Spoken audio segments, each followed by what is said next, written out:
Hey everybody, Chanchai's Dojo is back. It's June 9th, 2026. I apologize, last week was really busy as late May, early June tends to be with family. We had lots and lots of stuff with the end of the school year for the kids, so there's just non-stop things happening pretty much every day. So I'm back, and last week Summer Games Fest happened, and it was awesome. And we got to see Virtua Fighter CrossRoads. It was truly something special. And then they had the showcase, and I'm just incredibly happy ever since, So, um, really happy, and I'm glad to be playing Virtua Fighter and chatting Virtua Fighter with all of you today. So here we are. We're back. We're here. I'm gonna double check the audio, make sure everything is sounding good. But I really appreciate everyone. I hope you guys have been having a blast with all the Virtua Fighter news. I hope you guys are loving Virtua Fighter CrossRoads, at least what we're seeing of it so far. I personally am. I've had lots of wonderful conversations at locals, and yeah, want to talk about it. And I think later this week, I would like to put out a video covering a lot of stuff as well. So that said, I do see a chat here, but why is it not showing up on my chat? That is interesting. I will double check why I can't see it on interface here, but I can fix that. Let's see here. Let's do it this way. So I apologize that my new OBS is not showing me the chat. That's wow, I already fixed one issue, now I'm fixing another because I had a big update. That's what we're doing this for. Let's see here. Alright. Live. Okay, so Mr. Worldwide, you're in. Awesome. The stream, that is. Yes, I've been using a lot of the World Tour mode. Excellent. Dude, Mr. Worldwide, you played awesome at Combo Breaker. You really did. I know that you probably want to go even further than you did, but I'm very proud of your run there. I think you played awesome. I think you played amazing, and I'm really proud of what you accomplished over at Combo Breaker this year. So keep it up. You're playing great VF. There's of course a lot more things to even get stronger at, and more ways to flesh out your game. But you're doing awesome, and I was very proud watching you fight. Okay, let me hide the old one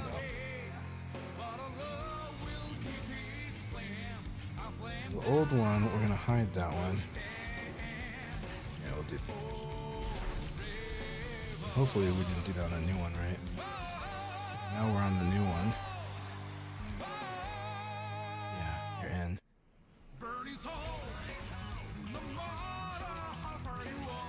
Okay, we'll get the room started. We'll start it early. Or no, we're gonna wait a little because a lot of people like it really matters. So we're gonna start it close to on time. Can you hear me okay on the vocals though?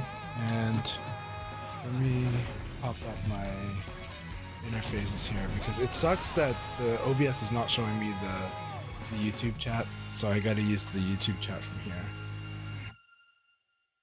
So I gotta look in two different places today. This is gonna be a little nuts. Since my OBS is acting up and not showing me my stream chat. Why did that bust? I might have to look that up online. Alright. So yeah, let's put on VFTV at the very least for the next 3 minutes. We'll start the room up. Okay, so can you hear me okay, Mr. Worldwide? Vocals coming loud and clear on your end. Okay, thank you so much. I'm glad to hear that. And yes, now I can see the chat on my end. I'm really happy. Thanks for confirming. Thank you very much for confirming that. Excellent. Excellent. So we got NyQuil Jordan versus... is it Saucy? Let's see here.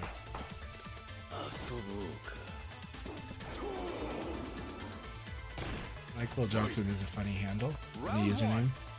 Versus Saucy Mitsu. Alright, 3KP here. Oh. Side throw here. Bill got a side throw on. Okay. Kage nails in with the launcher. Decent. Doesn't finish the full just frames, but that's okay. That's not the skill level we think they're at yet. But they're doing some cool stuff. Alright. So a bit aggressive because they actually had a side crumple situation right here. But That's okay. All right, so Mr. Worldwide says, and thank you for the praise. I'm trying to implement more delayed timing mix-ups in my game. Your game will naturally do it, so no problem. Keep it up though. Make it more and more deliberate, but at the same time, it's as your game gets more in control and more deliberate on these things, there will be new challenges for you, but new opportunities as well. And I think you're going to enjoy that process. So he's also, Mr. Worldwide also says, watching Homestay Cure somewhat overwhelms me at times, but I pull one specific aspect from this game. Yeah, well, there's just so much going on. There is a lot of stuff. So here's a piece of advice I give to a lot of people. I do, and I haven't given this advice in recent times, but it's really important. I really recommend also not just watching the top Japanese players. Everybody does that, and I get, and we understand why. But the thing is there is so much stuff that at the highest levels that they're playing around, and so you'll see what they're doing, and you'll understand it is good. You won't understand why they're doing it instead of certain other stuff, and then you won't understand why they're doing certain stuff when out of nowhere. And you would understand it more if you watch the intermediate level play to see what's powerful at intermediate level, things you should do, and then when you realize how the opponent's trying to play around those powerful things. So there's this invisible element that's happening. There is, and many of them, not just a little bit, like a lot. There's a lot of stuff that's in the matchup, in the background, and at the highest levels of play, they're completely playing around. Sometimes, and sometimes they're opening themselves up to it. But when you see it, when you see them get opened up by it, it might look like magic. It might look like you wouldn't really understand why it went that way, or what choices they actually were making, or what they were trying to make on both sides of that. And so it's really important to also watch the Japanese level 30s through 40s. It's really important to watch those matches too, because there's a lot of the stuff in there. A lot of the most powerful stuff that the character can do is actually in there. And then at the high level, it's how do we play around that? How do we cut that out? How do we make it so it's too risky for them to do that? So you get a more full picture if you watch intermediate play. You can't just jump straight to the high level and understand why they're doing what they're doing. But you'll have good ideas of what's ultimately going to be really strong. But the thing is that they still do all the stuff that happens at intermediate. It's just they're very, very selective, and it's much more of a stronger read that's happening there on why they go there. But if you only copied what they do at the highest, at the elite versus elite play, you'll never understand when you're supposed to do that. Really, you'll get some ideas, but you won't get a complete picture. So it's really important to learn all the stuff that they're playing around, stuff that they all do know how to do. They just had to set it aside for the right moment, or that they gotten very precise about where they put it. But at the same time, it destroys players in the rank 30s through 40. Yeah. So don't forget that. All right, we are going to go ahead and set up the room now. So everybody, the room is about to begin. As you all know, it's a league room.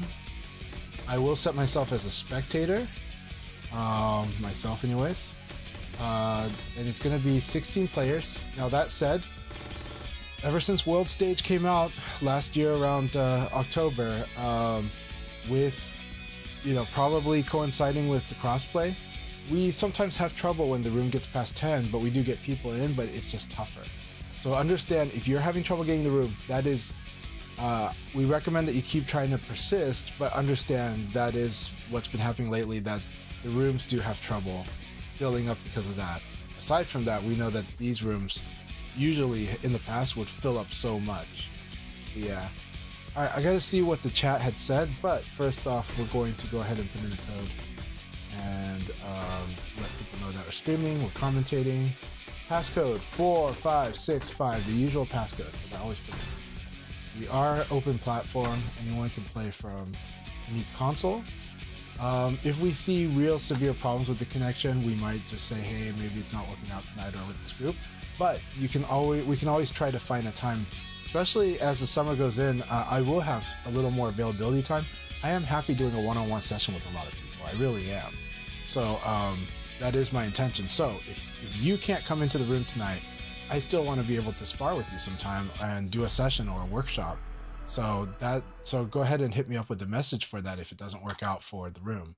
But I do want to get as many people in the room as possible. All right, June, good to see you. Hello, Kim June. Thank you very much. I am happy to be back running these leagues.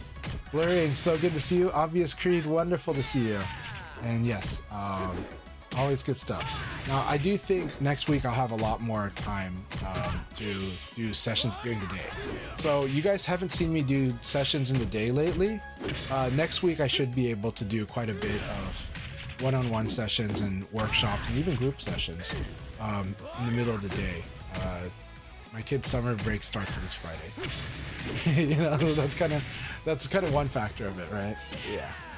Hey, good to see you, Kung Fu Hustle. Hope you're doing really good. Incident, so great to see you. We got Gonna Jump in the room. We got Radomir, got Kusano, Obvious Creed, Space Time. And I want to let a lot of new viewers know, the thing about Chanchai's dojo, this is a very open dojo. It is mostly geared towards developing players, which means beginners, intermediates, early advanced. But I also welcome elites.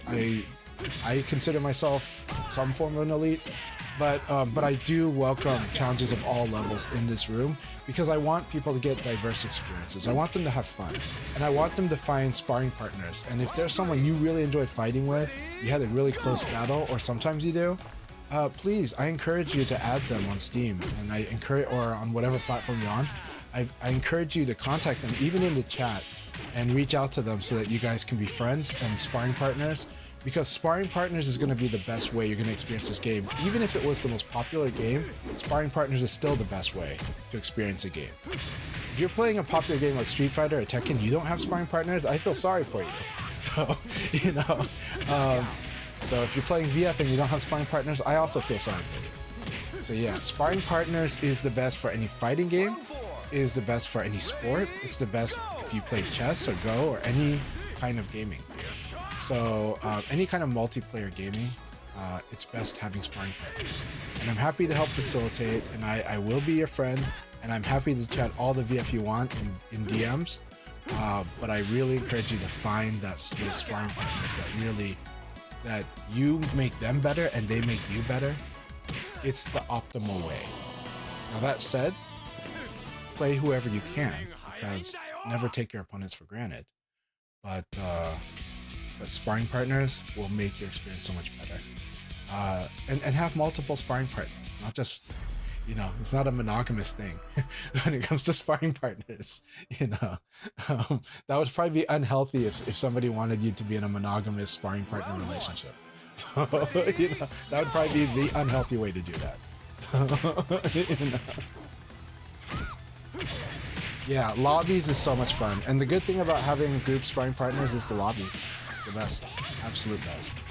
So yeah, all right, what did you say? Gonna Jump, by the way. Hello, good to have you here.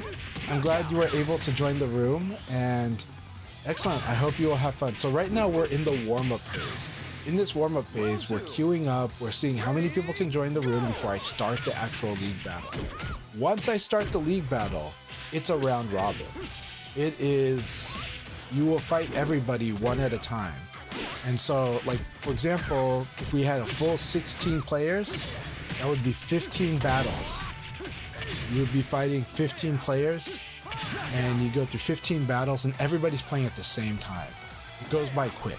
Within an hour, you've got a lot of matches done. You've got probably 15 matches in an hour. So it's one of those things where it's an amazing mode, despite the challenges that lobbies may have because some connections have trouble working together. There is a trick that some people do try to do, which is to try to recalibrate their connection. How do they do that? If they come into the room and you see gray bars, you're probably having trouble connecting with the room like on a very clean way. And part of our wishful thinking is sometimes you can join or create another room and go in as a spectator, and then leave that room and then try to come back into here. For whatever reason, it seems like that may build a better connection to you with the Virtua Fighter servers. Who knows how it works? But some people do that, and sometimes it seems to work. That said, generally speaking, if you see gray bars or any gray bar on the list, that is a red flag. Red bar's fine. because red bar, it might improve in the room, in the lobby over time, but the gray bar is the bad one. If you see a gray bar, give it about 10 seconds, you still see that gray bar, then you probably want to leave the room and come back in. And everyone knows that I'm a very patient person. I'm too patient for some people, and I get that, but I'm a very patient person, so if someone's having trouble connecting, I am willing to give it a few shots to try to, you know, see if we can get everybody that could possibly be in the room to get in the room. And it does sometimes works. I've been on the short end of that stick myself. I've had gray bars and then I had to leave a lobby and then come back and keep doing that over and over until I finally started having, you know, orange, then yellow, then suddenly everything's green or yellow. And it's pretty good. So please be patient with the process. We wish it was better. It used to be better. We'll be honest, before crossplay, it was better. I am happy we have crossplay now. I hope we can get back. I hope we can get to a far better state in the future with the crossplay intact, with all of us. I want everyone to be able to play who they want. Honestly, and if you have questions about Virtua Fighter, please ask me. I'm going to answer. I'm going to do my best to help. We do have amazing players in the chat. Ka is another organizer and person who has taught VF to a lot of people like myself. Crazy Drunk is one of the best players in North America. You know, I would say at this point he's a top 3 player in North America. But he's very humble, he's quiet, and he speaks with his fists. When he chats, he just trolls. But he speaks with his fists, and in real life, he's a really nice guy, but he also speaks with his fists. Sorry for the mic. So yeah. So the league, we're gonna start the league soon. A+, how much time do you need? So right now we are seeing that, I'm guessing that might be Devil Ray that's having trouble getting into the room, so we're patiently awaiting Devil Ray, see if she can get the connection just right. But A+, I would love for you if you're able to join the room. So, yeah.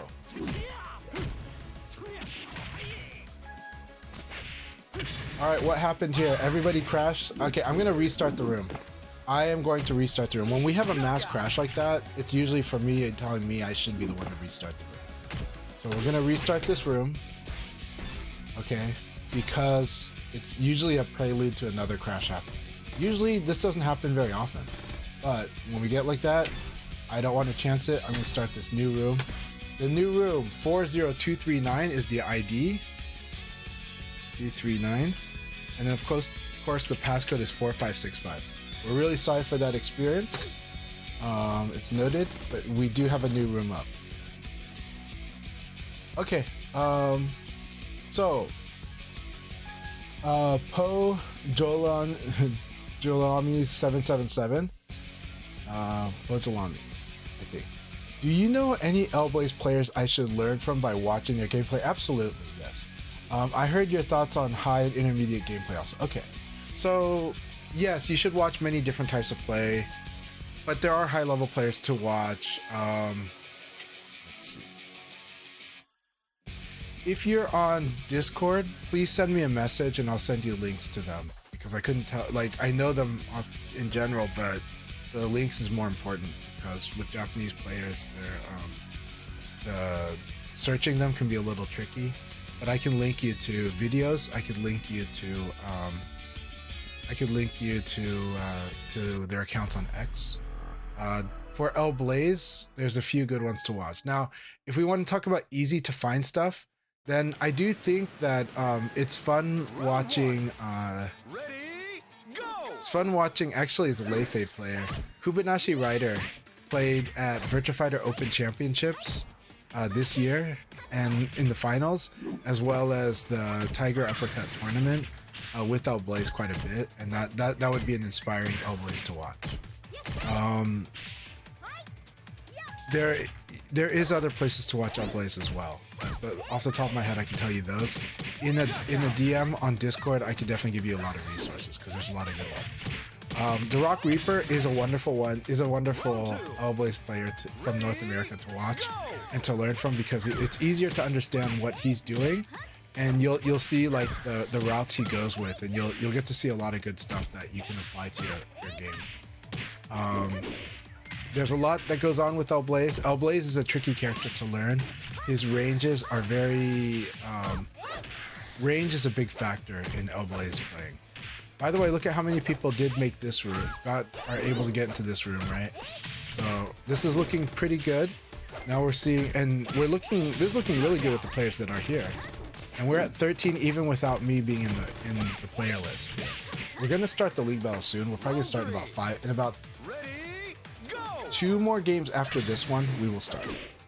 And I'm probably gonna just be on spectator so I can chat for that first one. So I really encourage everyone to come in to fill it up. Now another cool thing is that if we do hit 16 players, it will automatically start the league battle. So that's not a bad thing, it's a good thing. Alright, so I hope that helps you. I will help you more, I promise. With getting reference for L-Blaze. L-Blaze is really fun to watch. He's a crazy character, and he drives opponents crazy at all levels of play.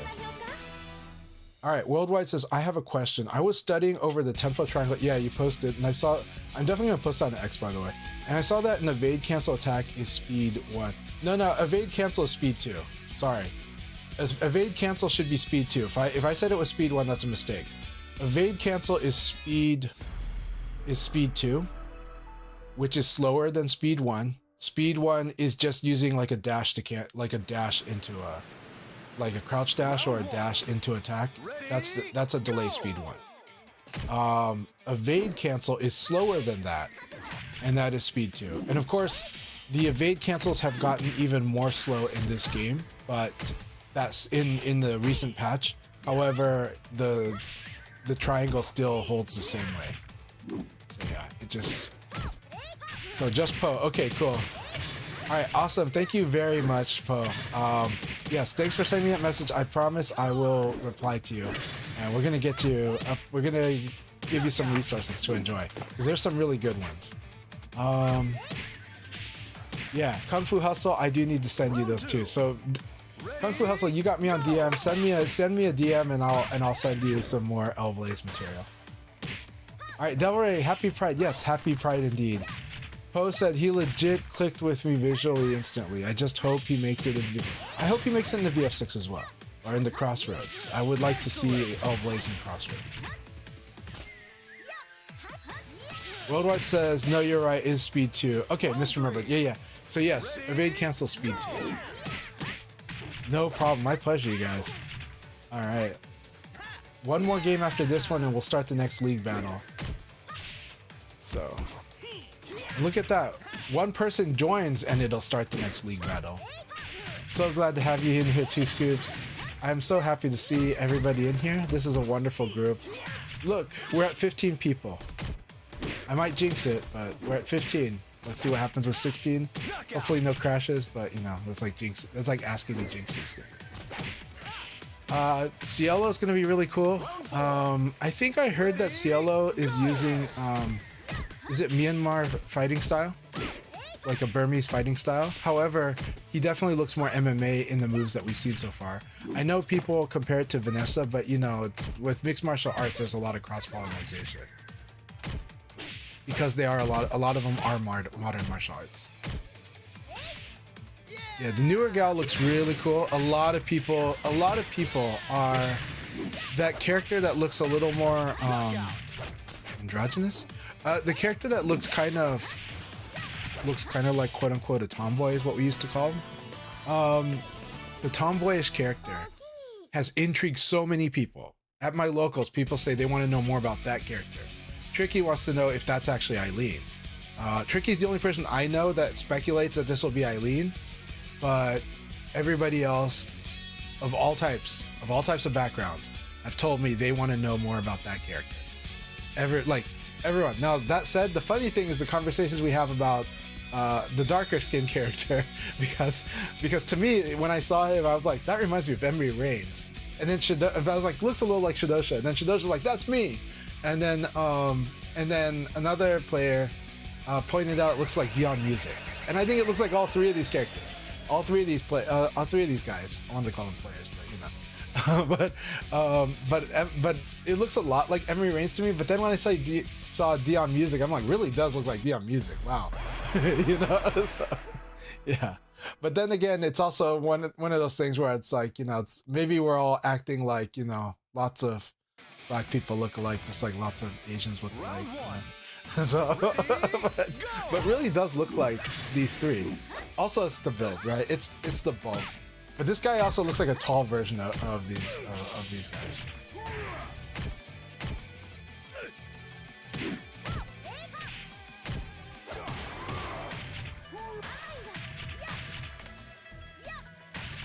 Yep, so Kung Fu Hustle's going to Evo. Hell yeah. Thank you for confirming that.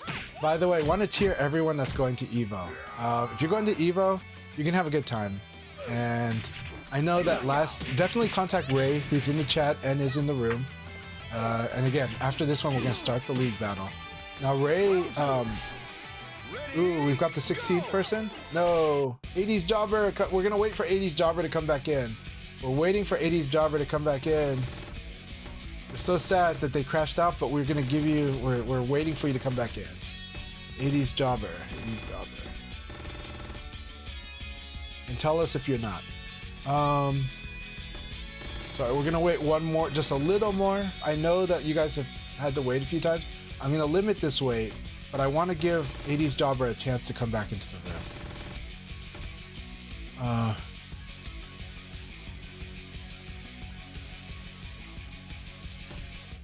But yeah, and let's see.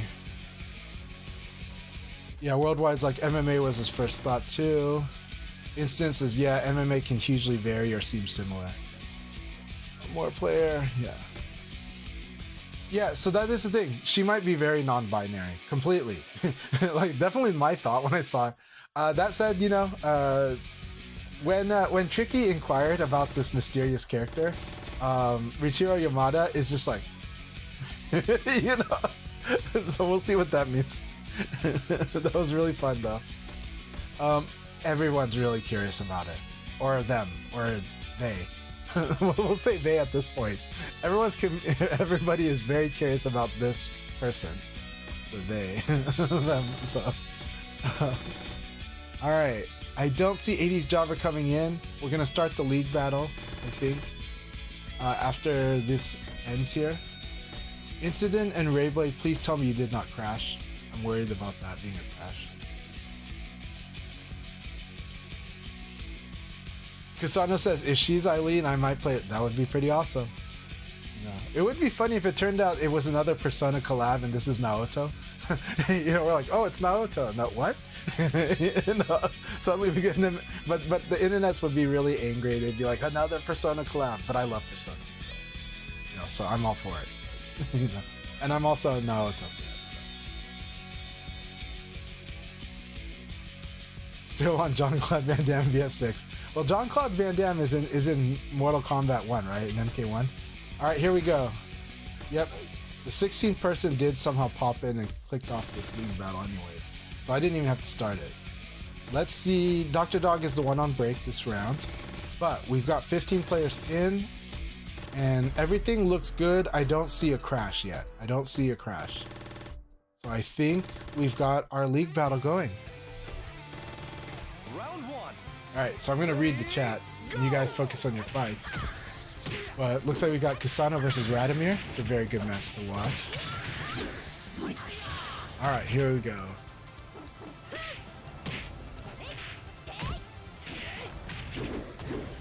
Baba says she's Southeast Asia. Okay. Could be. Could be. Who is Sarah Vanessa kissing anyway? Is that in the background? Do I have that there? No, I don't have it. Round two. Ready, go!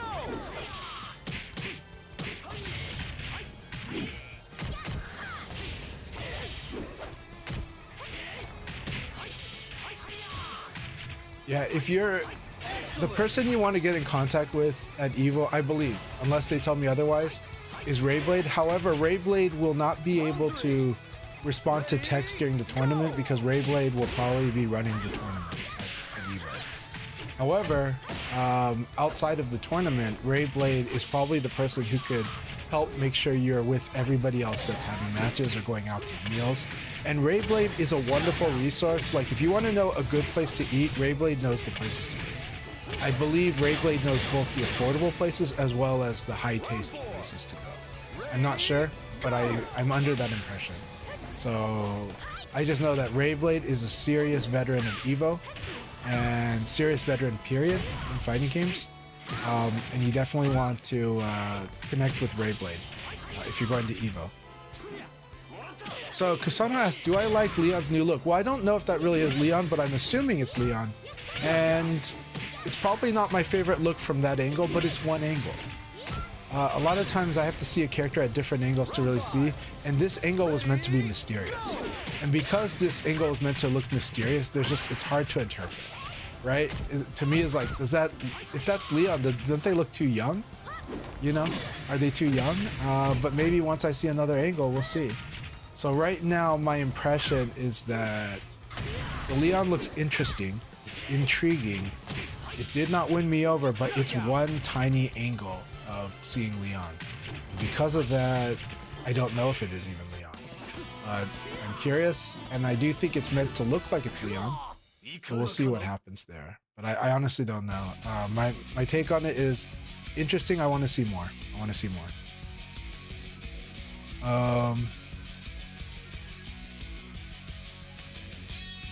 No, same for Jackie. Yamada hit them with the... Devil Ray says, Yamada told me he was surprised how popular Vanessa was in the West. Yeah, she is so popular in the West, period. And we're talking Europe, North America, Australia.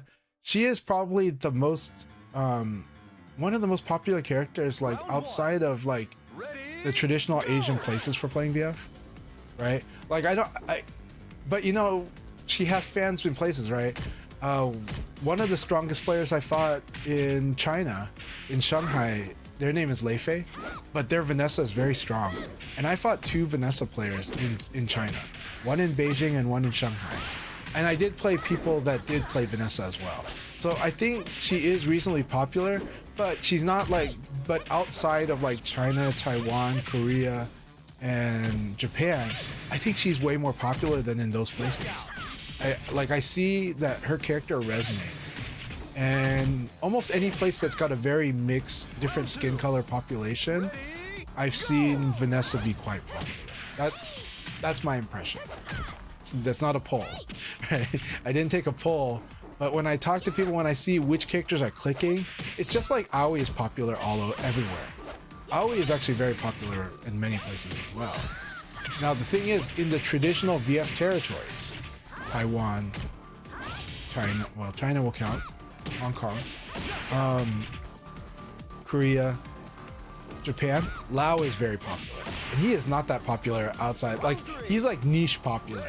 There's like a very certain segment that likes Lao. And I really like Lao now, just like Mike really likes Lao now. I always like Lao because I like Top Pai, and I like Kung Fu films, so, you know, we know Pai Mei. But Mike, like, appreciated Lao after he forced himself to play Lao. And for me, I loved Lao's design way more after playing Lao the last 2 years almost now. Lao has been really rewarding in a skill building way because he demands quite a bit of skills in interesting places. All right, Kung Fu also says, still want Jean-Claude Van Damme. I also said, well, they were in MK1, but we'll see. I'm not ready to have the... I am honestly not fully ready to have the conversation on guest characters, because I'm just curious about all the characters that are not guests that I'm expecting and waiting for, and there's a lot of drama, right? So it means like we're a little premature for the guest character treatment, because, well, one, VF is a game where it's the one fighting game where we're not clamoring for them to have 50 characters. Because whenever we see, even when we look at 20 characters, a lot of players are just like, that's a lot I'm gonna have to learn. I'm gonna be stuck in intermediate for a long time. You know, that's like the feeling of a lot of people when you talk about more than 20 characters in a VF game. Because each character is a time investment as the character and also as the opponent of the character. There's actually a lot of investment, and it's not as simple as, what do they do? What do they do? And that's why everybody's answer is like when somebody's like, what should I do with this character? It's like, it depends. What do you think the opponent's gonna do? And so I have to illustrate game plans, but you always see me write these paragraphs because it's like that. It's like, it's a deep answer, and it's like, let's just fight. and like learn, pick it up, absorb, and get a feel for which tools you like, and how do you want to use this character's tools to express the way that works better for you as a fighter, right? That approach works better in this game. And then there are very clear approaches, but they are so vanilla and stale that like the opponent, that like just focusing only on that doesn't give you a strategic objective. It just gives you a how to solidly win combat, which is super important, and it is the first thing I teach. But that is not what a beginner is asking for. And so it takes a bit to get there. It takes a bit to, like, there's a little bit of let me watch you play the computer, let's work it out. You know, okay, this is a strong thing. This is how you do damage. Okay, how do I get there? Now let's talk about the boxing. Let's talk about the grappling, and let's talk about, you know, the spatial play, you know, stuff like that. But we get there. So back to what we're talking about. So because of that,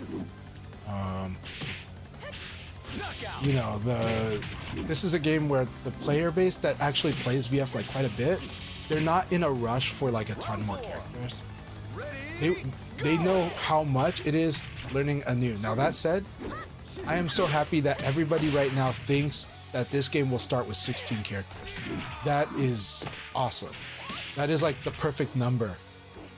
And then after that we can learn through seasons more characters and add to that. But it's like a lot. Like 16 is a lot. In VF, 16 is a lot. I know in other games it's not, but that's because in other games your character has got pre-built-in strategy. This game, how do I execute all these different strategies with this one character?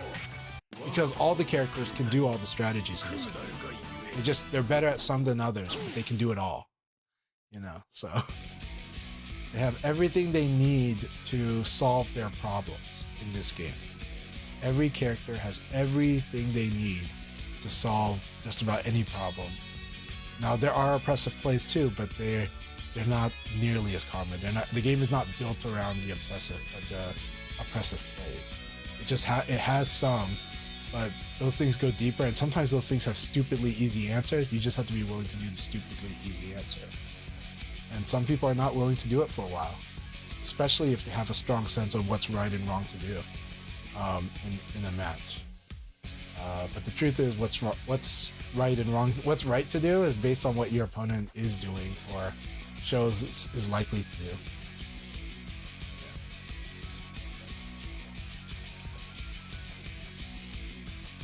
So, okay. Incident says there's also Yamada hinting about the Jeffrey versus Shark lore.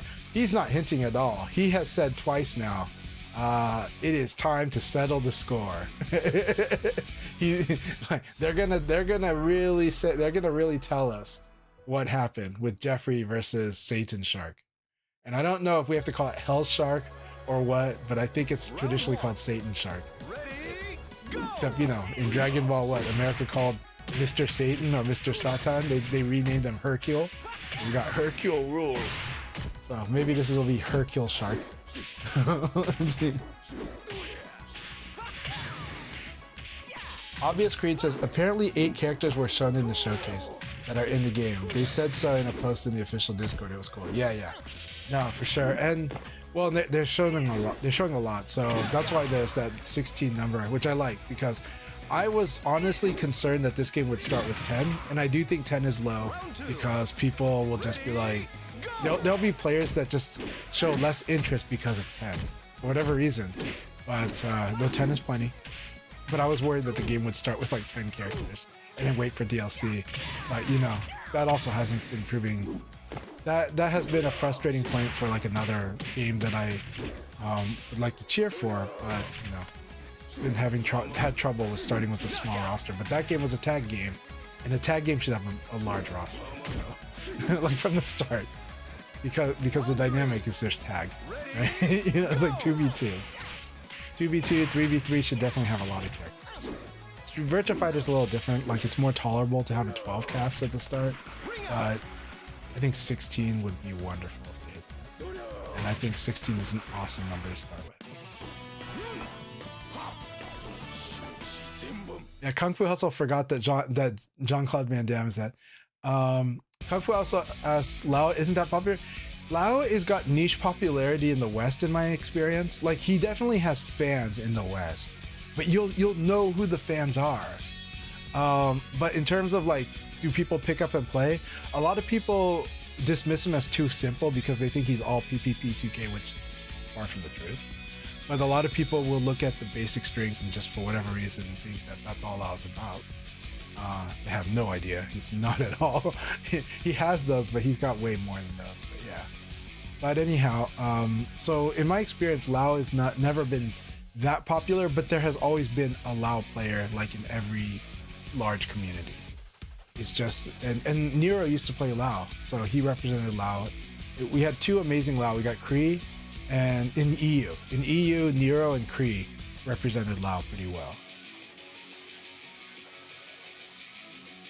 So Kung Fu says, wonder if Ryo or Shenmue villain will be in VO6.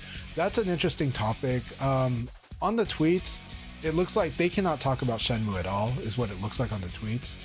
And we don't know why. I mean, is it because maybe because it's possible they could work on it, and it's possible they could be not working on it, and saying anything about Shenmue causes people to speculate maybe too hard. So it looks like Sega's stance is they just don't talk about Shenmue. But they do own the rights, and I think they licensed the rights to YSNet, right? And I definitely would love some Shenmue love out there. But that said, Yamada made it very clear. Like, Yamada talks about how touching it is, the history with Shenmue. But Yamada also made it, actually Yamada today in a tweet made it very clear that CROSSROADS is not Shenmue. It's not like a dragon, like Ryuga Gotoku. What it is it's Virtua Fighter, and this single player is Virtua Fighter. Now that said, he also said one of the hardest problems he had to solve was how he was going to introduce fighting game characters, the fighting game characters in an interesting way in the story, like in a way that made him satisfied as a storyteller, right? Because he feels like this is something that's not that easy to do and isn't done that well, actually, in a lot of fighting games, maybe. That's not what he said, but but it sounds like he's saying that. What he does say, though, is he says this was a hard problem, but he found some of his answers in Watchmen, the HBO series. So Watchmen is an adaptation spin-off series based on the Alan Moore graphic novels or comics of Watchmen, and it's really, really good. And we're not going to spoil any of it in this chat. But he makes it clear that like Watchmen is an inspiration for him, and particularly for how he introduces these characters into this world, or introduce the characters to the world, and the world to the characters. So something about the way the narrative works, he was inspired by the Watchmen HBO series, and I think that's amazing insight. I think that's awesome to hear. He also said, though, that in Japan, the Watchmen series was not popular. So for a lot of his staff, he says this was hard to explain to them for a while because they didn't really fully get it because they didn't watch Watchmen on HBO, right? So I don't know how much he had to drag them to watch it. But yeah, I think that's an awesome. I do think that's an awesome trivia bit. And I think that makes me feel even better about CROSSROADS. So Poe says Wolf is meant to be having some type of wrestling faction beef. That is interesting, right? There's the Pack. What is the Pack? How is the Pack related? Is it related to this new world? Is it related to the Triads? How much influence does it have? I think it's going to be interesting to learn more about the Pack. It's going to be more interesting to learn about Wolf and this so-called heel turn. What exactly does that heel turn mean? Like in this story. Right? And then they keep pointing to his knee. They're like, look at his knee. I've heard this directly. They're like, look at his knee. And it's like, I didn't ask anything about the knee, but okay, right? And so everybody said, and you know, we suspect that one, there's this break and rush system. So there's that. We just saw in the trailer him drop kicking someone's knee, okay? But his knee, everyone says that there's a story behind that knee. So for fans, pay attention to his knee. Now that said, the first thing I thought of a year ago when they showed the new wolf design, and they kind of alluded to story. And I told Shidosha this, and like directly, I was like, man, I love that they're leaning so hard on story. That's exactly what I want them to do. I never anticipated that we would be talking about Virtua Fighter and a focus on story, but it is what I've wanted. But I never thought to really ask for that kind of thing, because who's going to put a budget to really make a serious, like, amazing, like, single player experience for VF? And then we got our answer last week, right? Sega and RGG Studios is crazy enough to throw a ridiculous budget and swing for the fences and want a Game of the Year kind of contender in Virtua Fighter CROSSROADS. That said, when I saw that features video from Sega about the art of Virtua Fighter, or directing the art of Virtua Fighter, and also this was talking about wolf design, but also the motion capture. It's a really good video if you haven't watched it. It is on the Virtua Fighter official channel. You have to kind of dig for it because it was a year ago. But I told Shidosha that I was really happy that it's so obvious that they're focusing on story, and it's so obvious that they're taking the story seriously. Like, I mean, the ridiculous stuff will be ridiculous stuff. They can still take it seriously, and they are. And with Wolf, the thing that stuck out in my mind was, I was like, man, this reminds me of Mickey Rourke and The Wrestler, right? The Wrestler is an amazing movie. If you guys haven't watched The Wrestler, that is a really good movie. This is 20 years ago. It's a really, really good movie. Darren Aronofsky directed it. He's an amazing director. And Mickey Rourke's an amazing actor, and Marissa Tomei is an amazing actress. Really good movie. That said, it is more of a Gen X movie, not gonna lie. Maybe slight millennial, but really a Gen Xer kind of movie. But it's really good. It's a really good movie. And I feel like there must have been some inspiration from that film on the wolf as we see him in CROSSROADS. So if you want to do a film night, you guys, you know, I'd say the Grandmaster, when we look at Akira in the first reveal of Virtua Fighter CROSSROADS a year and a half ago, right? Because that to me screamed The Grandmaster by Wong Kar-wai, and Wong Kar-wai is one of my favorite directors, by the way. That's The Grandmaster. Then I see Wolf, and I'm like, man, I'm thinking The Wrestler. Very easy titles, by the way, right? Now we've got Watchmen as some parts for talking about the narrative structure, about how to introduce these characters in this world, and how do we get the viewer to get absorbed in both the world and these characters, right? And then we also have, like, I mean, Pi, there's a lot of things, you know. If some people are going to talk about, like, Street Fighter 6, by the way, thank you so much for the follows. Everybody's been so supportive. I really appreciate you all. Thank you so much for the subscription, the follows, and thanks. I believe somebody must have raided me to see all that, and I really appreciate you so much. I don't see the raid thing here, but thank you very, very much, you guys. So let's talk about that, right? When I'm watching some of this, there is this feeling that I'm like, you know, I feel like they were really inspired, the teams, and we're gonna say teams because this production seems like it's multiple teams. It does not seem like one team. This seems like teams that are coordinated. This is like a team of teams. But I feel like there's this inspiration that Street Fighter 6, they see Street Fighter 6, and I think they sincerely love what Street Fighter 6 does on some things, but I think they challenge it. They're like, we can take it so much further than where they went. We can go way further. What we thought we saw with World Tour mode, we think we can do something bigger than that, and I think they are doing. They look at the characters. Now that said, Street Fighter is very good at doing caricature, stylized character designs, right? When it comes to RGG, when it comes to Yakuza, when it comes to Virtua Fighter now, they do have stylized characters, but it's more the actions of the characters that really are the memorable things. Their swagger, the way they move, as opposed to the way they look, right? And but also it's the world. The world is number one. When it comes to Yakuza anyways, when it comes to Yakuza, The city is what you remember each game by. That, like, yes, you remember the characters. You really remember the city, the setting. It's like, oh my god, this setting.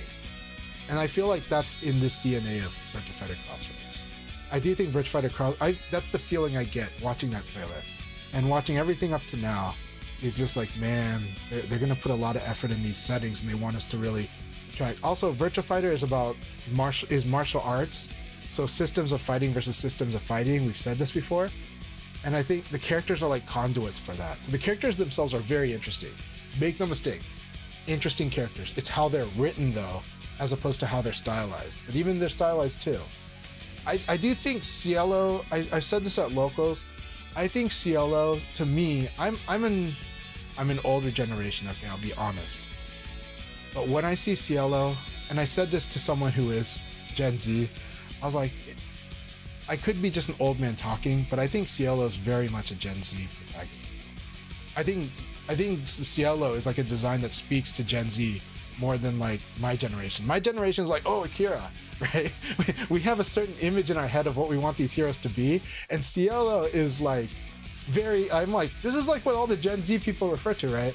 And then, and you know, and I look at Cielo, and I'll be honest, because I'm not affiliated with them, I can say this stuff if I'm not affiliated, but I'm like, you know, when I see Cielo, he reminds me a little of Luke. He reminds me a little of Jamie also. Both of them, like, boom, right? Like, I see both of them in that design. But I see a lot more because it's the fighting style, right? So again, the characters are conduit for the fighting style. The fighting style is the star in Virtua Fighter, and I think that's going to continue. But also the settings now. The stages are actually an interesting character in Virtua Fighter games. More than people give credit for, but now we have a team that can really sell it, really build that world, so that you're really gonna like these stages and this world. I think that's what this trailer tells me. I'm overhyping because I'm a big fan, and so yes, am I biased? Absolutely. Am I blowing it out of proportion? Probably, almost certainly. But I think it makes interesting conversation, and it makes it very fun to see what they do and what they don't do. So I hope that makes sense to you all.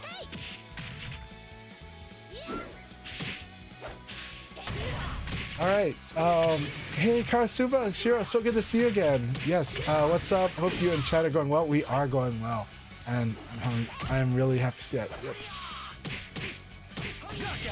And Kung Fu Hustle is surprised that Richiro Yamada was watching Reachman, by the way, was watching Watchmen, HBO Watchmen. Yes, and he was inspired by it. Yeah, Dr. Manhattan confirmed for VF6. That would be interesting. Yeah, maybe with a blur effect or something. I don't know. It does get pretty bloody violent. Yes, interesting. Absolutely. Does that mean we can throw people off buildings? We will see. Devil Ray says, look at that knee. Shenmue fans, please talk about anything that isn't Shenmue challenge. Good luck. But that said, look, I have a lot of friends who are big Shenmue fans. It's wonderful seeing them responding to this as well, the CROSSROADS. I think that conversation's awesome. The conversations we all want to know, the conversations all of us wants to know, are the people who don't traditionally play VF, right? Right now we're getting to hear more of what the Tekken players think, and a lot in good faith. There's a few that are not in good faith, but there's actually a lot in good faith. So please do not ignore those that are speaking from good faith, because look, the ones that speak without good faith, it's typical, it's immature, it's okay. It is what it is. You know, we're in a world that's surrounded with kids. We deal with kids all the time. We deal with grown-up adult kids all the time. Listen to the ones that are honestly thinking about it critically. Put more of your energy in the people that think critically. You'll probably be happier, and you'll probably feel like the world's a better place, okay? So that said, and there's a lot of people in the technical community also that speak like that, and from a good place, from good faith, and there's honest criticism and honest, oh, that's interesting. And you might be surprised by the things that they think are great and the things they think are not so great. But it's still good stuff to listen to. And, you know, as you become an adult, it's better for your life if you can learn to listen to these voices too. Street Fighter, same. I love talking to the Street Fighter community about this game. I do need to let them speak about Street Fighter though, because sometimes I'm too enthusiastic. I don't want to drive them away, but they've been so wonderful about telling me what they think about Virtua Fighter Crossroads. Lightwave says, I like story because you can get attached to. Yes, 100%. It's really important. It is really important. I mean, at the end of the day, it is super important. Yes, how they play matters the most to me, but a story can give much greater meaning, and good character can make it feel much more. Good stories and good characters do help us in our lives day to day. Good art does that. Good art really does. So I want VF to be seen as all kinds of art. Yeah, Gonna Jump agrees that the wrestler is great. Lightweight says, I hope Leon will be in VF6. A lot of people think that the character in the shadows is Leon, but we'll see. I do hope Leon will be in VF6, yes. Or in Crossroads. Elder millennials can appreciate it. I think so too, yes. Evoid was talking about what I said earlier about different generations and probably about CLO. Or about the wrestler. So elder millennials can appreciate, yeah. I mean, they grew up very young during grunge, right? And the wrestler is talking about somebody who's more of a baby boomer dealing with Gen Xers actually, because in the wrestler, he's like, you know, he feels like Kurt Cobain killed rock, you know? So yeah, I mean, a lot of people agreeing that the wrestler is a good film. So Lightwave says, I don't know about Lao Chen. He may not be in VF6. It's true, he might not be. Here's the thing though, I really do think it's likely that we'll see like season pass or DLC characters in the long term. Of course, I don't want rapid patch cycles. I want seasonal or yearly, to be honest, because I feel like yearly is good because players have to just deal with what they've got, and then yeah, you can emergency fix and patch stuff. But I don't want. I've been in so many communities where if the community thinks that they can influence the devs, they become bullies. They start bullying the devs, and they start bullying each other on views. They start having really bad takes. They start judging a patch before it comes out. They start telling and then everybody starts playing according to the mythology that is formed around a patch, and they don't really like, because of course only a few people have the skills to really represent what that patch is doing right or wrong, okay? But that narrative drives people so hard, it becomes a toxic relationship between the players and the devs. And I think it always leads to burnout on both sides. And I think it often leads to the game losing some core love of the game on both sides. Not just one, both sides. I think the devs start feeling like it's not rewarding to work on the game. And I think the fans start saying this game is not worth it. And it's like a very toxic relationship. It sucks. I don't want that toxic relationship in Virtua Fighter. I want a real productive relationship, and I want an amazing game. And it has given me that all the time. But I want it to be done in whatever needs to be done for the new generation of players. I want to see this game I want to see people at a large scale love this game the way I love Virtua Fighter in the past. So that's my dream. It's corny, I know, but that's how I honestly feel. Now that said, I think I'm gonna love this game. But I was already settled with, if the game isn't for me, I'll accept that. But I would love to see Virtua Fighter mean to other people like what it has meant to me in the past. And everybody in this chat, everybody in my channel that have watched me many times have heard me say this so many times over the last couple of years. So they know this is very much straight from my heart.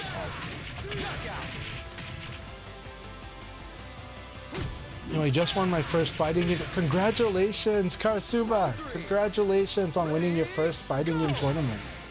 First Tekken tournament. That's awesome. Congratulations. It's a wonderful feeling. I hope it pumps you up the right amount, not too much. I hope it makes you more determined, but I also hope that you can maintain both the competitiveness and the love of the game together. keep that up. Instant says, I'm interested to see how that story affects Wolf's moveset. I think it's going to. Being older, so more power moves and not as agile. Yeah, that would be really cool if it does. Honestly, I think that would be cool because I think age does have an effect on fighting style in the fantasy of martial arts. Fantasy. 4565, yes, Portland X. Good to see you, my friend. That said, the room is pretty full and it can be hard to get in.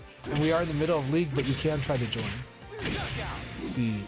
By the way, Shin Athena, good to see you here and happy to help guide you. If you have any questions, let me know. And also, feel free to add me on other platforms. If you're on Discord, you can easily find me in any of the Virtua Fighter Discords, and then you can just add me in. But just when you add me, do message me. When you guys add me on Discord, please message me, make it clear the context, because if you don't give me any context to work with, I'm just going to ignore because there's a lot of bots. I get a lot of bot friend requests, right? And they have very generic hello. I'm doing good, you? What's up? And then of course there's the Beast Coin. So, you know, so I think everybody has had like a Beast Coin ad. So, you know, in their DM somewhere. Ping T Punk, yes, thank you very much. Thank you very much for the regards, Chad. Chad the Third, amazing guy. I love his content. I love how he speaks Tekken, and I love how he communicates VF in the language of Tekken. And but I also just, the guy's smart. I like listening to his thoughts. So I'm a big fan of Chad the Third. Again, everybody, please support Chad the Third. He is a content creator I absolutely love watching his videos, and I really liked his coverage on Virtua Fighter. So. Round one. Ready, go! Every fighting game player should watch. Yes, every fighting game player needs to watch Enter the Dragon. I agree. Enter the Dragon is awesome, and so much good stuff in it. It's classic. All right, so Portland says keep getting dumped. Maybe too many. It is a lot of people in the room. When we're at like 15 full, it's very likely that you'll have trouble getting in. I would recommend trying to get in about 20 minutes. About 15 minutes. 15 minutes. 2 scoops for Rayblade, no. Oh, Shining Wizard will probably still be there, but we'll see. But who knows if he has a self-inflicted injury when he does it. So, Lightwave says, with the Yakuza team in on it, just know the story will be peak. I think so. I agree. That's our expectation.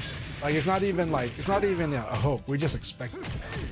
You know, because they have proven themselves time and again. The team is huge. They have 4 writers just for a straight. Yes. No, the team is really huge. Yes. And Mario, it's good to see you. Hope you're doing well, man. Hope you enjoyed this past weekend. And especially you enjoyed the news. Nerd Kingo. Hey, Kingo. Is this Kingo from France? Okay, anyways, because I like Kingo. He's my friend. But he says, Chad the Third recommended this channel. Okay, it's a different person. So, Nerd King 01 says, Chad the Third recommended this channel to help me learn VF. I'm going to be happy to help. And now I'm getting a watch list of cool movies. Awesome. Thank you so much. Well, thanks for your support.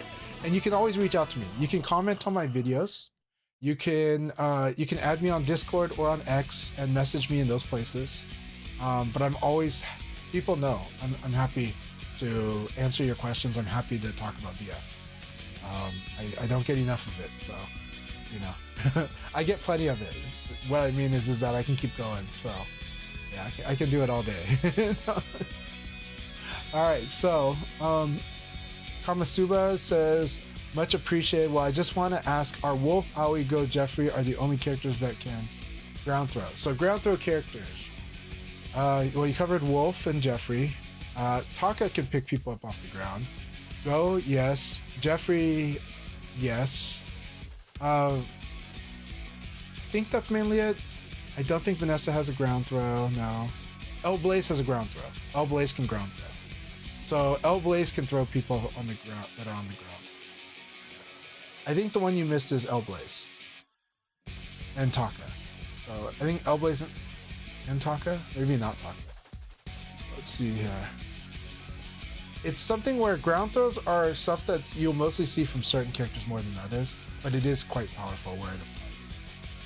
And it's really good once the player starts guessing whether the opponent's going to stay down or attack. It's an important guess. And a lot of people don't make the guess. They really should. there's so much opportunity, and so there's a lot of opportunity lost when you don't make that pass. And the advantage is almost always on the player that's doing the opposite. Round one. Ready, go! All right, Lightwave. So we're watching. All right, Gonna Jump is in. Okay, go ahead and spar. Yeah. So Evoid mentioned Taka and Elblaze. Thank you, Evoid. Does Vanessa have? Yeah, Vanessa can ground throw. She has ground throw. Yeah. Okay, so how to break ground throws is simple. There are only two directions. There's down, and there's diagonal down forward. So 2, 3. Right? In our numeric notation, 1, 2, 3. 2, P plus G. 3, P plus G. Those are the two choices. For some characters, it doesn't change. The only thing that changes is which one was the escape. But for like Jeffrey and Wolf, down throw and down forward throw are totally different throws. So like, and usually the positional ones will be down, straight down, right? And then down forward would be the damage throw. For like Aoi, like all that matters to her for the appearance of the throw, or which ground throw she does, is the body position and where she's at. But it matters for escaping. You just have to match the same direction. So whether she does down or down forward, she would do the same throw, but you have to escape with the same direction she did. So 2 P plus G or 3 P plus G. When are good times for people to ground throw you? So like, let's say somebody does a combo and you happen to hit the wall on the way down. That's a really good time to do a ground throw. And so that means that's a really good time for you to input a ground throw escape. Because a ground throw is typically guaranteed when someone's doing like a juggle combo and then you happen to hit the wall before you hit the ground, usually ground throw is guaranteed. So that's a big situation we want to do. Against Jeffrey and Wolf, if you're near a ring out, you generally want to escape down P plus G because you don't want them to pick you up off the ground, push you, and then knock you off the ring, out of the ring. It's a big winning pattern.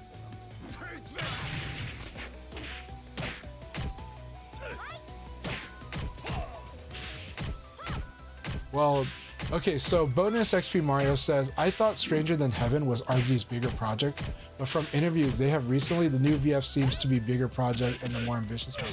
I think what it is both games are massive.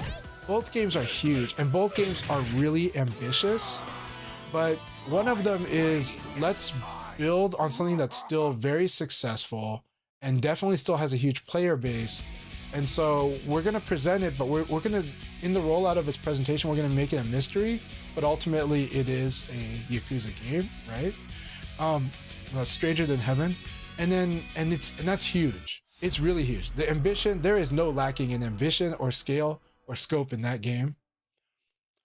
But I think what it is the story that's sticking with us, that hits us right now because it was less than a week ago, is that Virtua Fighter is swinging for the fences because we have not really seen a fighting game really go this hard. They've gone hard. Street Fighter goes hard, Tekken goes hard, Mortal Kombat goes hard. We know that. We know all three of those have had strong single player experiences. We're not denying that. But this is like a Virtua Fighter saying we want to have Grand Theft Auto. You know, and it's obviously it's not an open world GTA game, but you guys understand what I mean by that. This is like the ambition with like, I compare it personally to like Battlefield 3, even though Battlefield 3 single player is not that great. And I want Virtua Fighter single player to be amazing, okay? They're gonna go amazing. I believe they will make that single player amazing.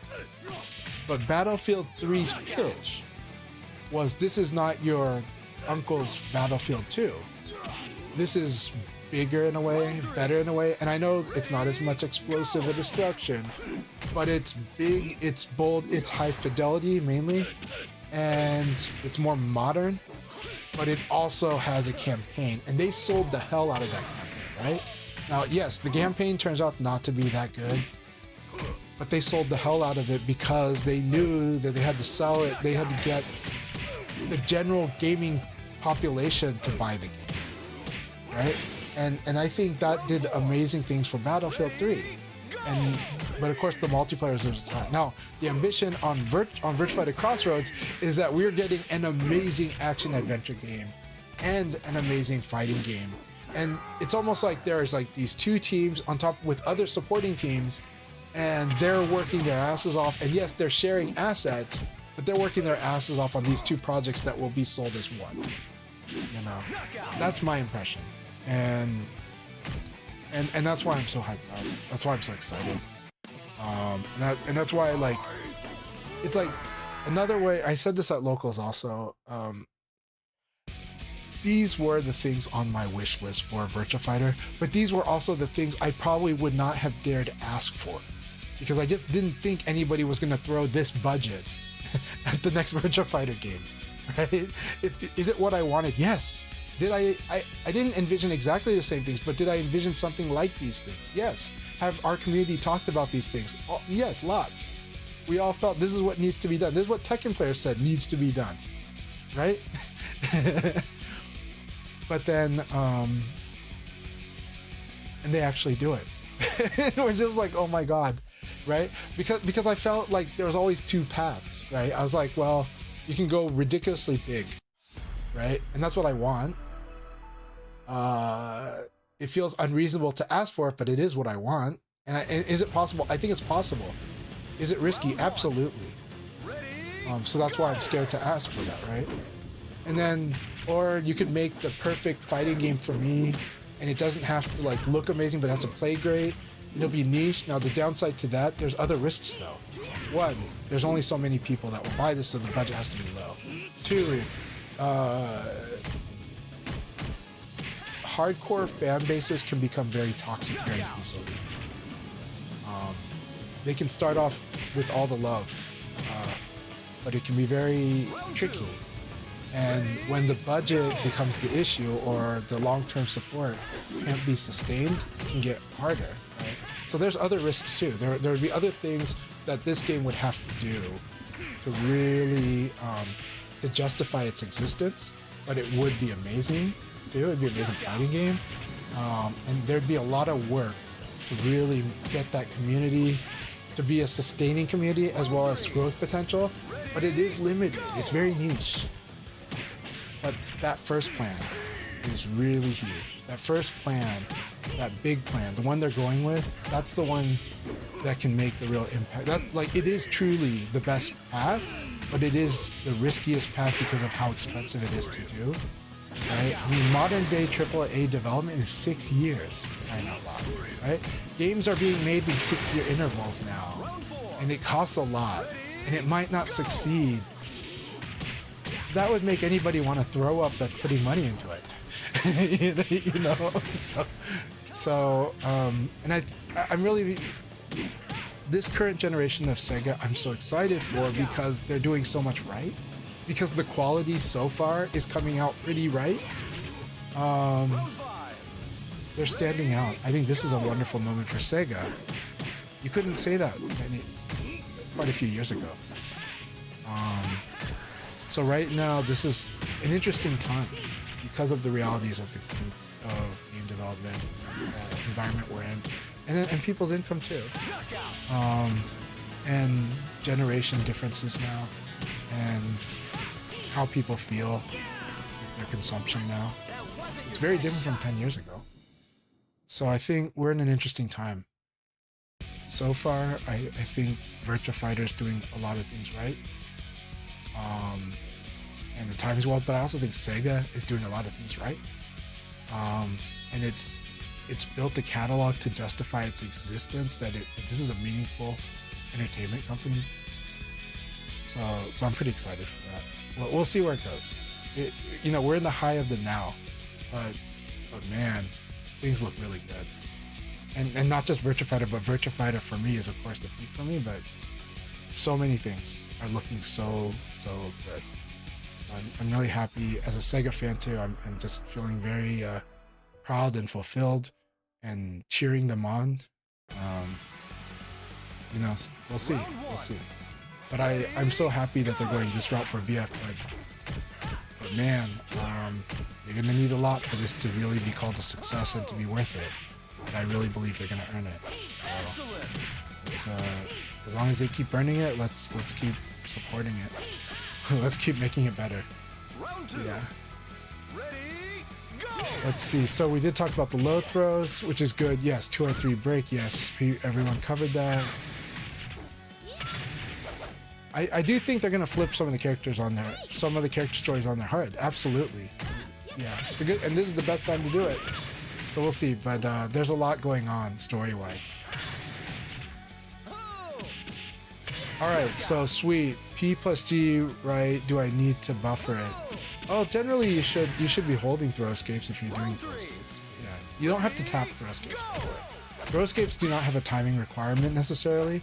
You can be holding it the whole round and the opponent will be like, you will be denied. Like, you can deny Kage the 10-foot toss the whole round if you literally just held. First you press guards that you're guarded. Once you've pressed and held guard, you press and hold punch and forward. Now he can never 10-foot toss you and you would guard every high and mid. And you can just keep that held the whole round. So there's no timing requirement. You don't need to match the timing. You do have to be within a certain time having input that, but it's not like you have to like, oh, I gotta do it right now. You could have been holding it for the last 10 seconds and you'd be still denying that throw. So yeah. I hope that makes sense too, because a lot of people, that doesn't click. No matter how much it's explained, it takes a while for a lot of people to really understand. You can sustain the throw escapes in this game. I'm gonna say sustain because when I say hold, Tekken players might understand me, but Dead or Alive players don't understand me when I say hold the throw escape. You know, so because of their definition of hold is different. So you can sustain the throw escape, and you can guard while you're throw escaping. More specifically, you can be throw escaping while you're guarding. Same time. Yeah. Really important. I do like Leon's win quotes. I like that. Well, he definitely triggers people. So, and there are benefits for him triggering people. When it's not me doing it, it's my character. Bonus Mario says, I truly believe that VF. By the way, with this Evoy, congratulations. That is awesome. That is a powerful performance. Incident Radomir, also wonderful. Sorry that Ray had to jump out earlier, but I appreciate his sacrifice. No, he's doing good though. Good stuff, everyone. Okay, we are queuing up for the next league battle. Next league battle queuing up right now. We're gonna start the next league battle on a little after the 50-minute mark, so sometime before the 55-minute mark. That gives you at least 11 minutes to walk the dog, get some fresh air, drink some water, get a snack, get a smoke, whatever you need to do. But we will start the next league battle a little bit after the 50-minute mark. And there's lots of room. We saw this is normal what happens. People come in, people come out. I run these sessions for about 4.5 to 5 hours. Sometimes less, but usually it's around there. And we just do a bunch of different sparring sessions and talk. Now today, I'm having a lot of fun talking about the Virtua Fighter CROSSROADS, so it hasn't been as instructional. But I promise you give me questions on that nature, I will give answers. It may take a while for me to get to them, but also people in the chat will support, but it's because I really enjoy the chat. So I'm a little bit like stubborn about wanting to actually read each and every message that pops up. But I hope you guys don't mind because I enjoy these conversations a lot. So Mario says, I truly believe VF CROSSROADS will have a reach like no other fighting game because I've seen casuals that don't even play fighting. Exactly. That's the point. That's what I want. That's what I dream. That's what they're dreaming. I have friends who say I only play single player games. I would love it otherwise. And they play hardcore, serious single player games. I hope they will play Virtua Fighter. And they do play Like a Dragon. They love the Like a Dragon series, so I believe they will. But yeah, I do think CROSSROADS will have that appeal. I do think it takes time for that messaging, so we are going to see a long campaign about the single player. We're going to see, I think, we're going to see targeted campaigns about the fighting game, okay? So if you guys want to know about the mechanics, maybe at EVO, maybe a little here and there, maybe an interview here and there, but I think we're going to see those in appropriate places. But this game is truly, I think it has to be marketing to the mass gamer. I think this game's budget is only justified by having a mass game success. So I think, and I think if we all understand that, I think that's for the best. But at the same time, yes, we want it to be the best fighting game, and not as a secondary, it stands as both. Best action adventure and the best fighting game. But that's the dream. But I definitely want to see it stick. I hope it sticks. I hope it becomes a new, wonderful thing for so many more people.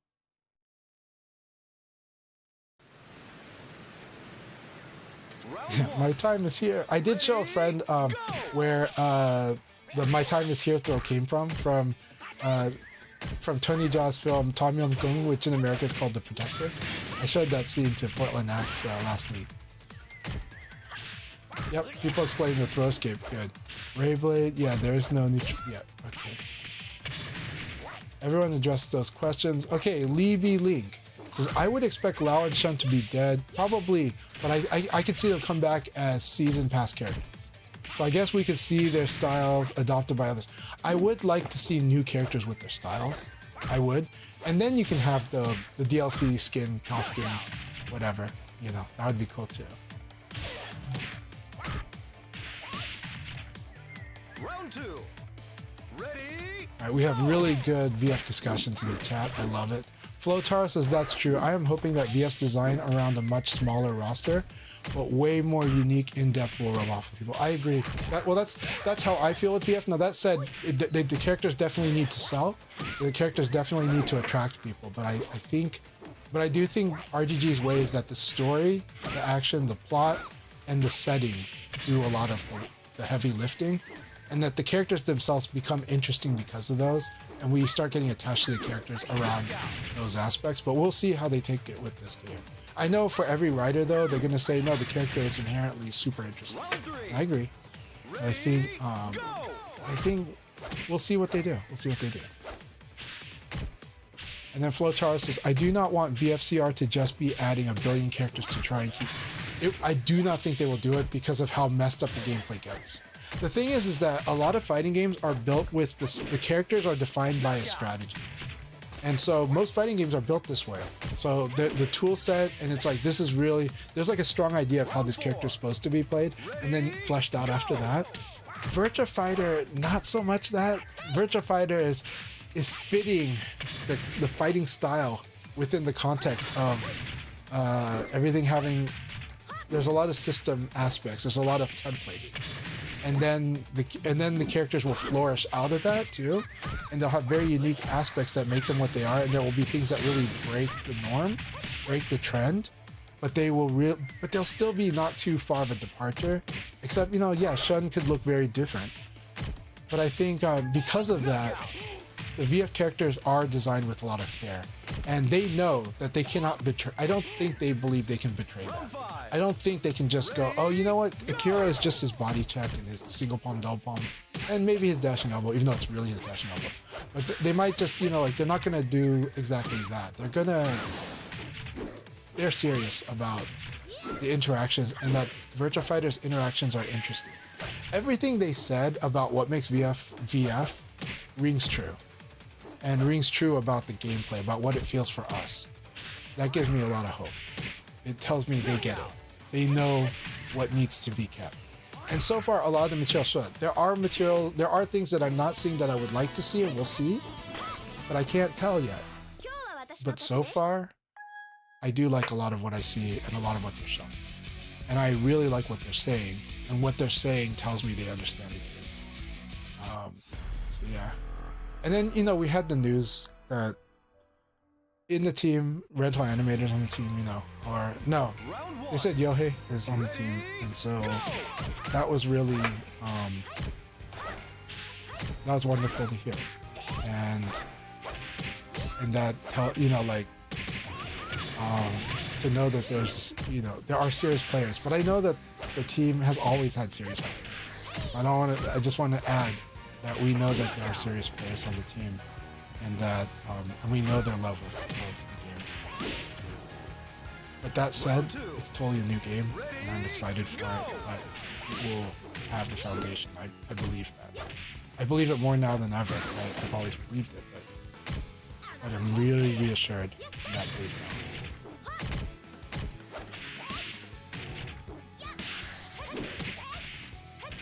now. Karasuba says, how about Best of the Best movie? The movie. Best of the Best one, it's a really good touching movie. It's a really good sports movie.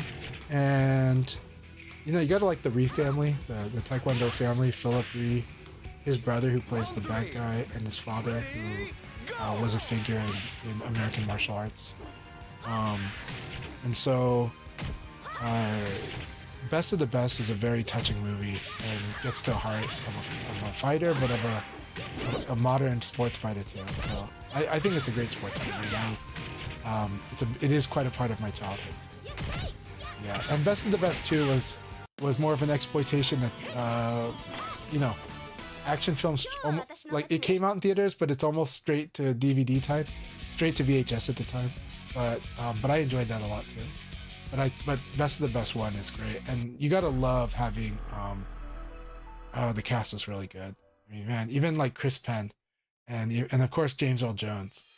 So yeah, and you know Eric Roberts is good in it. Ready, So, yeah. go! So I really do like Best of the Best. Do you think Kira could be a DLC? We'll see. It could be.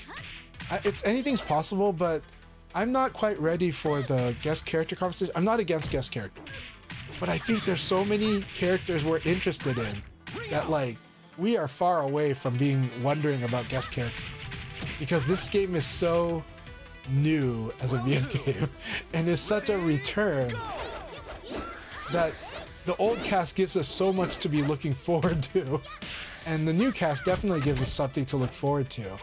So it's like we're far away from being, this is gonna sound the wrong way, we're far enough from, we're not bored of this cast. We're not bored of the potential new cast. So guest characters feels like, is there a place for the guest character right now? Are we really bored with the cast right now? And maybe some people are, but I don't feel that at all. And when I watch the reactions to this trailer, I'm like, we are a far away place from the guest character discussion. It's just not on the radar. You know, I mean, it is on the radar because of the context of gaming and because of crossover appeal. And of course with RGG, it's going to be Kiryu appeal. We'll see, you know. Now that said, we probably are going to see RGG characters before we'd see other characters. That would make sense.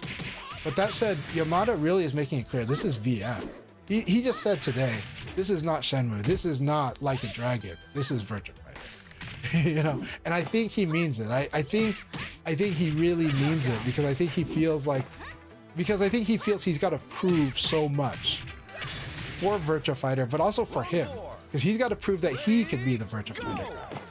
You know, and that might sound like really weird, or it might sound like something a fanboy would say. But I feel like he feels that way. When I read his interviews, when I listen to him talk, I feel like he's been so honest in a way. It's not that unlike a Harada, how honest he is in his tweets, you know, that I feel it. And I love reading his social media posts. I hope he can keep doing that. I hope he can keep sharing his thoughts and be transparent when he does. But we'll see.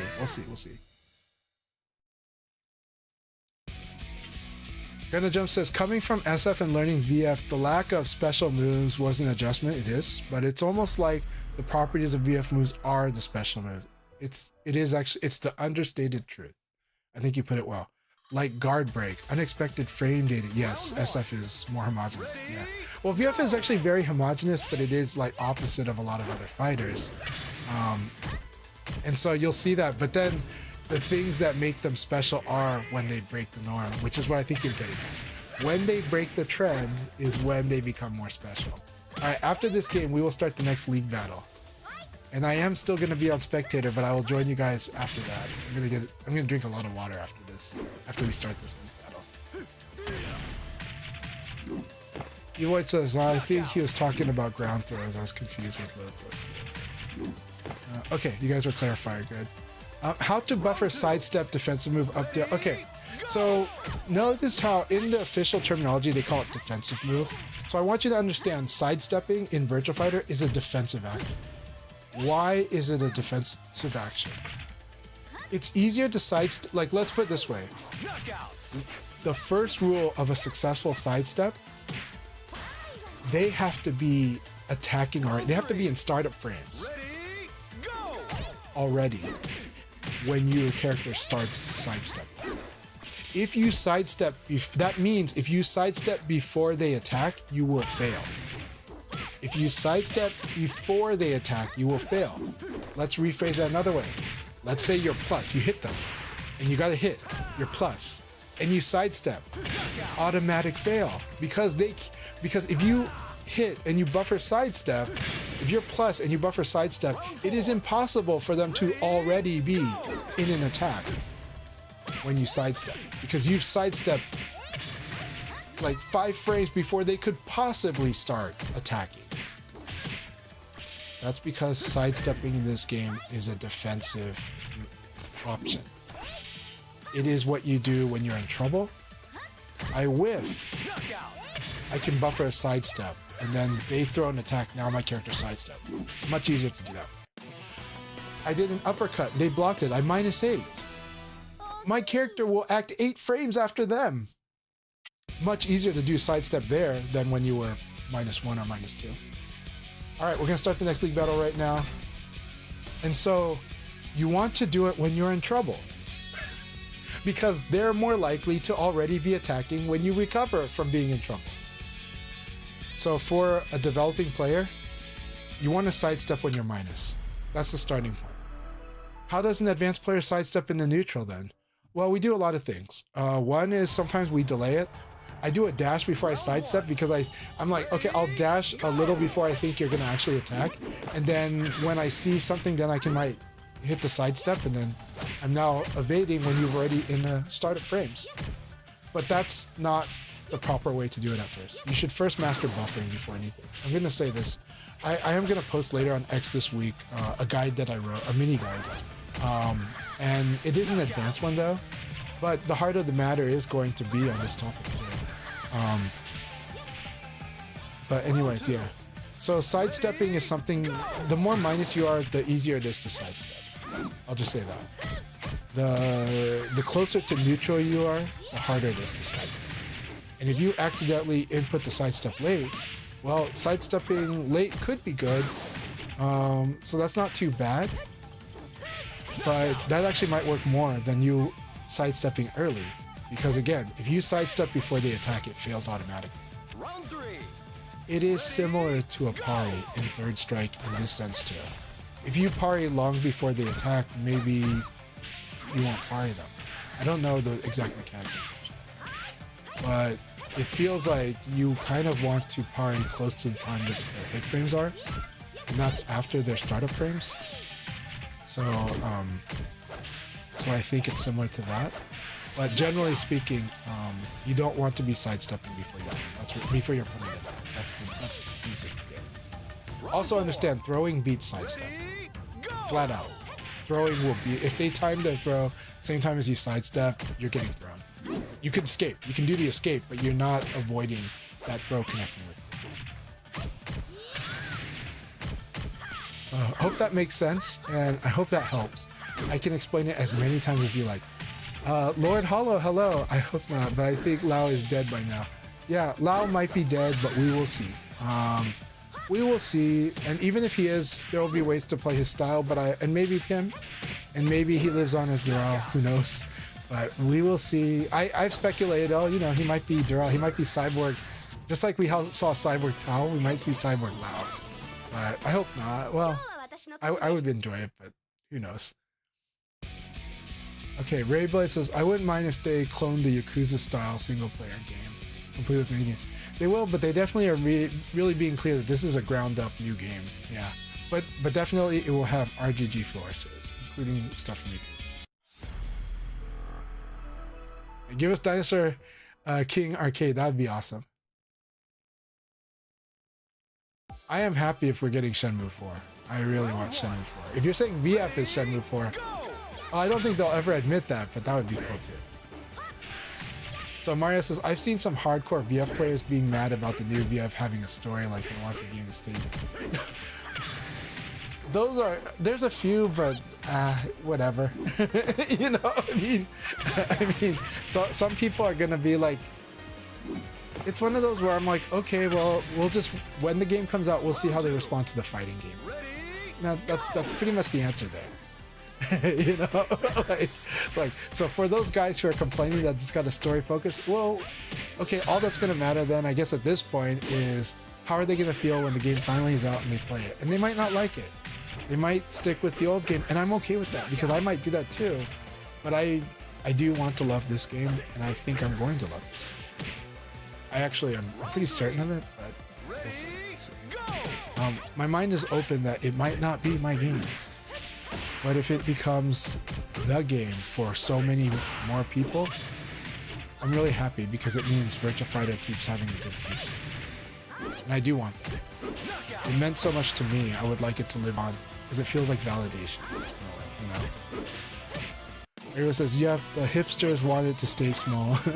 I don't want it to stay small. I have never been that type. I mean, in high school, sure, I would complain about the song getting popular. That's a natural, everybody has that phase in their life. And everybody has that thing that they want to keep there. But here's the thing, nobody can take away my childhood. It's there. My childhood still exists in here. Still exists in here. Nobody took it away. Even if they changed whatever, even George Lucas couldn't take it away, right? So, you know, so I still remember how I saw the old games or the old movies. So that's in the person. That's how they're responding to the modern world, I guess.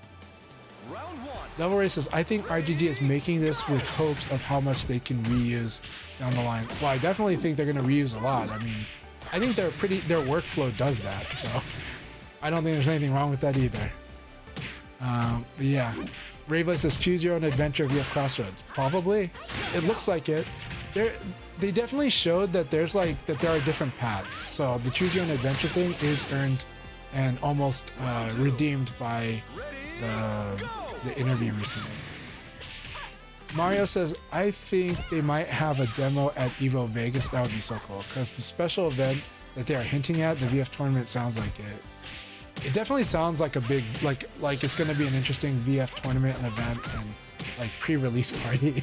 I don't know what it'll be, but it sounds something like that. Yeah. Rayblade. Okay. Well, I don't know. It was a secret, but well, I don't think there was a Sega booth at Combo Breaker, so because of that, I don't know if I'm gonna expect the Sega booth at Evo. But I am hoping that they do. That there's something there, but I'm not hinging everything on it. I think Summer Games Fest was really the thing. But I hope there's something at Evo. I hope there's something at Evo.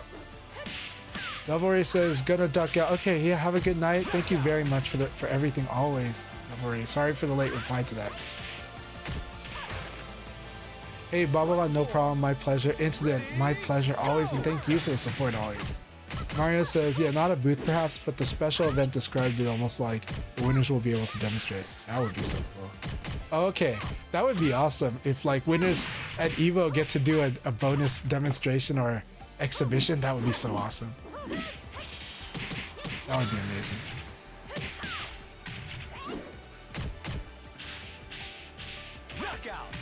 That would be cool if that's something like that. I don't know, but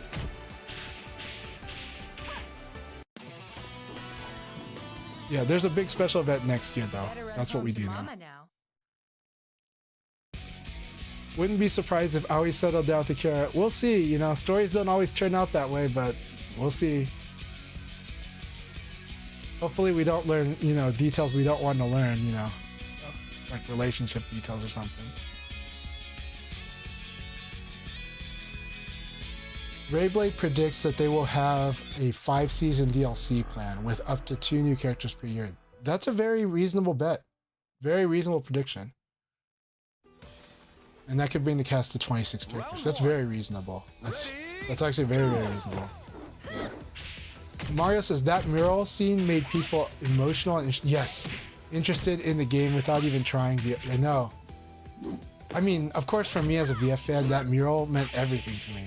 But seeing how many people loved that mural, that people that don't play VF, that thing struck a chord. That was the best. So happy about that. Because that's how I was like, I can watch this thing all weekend, and I did. So, it's like I can watch this mural scene, just this short segment, all weekend, and I kind of did. So, you know, it's just absolute love. As another person on X had said, this game has soul, and that scene shows you this game has got soul. That's how it felt for me. It's got heart, it's got soul. And it made me like Cielo way more, even more than I like already. Just that scene, just watching him, the way, his expressiveness, and like after that, his feeling of satisfaction, and yet there was still respect. That felt good. That felt good. Maybe I'm an old man because of that, but that felt so good. Ready, go! Well, and I says, yeah, I made it in. Awesome. I'm really glad that you got it. Thanks for your persistence. Again, Relax, thank you for your persistence. Keep it up. Instant says, okay, can type more about, I'm thinking about Wolf's moveset. The big thing in the footage that made me think is how he has the super kick sliding hit throw that Blaze sort of has now. Kind of safe for the person doing it. It is, well, I definitely saw that, and I think it's really cool. I think there's going to be an interesting, fast-paced ground game in this game. I love that. Vanessa already kind of has that, yes, but and Wolf and characters with ground throws too. I think that's going to be a cool dynamic, and I hope maybe something similar for Walls. We'll see. But yeah, I think that'll be. I think it's going to be an awesome aspect. What I love is that this game is going to have pace. This game will have pace. VF always has pace, but now more people really feels that pace. That means a lot to me. Because it's good to have a full spectrum, and we have a lot of games that have dead pacing, right? We do have like supers that take like 10 seconds, right? And so I like that VF is going to have these finishers that are quick, just like they always have been. But you know, they're looking even better than ever. I'm so excited for it.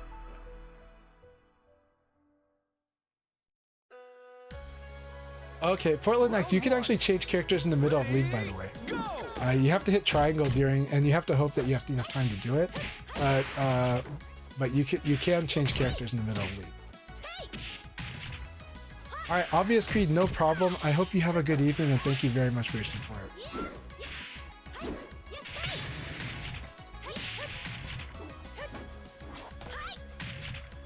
We are gonna watch it the next Virtua Friday. Juicebox, hell yeah, hell yeah. Add Ip Man to VF6. Yes. Ip Man is definitely an inspiration on this game. Yeah. Or some other legendary martial arts movie fictional character, preferably based on a living actor. Yeah, well, I definitely like Donnie Yen, who is Ip Man in a lot of the popular Ip Man movies. And Donnie Yen is amazing in his capability. There's also, but you know, also there's the Raid and now the Furious.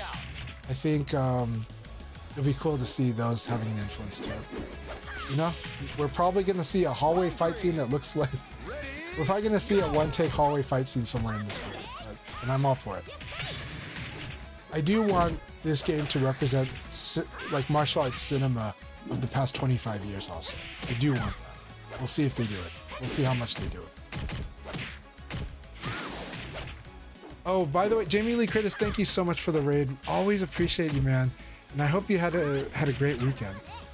Always love fighting with Jamie Lee Curtis and always enjoy the company in the chat. So, and I'm glad a lot more people got to know him at Combo Breaker, and congratulations again on an awesome run at Combo Breaker. You were awesome.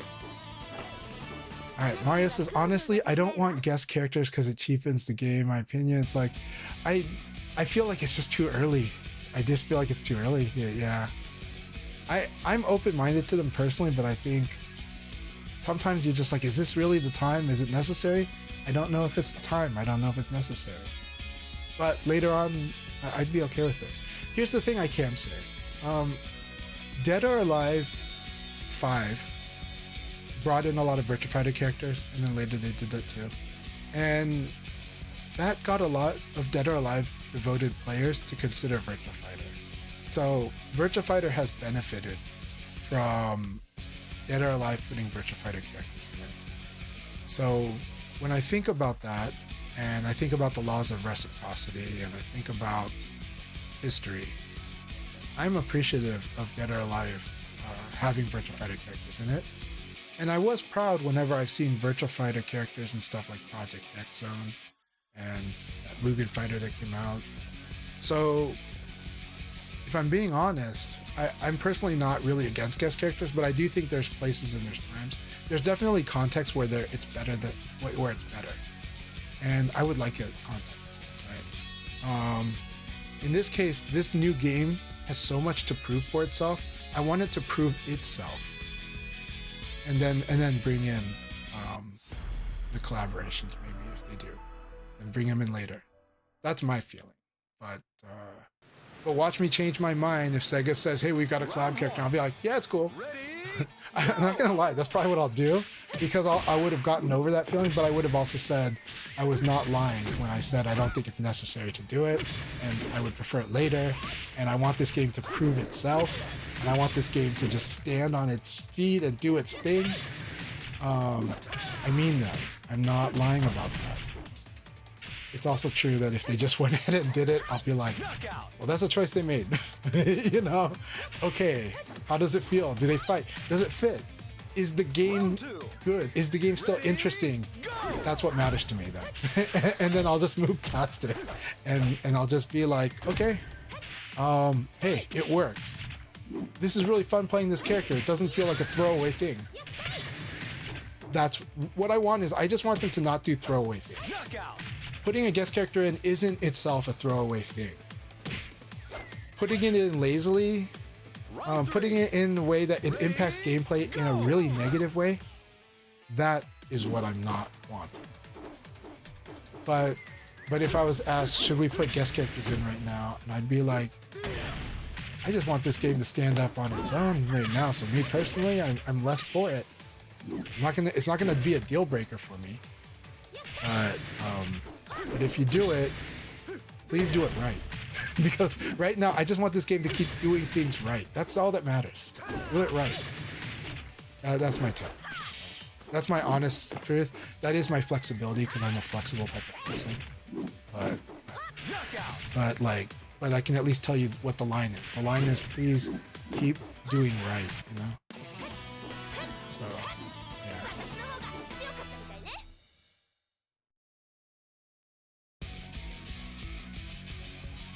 I definitely want to. There's just so much to tell about these new characters, right?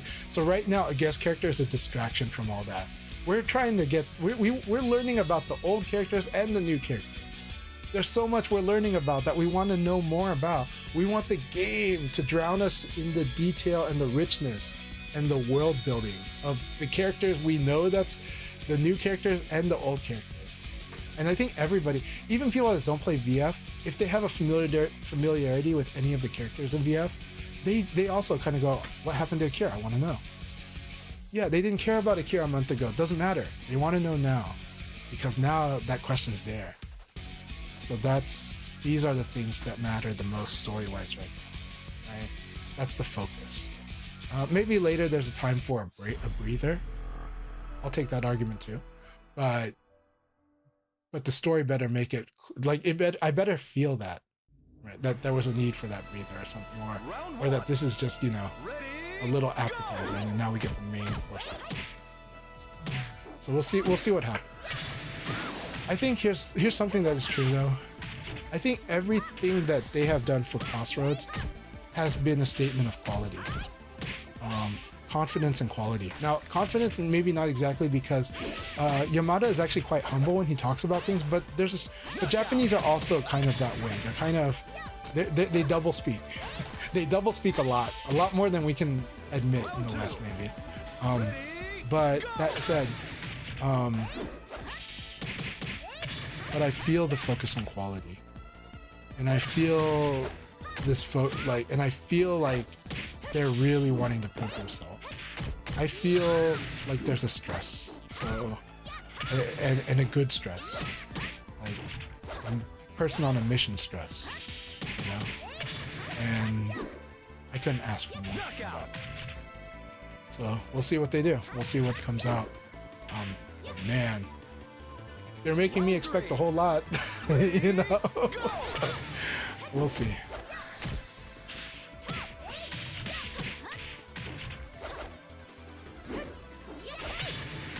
They might have a mini game where look, they have alluded we're gonna find out what happens to the Devil Shark, or they're gonna settle the score. We might find out that Jeffrey's not with us any longer. Who knows? We'll see what happens. We'll see what happens. Or maybe he's missing an arm. But we'll see what happens, you know. Oh, Creative Dimwit, thank you very much. And everyone again, shout outs to Chad the Third. And thank you to the people that came here via that Chad the Third sent. Thank you, Chad the Third, and thank you guys too. Thank you for giving me a shot. And I appreciate all of your support. Even if your support was just one day, it's appreciated. But I hope that I can keep helping you long past today. And I hope you guys will enjoy Virtua Fighter too. I hope you guys find that Virtua Fighter, whether it's the new one or the old ones, I hope you find that somewhere Virtua Fighter is for you too. And I feel like you guys are here because you feel that way. But let's hope it lives up.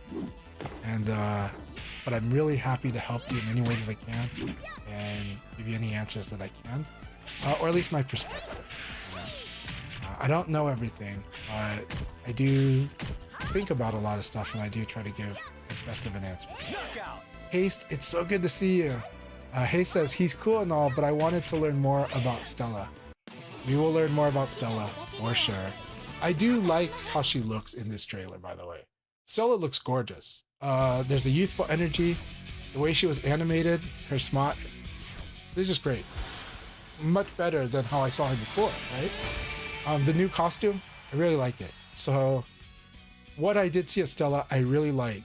And now I have an image of Stella that is more distinctly Stella than, say, Sarah or another character from another thing. I see Stella more now. I'm not saying it's perfectly that way, but I see Stella more now than I did a week ago. All right, Ray, congratulations. Kusano, Phaser Cat Games, also congrats. Keep it up, y'all. All right, we will start the next league battle probably on the 25-minute mark or a little after that. So, on the 25-minute mark or a little after that, because I want to give you all time to get a drink, get some fresh air, use the restroom, walk the dog, whatever you need to do. Take a hit, you know, whatever it is you need to do. Take that moment and then come back in and we keep on sparring. I will probably join the next one. We'll see. I'm having too much fun just reading the chat, and you guys have just been fantastic. So I hope you guys are enjoying this. If people don't know what is with the league battle format, it's a round robin format. Once I start it, the players all play at the same time. So you get to go through a lot of matches quickly. Now, a lot of times I do participate in these, and when you guys watch, that said, when I participate, you'll only see my fights during the league. But when you watch my fights, I will talk about what I'm thinking about, my impression of what the opponent's doing or where they're going with it, and I'll sometimes illustrate what I think is like the answer to it. But at the very least, I'll just tell you what I'm thinking. VF is a hard game to play and talk at the same time. I feel fortunate that I can do it to degrees. I can do it as long as certain gears of mine can still win or can fight well. Once the opponent is completely mentally stacking me, that's when you'll see me stop talking. Or if I have to feel like I have to act in a gear that is much more reactive. This is a game where you can play in many different gears, and I play with a lot of them. And streaming is better with some gears than others, because sometimes it's your activity and your knowledge advantage that you can use, but sometimes you have to really deep think because your opponent's outskilling you. So you have to create guessing situations and outguess. Sometimes I can do that quickly with less focus. Sometimes I have to use all my focus to find the right way to do it against that opponent. So VF is that kind of game. We fight on so many levels, but it's so wonderful and beautiful. That said, this room, these dojo sessions are for all skill levels, including people that don't play VF. But it's for anyone, and it gives them a diverse experience of opponents. It also provides them the chance to find sparring partners, and it gives them a chance to kind of get diversity of play experiences. And then, of course, it gives them the chance to just have fun chatting with me. Because I love chatting. So please make yourself at home. And the only rule is really to be respectful. Really. We operate on respect and good faith, right? And I don't really care about your history. If you can be respectful in here, I'll be pretty cool. If your history is bad, that doesn't matter to me, except for when you bring that bad history into the chat, or you bring it in there and you take it out on us. That's when that's when it gets respect. But if you're respectful, I'm pretty cool with everybody. That's just the way I conduct it. I'm not trying to judge people, but sometimes I'll have to take action with usage of judgment. But it's really going to be based on the conduct in the chat. It's not really going to be based on much else, because I'm not here to mediate past beefs, and I'm not here to tell people who's right and who's wrong. But I do try to tell people what I think of how to play the game better, or my ideas of the game, and I'd like to listen to your ideas of the game and listen to what you love about the game and what you think and what you're learning. That's what interests me. And then, of course, I am interested in friendship. So, here we go. All right, so Itako says, hello, always been a VF fan since VF1, since I saw it in the arcade. I know, same here. Your stream was recommended on the Discord to view. Thank you so much. And for whoever recommended my stream, thank you guys so much. I appreciate you a lot. And for those who actually follow that recommendation, thank you for giving me a chance. Thank you for giving me a try. I really appreciate you a lot. And I appreciate anyone who gives VF a shot too. That is also true of me, is that anyone who gives VF an honest shot, I'm really grateful for. Because I love this game, and I just want to share the love.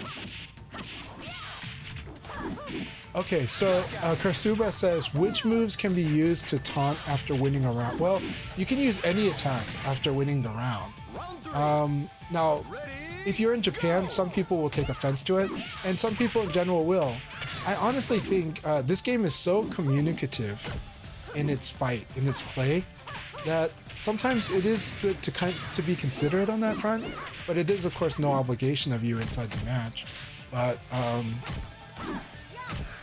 But the thing is, the more opportunities you have to fight against strong players or fun players, or any player really, any good-hearted player, the more opportunities you create for that, the better. And if you do rude behavior, whether it's in-game or through chat or through messages, that just cuts down on that. That mostly hurts you, because what it does is it just ends up putting you on someone's I don't care for this person list. And that's okay. You don't need everyone to like you. But you might get less opportunity with that. And I like to have more opportunity than less. So that's my take. So that said, I do in America, I like being active after the match, so I used to do all kinds of stuff. And I understand it when the opponent does it, so I'm cool with that. But some people do, read into things. Some people are like, oh man, they were teabagging me, and I get that. I do think teabagging in fighting games is a weird thing. It makes more sense in shooters, but people do get offended by it, and once you know that they get offended by it, consider whether you care to have that person as a sparring partner later, or you don't care for that. Because you might be singling yourself out to not have them as a sparring partner. And I'm not going to judge that. I'm not going to judge you. I'm not going to judge them either. I might, okay. The limits of my judgment is I just might find it funny for both. I just be like, well, okay, that person teabagged and they're just being like, I guess some would call a douche. And then the other person, well, they're being uptight about it, but that's their right. And so it's like, okay, but I'm happy to play with both, and I don't think either of them have a problem playing with me. So I didn't lose any sparring partners. But maybe they did.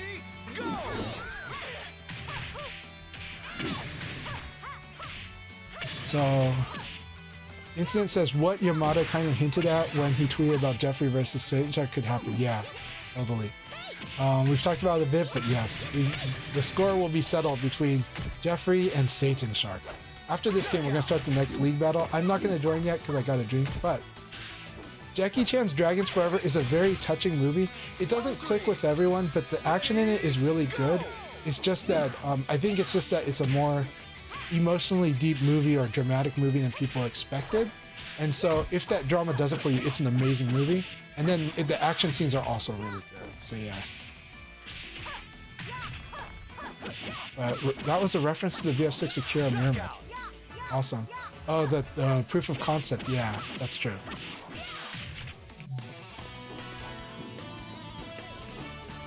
Better run home to mama now. We had good chats from matches. Creative Dimwit says, I started with VF. Okay, we're gonna start the next league battle now. Good luck, have fun, you guys. Alright, so Creative Dimwit said, started with VF as a kid, but never knew the name since I was like 3. Fair enough. DO5 is the reason I remembered VF from my childhood. Very thankful for that. I'm thankful for it too then, because like I said, I know quite a few people who got interested in Virtua Fighter because of the Dead or Alive 5, especially last one. And they really enjoyed playing the VF characters in Dead or Alive. And when I think about that, I have to be grateful that guest character collaborations were made for that game, for that series. So that's because of that, I cannot really personally be against these characters because I've seen it work. Let's see. Right in, by the way, everybody, you guys can tell, Chad the Third sent a lot of people here today. So like I said, please, I want you guys to support Chad the Third if you can. If you don't already follow Chad the Third on YouTube and on Twitch, please do. It's Chad the Third. And usually underscore in between on the Twitch. But Chad the Third's content is great. Again, I love how intelligent his commentary is and his analysis is, and I also like his I like that he provides a voice that we don't have that much of in the VF community at the moment, but we can in the future. It's not my style of voice, and I'm not going to try to imitate it, but I really like it, and I want more of it too. I want more of all kinds of voices in VF, and so for me, I'm very grateful for Chad the Third when he has really supported VF in a very honest, sincere, and intellectually engaged way, and gameplay engaged way. He's the real deal, and I think and his audience knows it. So huge shout outs to Chad the Third. Chad the Third, thank you very much for your support. And I have seen you give a lot of wonderful compliments to me, so I appreciate it. And I know coming from you, it's honest. Like, the thing about Chad the Third is like, yes, I'm the guy who's always going to find the nice way to say things. It's true. It's the way I am because I do value harmony a lot, and because is there an ulterior motive? Well, the ulterior motive is to get as many people as I can to appreciate the things I love, you know? But sometimes you do need to have tough love honesty for that too. I'm just not good at it, and if I tried to do it, it would sound fake. If I tried to do it, it would sound very fake, and that would not be good for me or for anyone that's listening. So it's just not who I am, but I appreciate the people who are and can use that voice because it speaks to a lot of people. It speaks to people that I can speak some to, but you know it when someone speaks your language, you really feel that bond and connection, and you make connections better, right? That's why we need diversity in all of our games and in our passions and our hobbies. That's why we need all the different players that we have in VF. We need, players like Tricky, players like Chief Flash, players like Emery Reigns, right? They have very different voices. Players like Virtua Kazama, very different voices. Players like Paul, different voices. We have players with different voices, but it helps because this is a game, honestly, this is a game that almost everyone can love, to be honest. Really is. And there's a large cross-section of people who will really love VF. And different voices can help us accomplish that goal. But Chad the Third, I like his eloquence a lot. But especially true that what stood out for me when I watch his videos and listen to, sometimes I'm just listening to his videos because I'm driving, is because I've taught Virtua Fighter to a lot of players, including a lot of players coming from Tekken. Because it's a natural thing. A lot of people coming from Tekken want to learn another game. Virtua Fighter is on the stop somewhere. And I've seen the difficulty with like a culture barrier or a language barrier, and I've overcome it in my own ways.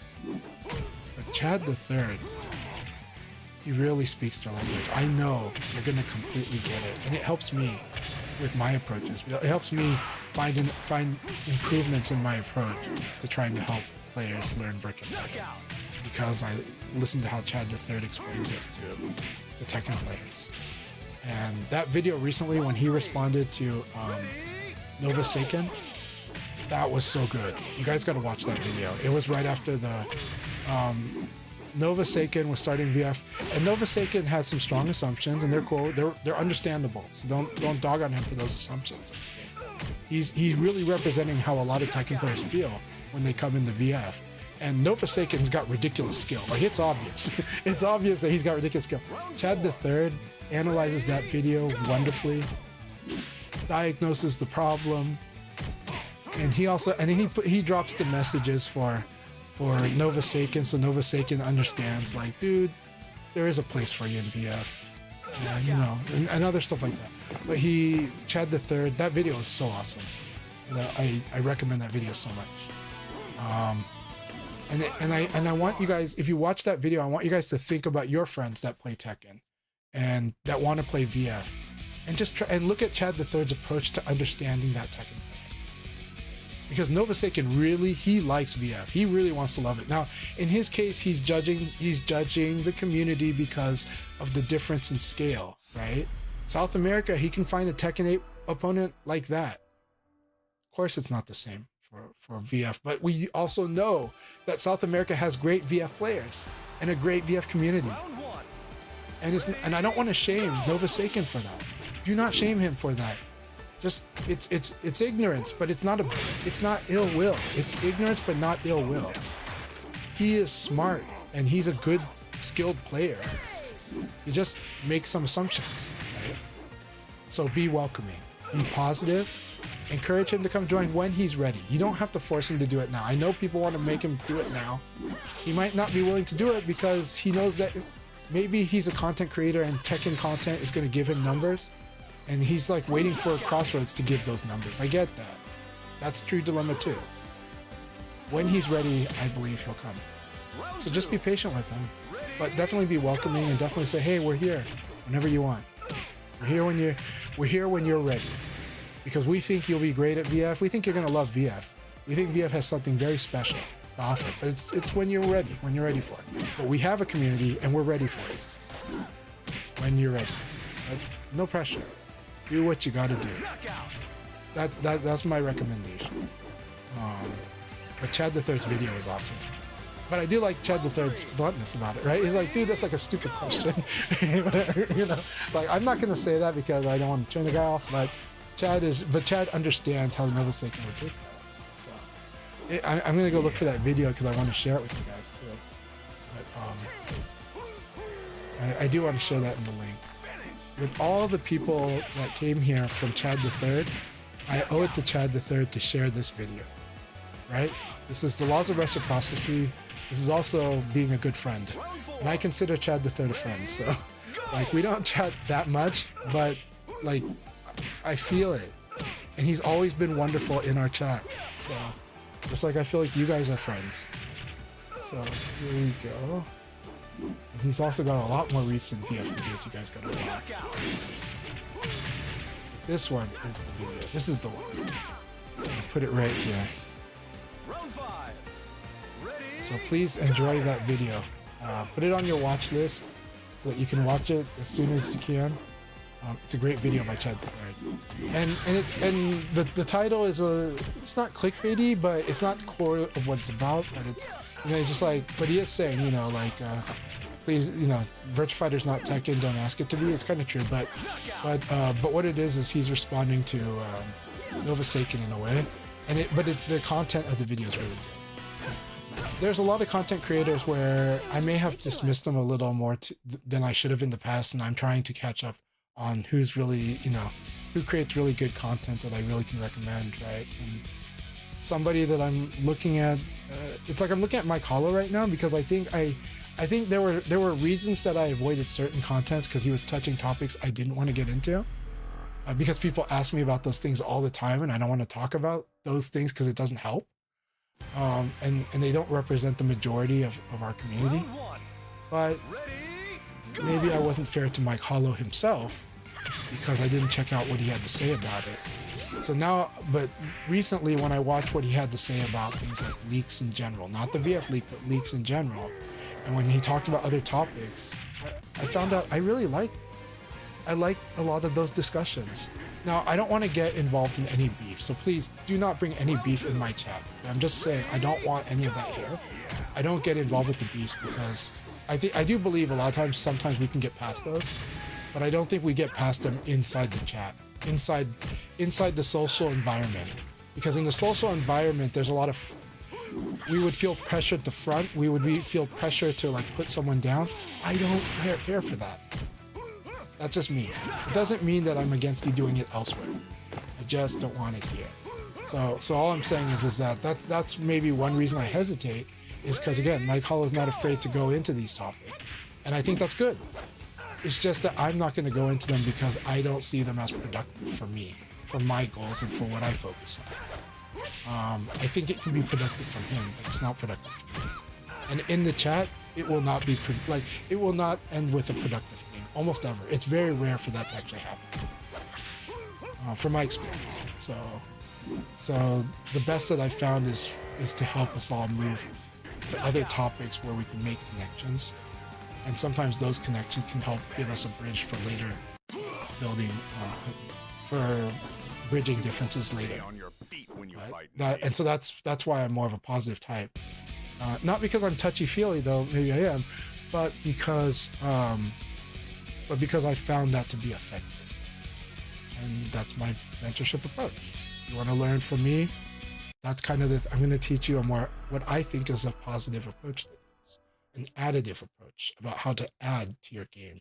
And instead of focusing on how to subtract from your game, how about adding something so much better that you would rather just do the better thing instead of beating yourself up over the negative thing you're trying to stop.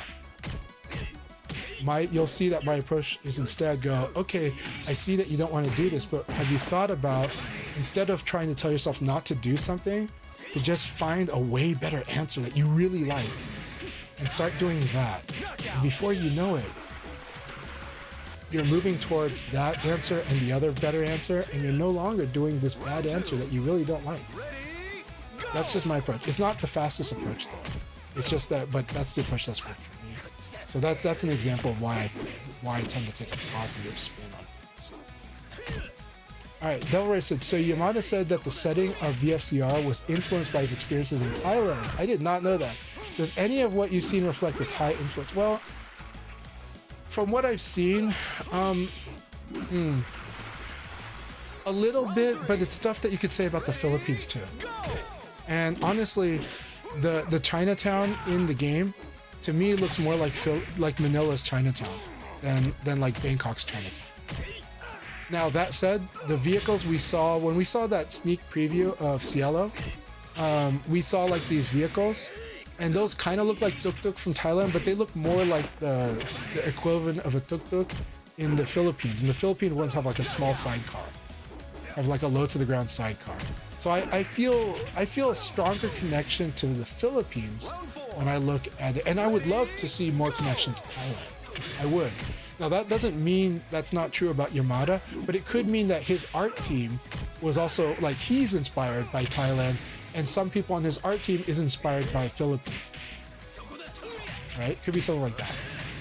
But I'm happy to hear if his experiences in Thailand influenced this game. And I think Thailand is a rich environment for these kinds of experiences, to be honest. There's a lot of unique things and a lot of universal to third world country things in Thailand, you know.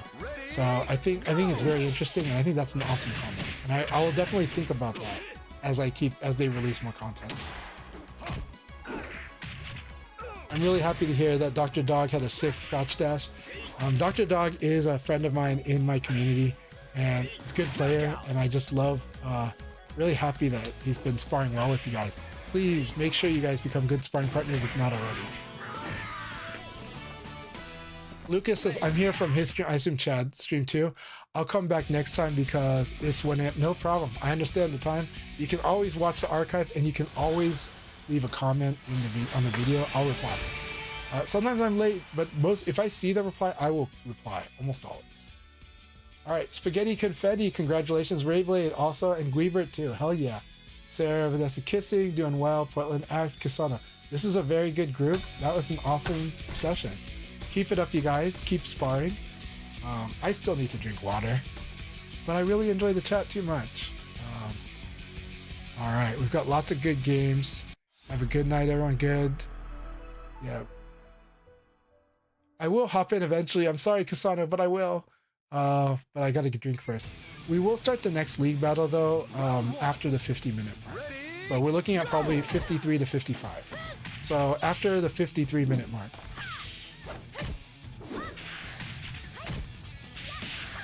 So let's see. I will eventually pop in, Kasana, okay? I promise. I'm having too much fun with this chat, and I'm having fun watching you guys fight a bit too. So, Karasuba Shiro says, you know, I admit I'm willing to play against the entire venue player or non-player. Yeah. You know where you made it? Yes, you did, and good job. Son, I'm glad you finally made it. So I am like a full league behind. So I can't hold you back forever. He's talking about the connection issues in rooms. I am glad that today we had 15 people play and it didn't seem to crash. Alright, Karasuba, that's right, you're in Australia. You also know that I don't mind sparring with you, so. Alright, LJ, okay, Loose. I hope to be able to jump into session with you all after I get my new graphics card. I hope so too. So graphics cards are not cheap right now, but I'm cheering for you to be able to join us. And at the very least, I'm happy that you're joining us in chat.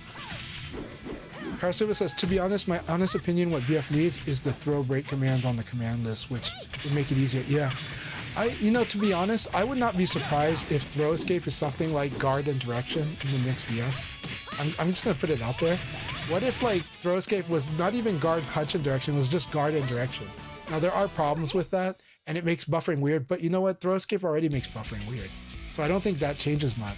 But I wouldn't be surprised if it was just hold guard in a direction. Now, I'm not saying it has to be that way. I love the current way. I just think that if they want to maintain the current controls, which I really personally want, they should just make sure that the shoulder, like R1 is a guard button. It can still have a guard button on the face, but R1 should be a guard button for sure. Like, that is the way to play this game on a pad, is to put like a guard button on shoulder, or to put the punch and kick on the shoulders. But that's not many people like that way, so guard as the shoulder button it is. And of course that the game teaches you how to play, not with a tutorial and in the story mode, but in the most natural ways possible. Just that eventually you get there the way you would in other action adventure games. But not like the early 2000s when everything had a tutorial and you had to go through that, because players do hate tutorials. Casuals hate tutorials. Yes, the hardcore love tutorials. And yes, I want a really good tutorial in the game too, but I'm telling you, it's less than 5% that go through the tutorial. We're not making this game for the 5%. It should be in there, but the focus should be on how to make the core way of playing the game gradually get the player to being a really sick Virtua Fighter player, even in the single player context. And there are so many ways to do it, it's not easy. But I believe they'll do it. They will get the player to naturally do these things that we take for granted. So, yeah. But like I said, I wouldn't be surprised if throw escape was simply hold guard in a direction. And I think it would work. That's me. Round 4. Ready, go! Oh, did 2 Scoops get kicked earlier? I'm sorry if you did, 2 Scoops. Sorry. Car Super says, with VF, what got me into it was seeing VF at a video rental store. That does it. Store a copy of the original VF for PS2. That's how I picked up playing the series. I know a lot of people that started that way, and it's I do miss the video stores too. And well, I miss a lot of things about those days. But you're here in the now. But that is awesome that that's what got you into VF4. I have quite a few friends who got into VF4 that way. Recently, I think I found out why VF4 got had a commercial on ESPN, and I think that's because they got money given to them. Was it Nvidia? Somebody said like Nvidia paid them back. Someone paid them back like a lump sum of money, and so Sega used it on the ad campaign on VF4. And I'm like, oh, that's probably why VF4 hasn't had like an actual commercial on ESPN, because that's like really not expected. And I think it worked because I would go to like frat houses that had like people that just they had a PS2 and the only games was Madden, FIFA, Virtua Fighter 4. And I was like, oh hell yeah. So I was like, put it on ESPN, there you go. And what's one of the best-selling VF games in American console history? VF4, right? So, but that was then. Remember, back then we did have the monoculture. Back then, ads had way more impact than they do now. TV ads had way more impact than they do now. This is a very different environment these days. Way different. Round 3. Ready? All right, Talon, good to see you. So I am doing well, Talon. How are you doing? I'm one of the people Chanchai taught me. I did teach Talon quite a bit, and I really enjoy. Talon is strong, and I really enjoy Talon's company a lot of times. There were times where his competitiveness, I might have been a bit tough on him because of it, but I also understand it, and I appreciate it. So, Talon, really appreciate you, man. Good to have you here. So.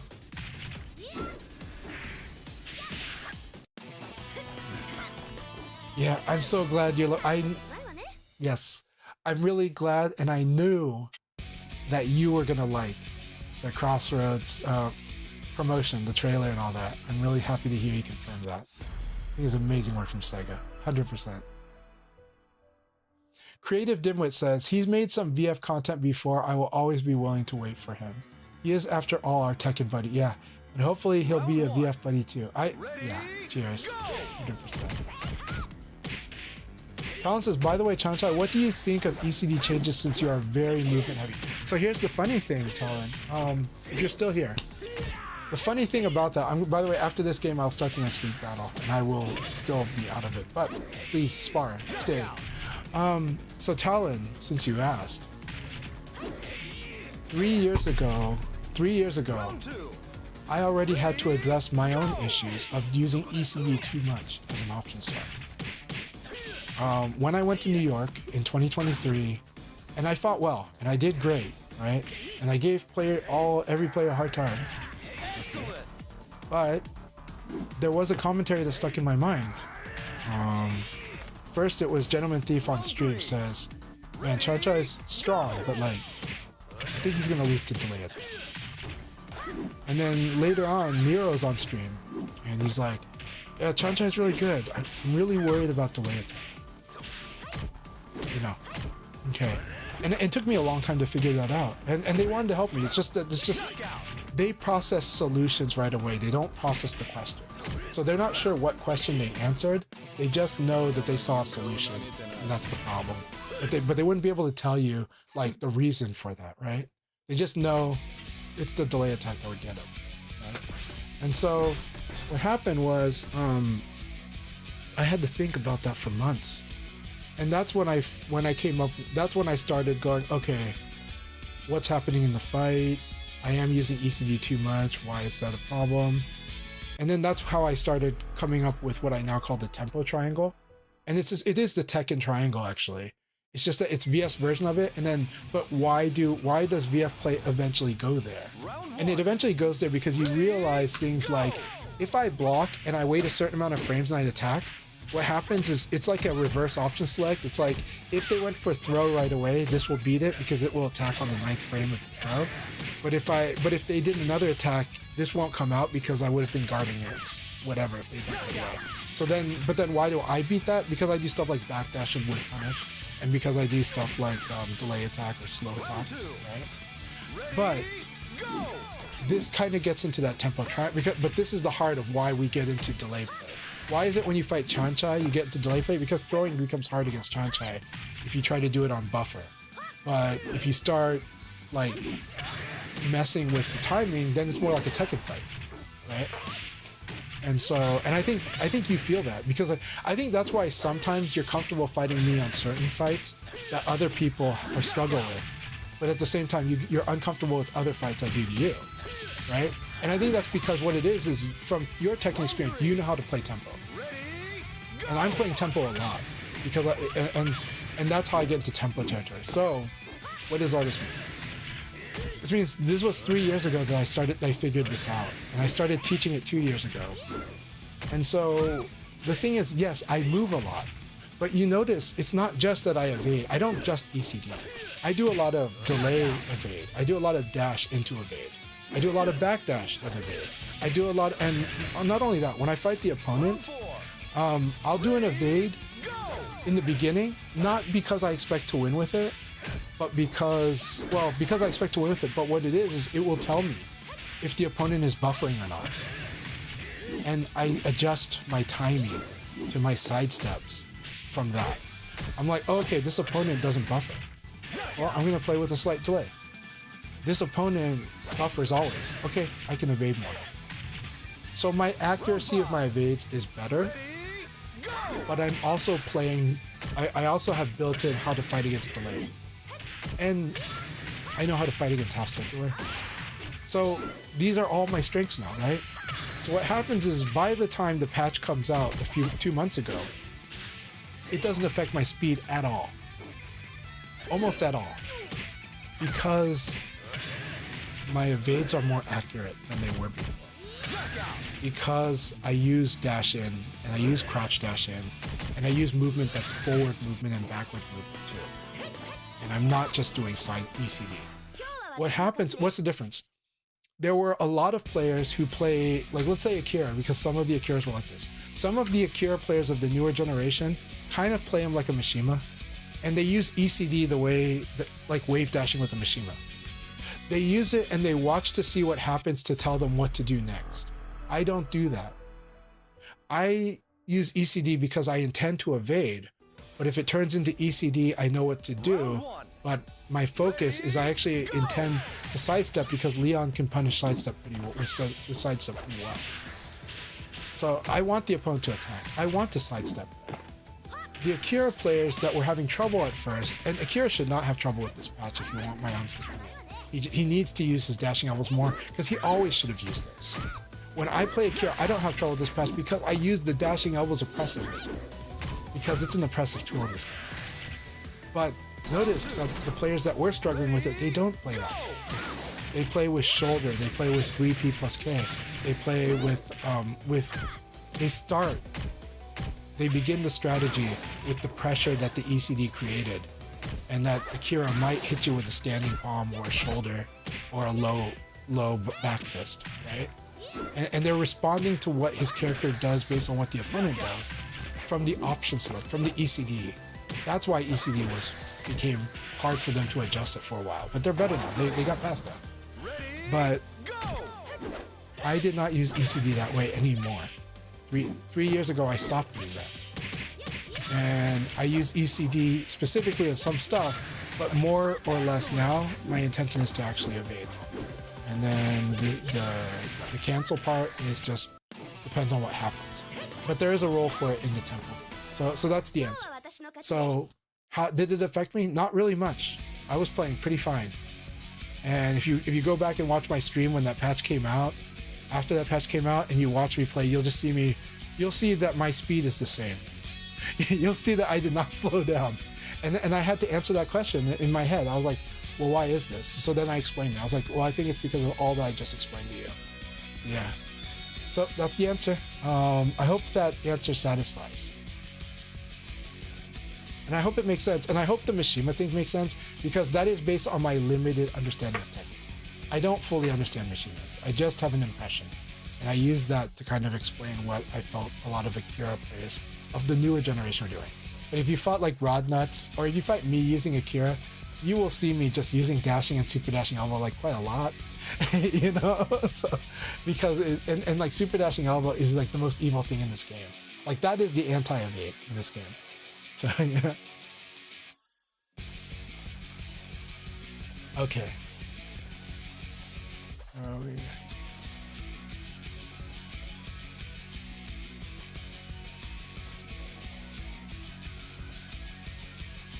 Okay, Karasuba Shiro says, Chanchai, I'm not sure if you know this, there's guaranteed follow-ups after Akira's 1/6P plus G at full fence and half fence. Yeah, depending on the distance, you can just use frame. Yeah, you can.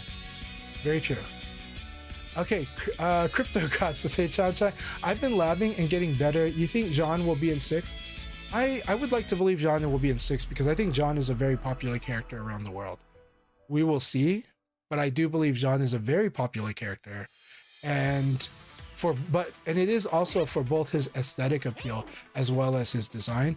And I do think he's also a character that a lot of Tekken players feel comfortable playing with.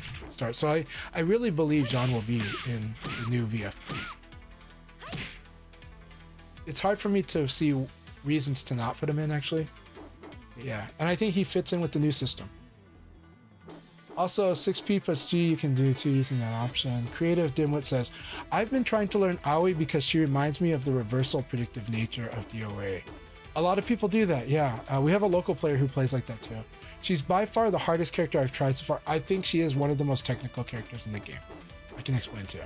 Enjoying it as I am, reading attacks more and more. Yeah, so if you enjoy playing Aoi and you don't mind that you're losing while you learn her, please keep playing Aoi and have fun with her. She's a fun character. I love playing as Aoi. I'm going to outline a few reasons why she's a bit technical. What makes her challenging to learn? The number one thing for me that makes Aoi challenging to learn is that her move list from when she's standing and from when she's crouching are very different.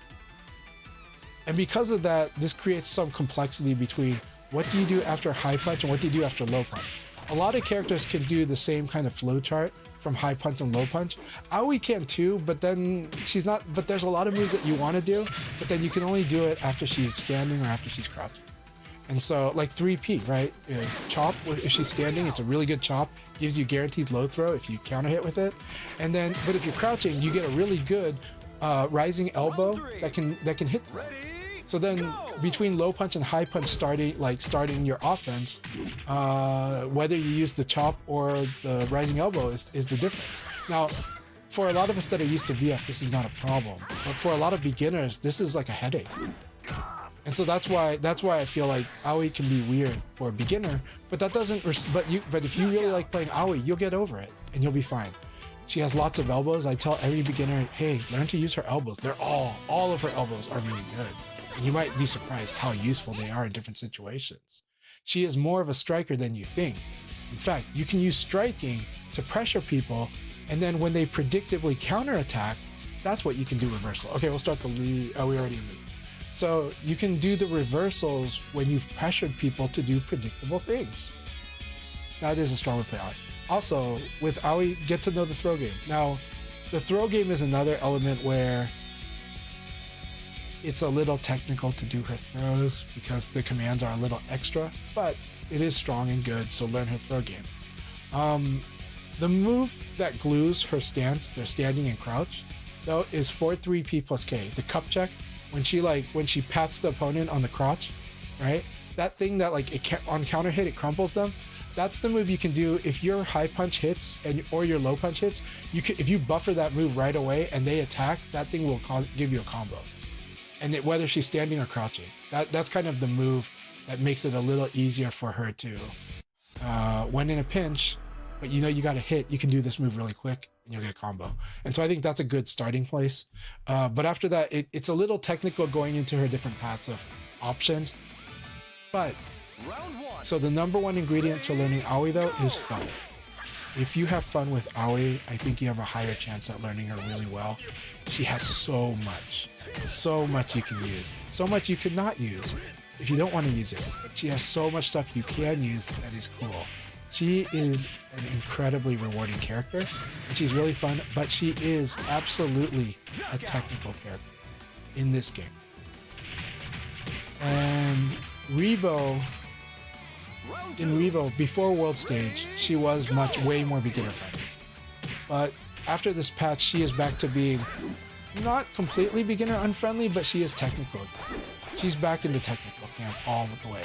Now, even in Revo, she was still at high level. You wanted to get good at the technical stuff, but you didn't have to.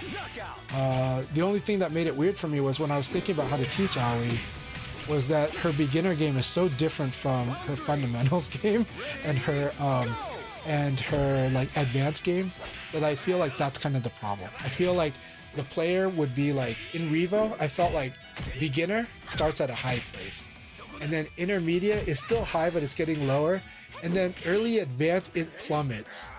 And then but as you get better and better and more advanced, it gets pretty high up there. But you also have to get good at reading, and that's a very different skill too. But if you're a player that has good reading skills in the long run with the skills, Aoi has got to be one of the most rewarding characters in the game. And high level Aoi is really awesome, but it's really hard. It's really, really hard. It's using not just reactions, not just like an insane amount of situational awareness, and Yomi. Yomi is the ability to read the opponent, the ability to really see what they're going to do. That's Yomi. And she rewards that like a lot at high level. But it's also, she puts her neck on the line when she does it.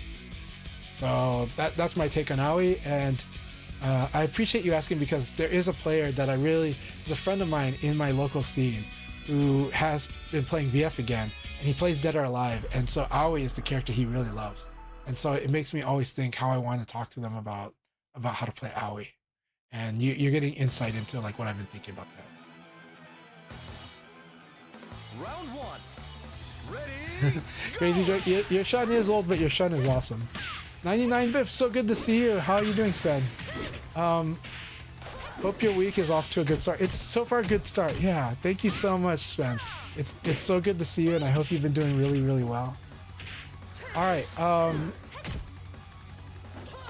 Alpha Frackman says, is there any character you want to see in CROSSROADS? I want to see all the characters in CROSSROADS. I like all of the characters in Virtua Fighter. So my answer is so boring. I would like to see them all back eventually. I think some of the ones that might even die in story could come back in numbers of ways. They can come back as a Doral variant, but more likely they come back as DLC character, as a season pass character, and nobody questions it. Can I ask you a question about Aoi's back turn 3 people's K reversal? Sure. Okay. I don't see the question, but Aoi's reversals are a little hard. There are some slight restrictions on them, and so I'll just say that they're not as straightforward as her normal reversals, but they're pretty cool. The best person to ask will be Tengu Man in the chats, but if you have that question, let me know. But I can tell you that Aoi's reversal from the back turn, the thing is that yeah, the timing requirement is, I don't know the exact timing requirement, but there is something to it where there are situations where it can work and situations where it can't. But the mid seems to work better than the others. Alright, Kasuba says, the reason why I pick Akira is because I like his character design and playstyle. Yes, suits me. Despite being Asuka Tekken 5 to Tekken... Hey, play the character that suits you. It's the best chance you've got. But I like that. Firebird says, she also has moments where her range betrays her and you notice how stubby. Okay, so Aoi is very stubby, but this is where her elbow game is really important. But also that you have to understand, you've got to play... I want to teach 2 concepts. Aoi has many ranged attacks, but the big concept, the big aha. You guys have heard me say use crouch dash, use dash. You want to use forward movement and backwards movement to augment your options by incorporating dash or crouch dash into an attack, you change the range. Yes, the timing's a little different, but now it lines up with some other options. When you use forward dash this way, you are able to still mix up in ways like you're at range 0.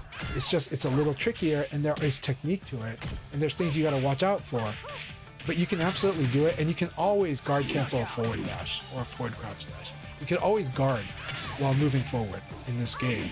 You can stop moving forward and guard on a dime by hitting the guard button in this game.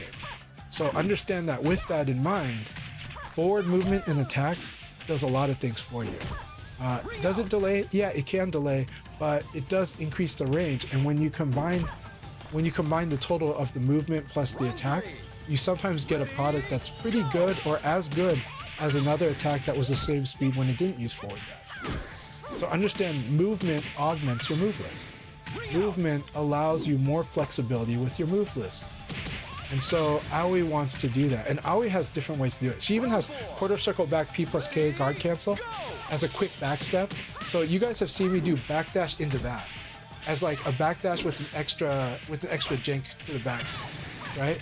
And sometimes I let it rip where I do that palm. I don't guard cancel it, and that palm, sometimes I realize the opponent's gonna swing in or move too close. So I hit with this thing, and I get a huge combo out of it. So, and then Aoi has 6/6 P plus K, and then you can delay the P follow-up.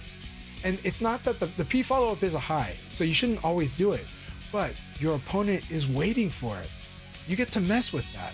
You get to really mess with that by delaying it at least once, and then after that you can just not do it and do something that beats them ducking, or you can just chop or whatever, but they're gonna be slow to react to it. So you want to start expanding what your moves do for you. When I say that this game, almost every move is useful in the game, that it doesn't have that less than 1% of the attacks in this game are bad, when I say that, I mean it. But part of it also means you want to sometimes augment the range, and sometimes you want to find the alternative use for the moves. You want to realize what you can get with this move, even though it's not the best damage or the highest thing, but it gives you a situational either advantage or a situation that your opponent's not used to that you can play with. This game is like that. Aoi has a lot of attacks. She has a lot of ways to augment her range, and she can do a lot of things that are annoying, and she has a lot of good mids. A lot of characters wish they had as many good mid attacks as Aoi has. She has a lot of good mid attacks. And I'm telling you, that's a big key to how you can make your Aoi even stronger. He has a lot of good mid attacks, mid-level attacks. And she can also use dash and crouch dash and even back dash to change the nature of where these moves are really good, to give these moves extra strength. So that's my advice to you. Play with the moves, and play with the movement, and play with both the movement and the moves. And you'll see a lot of stuff, especially with a character like Aoi's got 2k P and 2k PP. That thing is evil. That thing, you have no idea how evil 2k PP is. So evil. And there's a lot of play with it. Lots and lots of play. Watch how Rayblade uses 2k PP, right? So much play with it. It's so much fun. Aoi is an artist's best friend. Yeah. I hope that makes sense, and I hope that will make you feel more encouraged too. It is more work, not gonna lie, but I think Aoi is so much fun.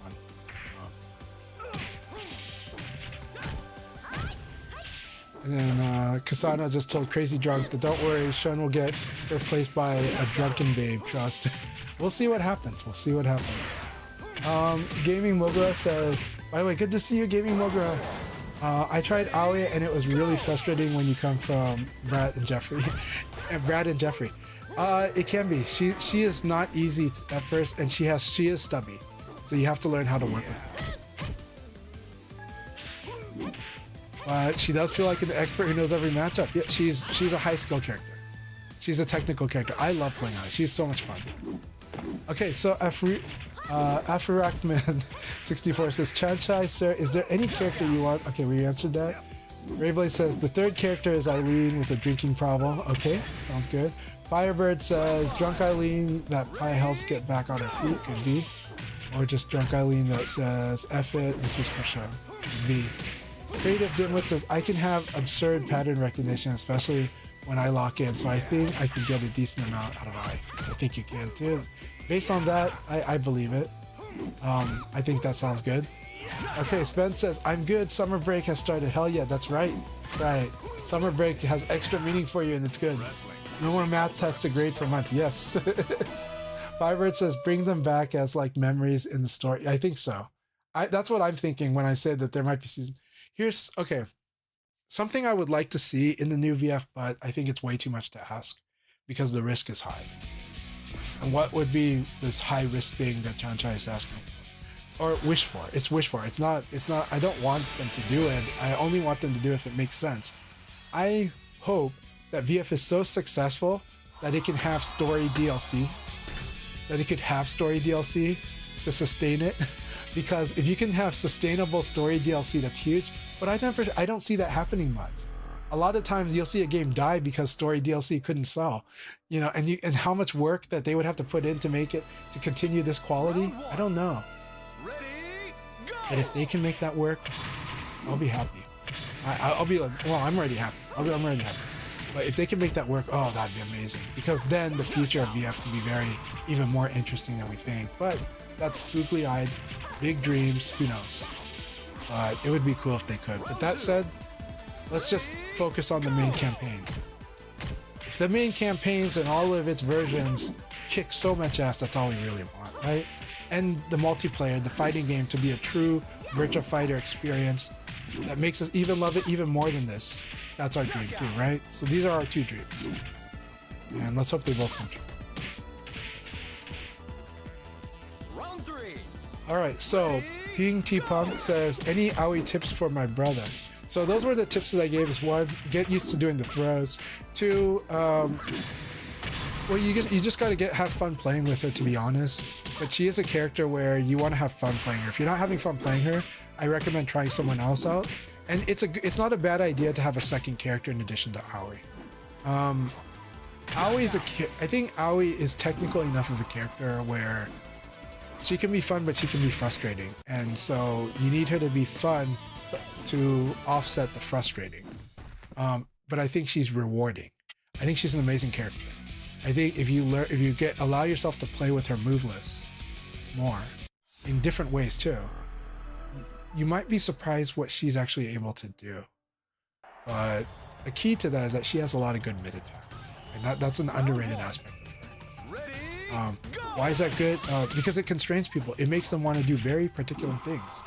When you constrain your opponent to do very particular things, you can start doing hard counters against them. That's how you make that job easier. It's not because you could read every move that they're doing. You can put them into the position where there's only a few things they're likely to do, and you can punish them. That's the key. I think that's always been the key to Aoi since VF3. Is how to apply pressure, how to play with pressure on and off, and then how to punish somebody for what they do when you mix up between turning on the pressure and turning off the pressure. She's a very push and pull character. She's really fun, but you also have to have fun. Again, because if you're not having fun, it's like a big ask to have you push yourself to play more Aoi VF. But I have so much fun playing with her. Whether I win or lose, I have a lot of fun playing with Aoi. That's me though. Okay, 99bif says, question about Aoi's reversal. So when I hit the 6P plus G throw and then try 8P plus K, a local Aoi always reverses it. Yeah, because she can do a reversal of when back turn, and that 6P plus G throw, depending on the direction you put them in, has different advantages. However, it is interesting. It depends on which direction are you throwing her with the 6P plus G.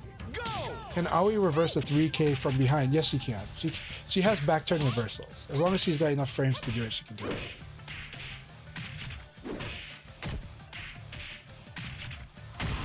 So Gaming Mogra says, yes, that's what I love about this game. When I tried to learn the purpose of each move. Yeah, that's it. You can always adjust the purpose of the different moves, but all the moves have at least a good purpose. But I actually believe they all have multiple good purposes. her back turn 3P plus 2. Oh, okay. I don't know about her back turn low throws.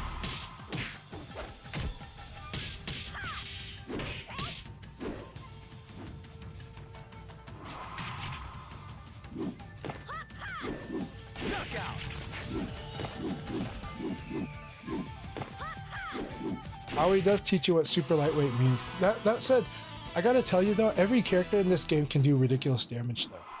But it's true that Aoi will definitely see it in a visceral way because she'll be floated pretty far.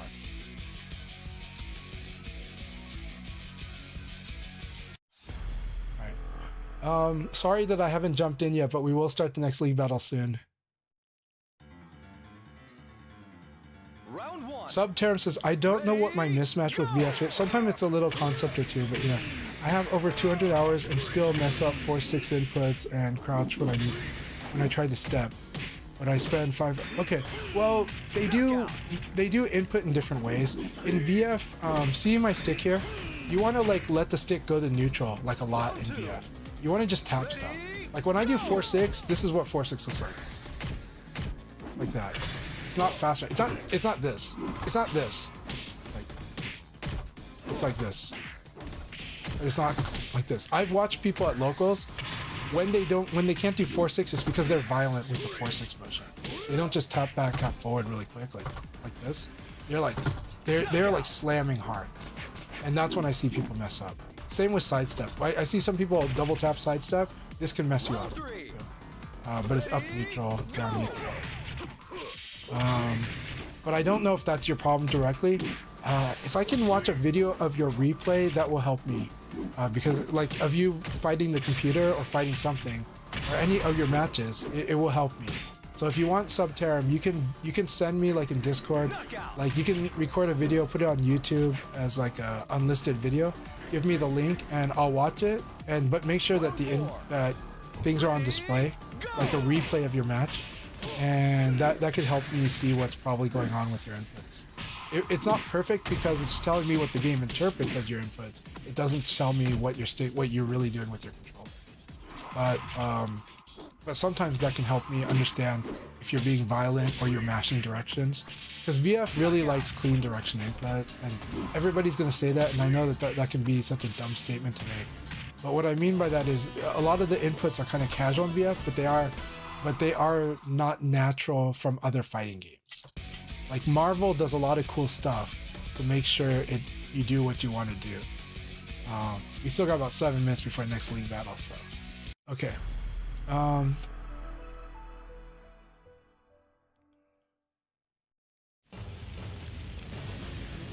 1. Ready? Go! So Chad the Third says, fighting against Aoi is a great way to learn about the importance of two-handed attacks and circulars. I definitely agree with that. I also say it's important to learn how to low attack Aoi. Like not like the low kicks, but like low punch, because you can condition Aoi so much with low punch. You use low punch a little more than the other moves. That said, than you do against other characters, but two-handed attacks are huge, circular attacks are huge. If Aoi's like to do the reverse stuff, then those are really big.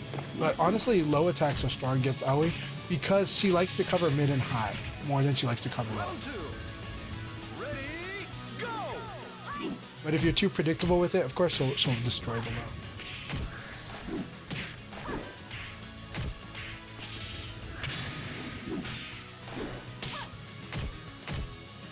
I do like how they did bring Geese back in City of the Wolves, so that's a good example. Knockout! Yeah, no, exactly. That's what I think will happen is we'll get the characters, but without the story. on characters that might no longer be with us. Maybe without explanation.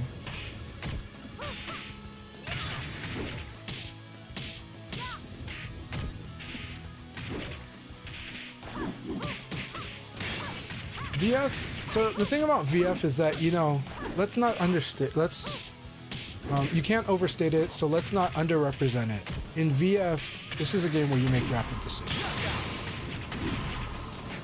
With that said, it means you're doing a lot of simple things in rapid succession, and different things, and thoughtful things. This is a recipe for making errors. One of the best co-op board games in the past was a game called Space Alert. And what is a common co-op board game problem is that a lot of co-op board games are actually single player puzzles divided across players. And when you have a game designed that way, the problem with that is you have the alpha problem, which is there's one player who's going to tell everybody what to do. So how do you make a co-op board game where you can't have this guy tell everybody what to do, or that them doing this is going to cause everyone to lose, and so everybody would tell them, hey, stop doing that? Well, you put time tension in there. So Space Alert is this co-op board game where you have no time to do an insane amount of stuff. You're basically in Star Trek, and you're in Star Trek in an emergency mode, so everybody's got to do their role. Everybody's got to do their freaking role, and they got to do it well, under pressure, no time to be bossed around by the alpha. And that's one way to solve that problem. So what does that mean in this VF context?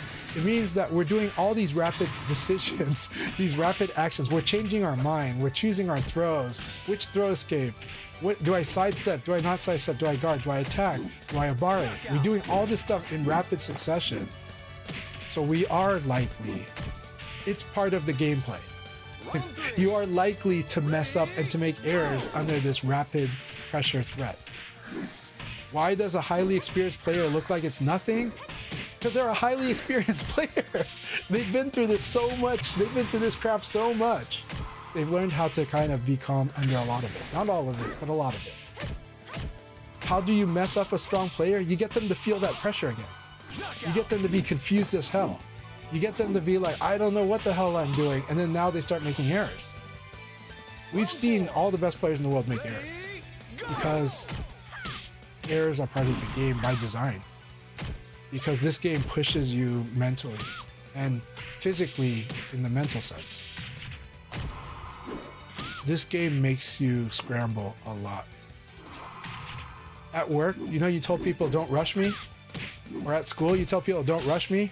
That's because you're afraid to make mistakes. You're afraid to make errors. Well, this game is a recipe for making errors under pressure.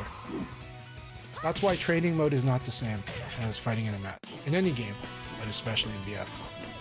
I did it in training mode. Yeah, you did. Get used to doing it in our fight. And I'm not saying that to be mean. I'm saying that this is the test. This is the challenge. This is what you're trying to get better at. Doing it under this pressure. That's Virtua Fighter. And that's martial arts too. That's boxing too. Fight against Inoue. Oh, I know what he does. I know his tendencies. Yeah. Then you're fighting him. It's like, God, these jabs really are freaking annoying me. Oh my God, what the hell? And then you get knocked out. So it's like, that's how it is. That's the fight. That's the fight.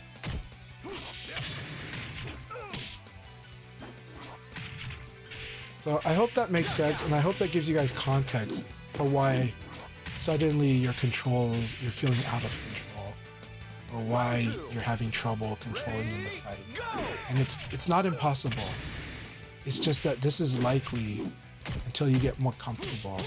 But the more uncomfortable your opponent makes you, the more likely you are to make errors or to be confused, to do things slowly or too quickly. You might be rushing, you might be lagging, you might be inputting something you have no idea, you didn't intend to, your brain didn't mean to. But you know what?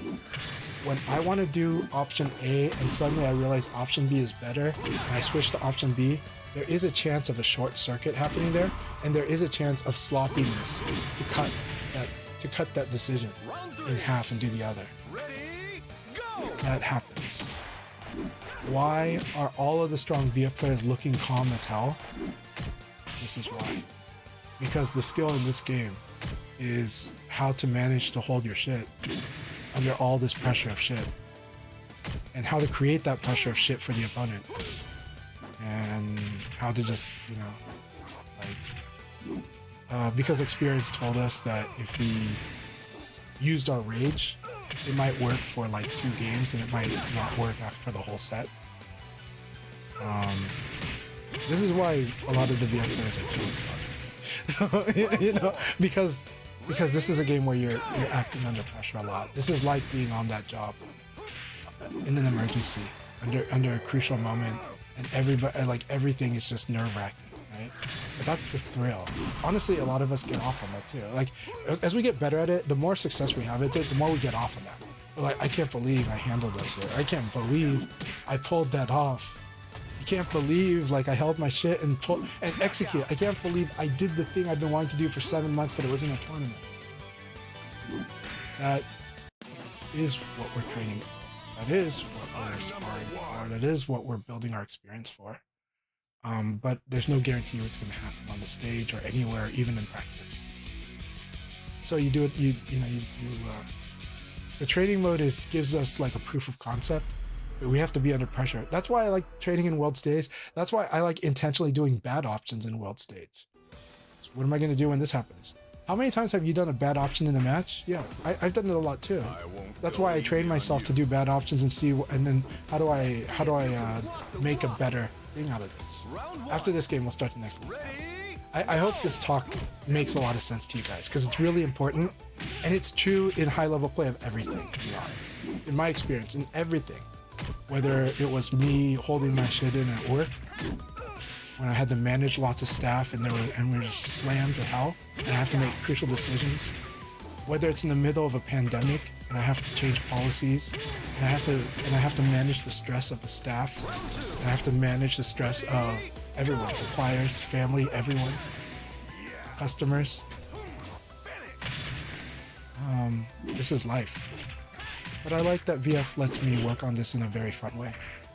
And I like that, I like the thrill of overcoming that difficulty. You know? And I think this is something that VF is very especially good at, because of the rapid decision making, and because having to accommodate for the errors that I make. And if you guys watch me play enough, you'll see I make a lot of errors, but I think if you pay attention, you'll see I recover a lot. And sometimes I look like I brush it off like nothing at all. Right? You'll see the chat, oh my god, he made a big mistake, he's gonna lose it. And sometimes I don't lose it because I try really hard to recover, to manage it. Sometimes I am tilted and pissed. I definitely have been tilted and pissed a lot, but that's part of it. There's pride in being able to manage it and overcome it. Though there's also, it is really sad in the moments in life where you wish you could have managed it and you couldn't. Same in the game. In real life, that's even more so, right? Like, I still kick myself for, not long ago, you know, I made like at one of the jobs I was applying for, there were people that were maybe on my side or supportive, and I got pissed off because of some external event. And then I showed to my supporters something that people rarely see, which is Chanchai getting really pissed off. It's very rare. And the problem with it being rare is that when it's rare and it's not expected, I think people are more scared of you getting pissed off than when they see anyone else get pissed off. Like I've seen people's reactions, they're like shocked. And sometimes that moment, that one moment, despite all the other times where I manage it pretty well, sometimes that feels like that can be the world. Sometimes it can, you know, it can feel like, man, I wish, of all times, I wish I managed it that one time. But that's okay, because everybody is human and we all know that too. And, you know, we're all managing our stuff. And in general, I'm very good at managing it. That said, it's also true that that I'll suffer greater consequences when I do lose it, because people are more shocked when I do it than if somebody that's always mad gets pissed off, because they're used to it and they know how to deal with it. They might not know how to deal with it when it happens to me. So, anyways, just a moment of vulnerability to share with you all. But it's because I know everybody, all of us, have something we're vulnerable at times and that we're managing. And to give insight, because I'm talking about Virtua Fighter and I tend to do well with it, I'm also giving you guys insight when I've lost my shit in very critical situations. And I do regret it. I don't blame the external things for that. I blame myself. But it doesn't make it any easier, you know? But it's also challenging myself to be better in the future, to be better, to keep trying to be better. So, That's the journey for all of us. I hope that makes sense to you all, and thanks for hearing my story. And we'll move on past that story, you know.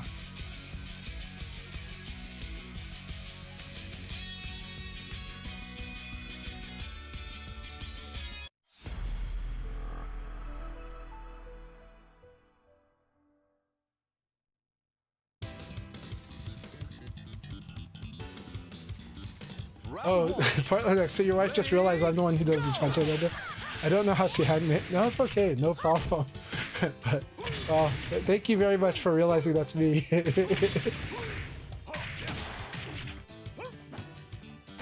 I really like the Nobi myself too. Yeah, I like the Nobi handle quite a bit. Just Miles, good to see you always, man. Round 2. Ready, go! Yeah, last Virtua Friday was the first time I met Portland X's wife. She is really awesome. She's really cool. Thank you guys for your support.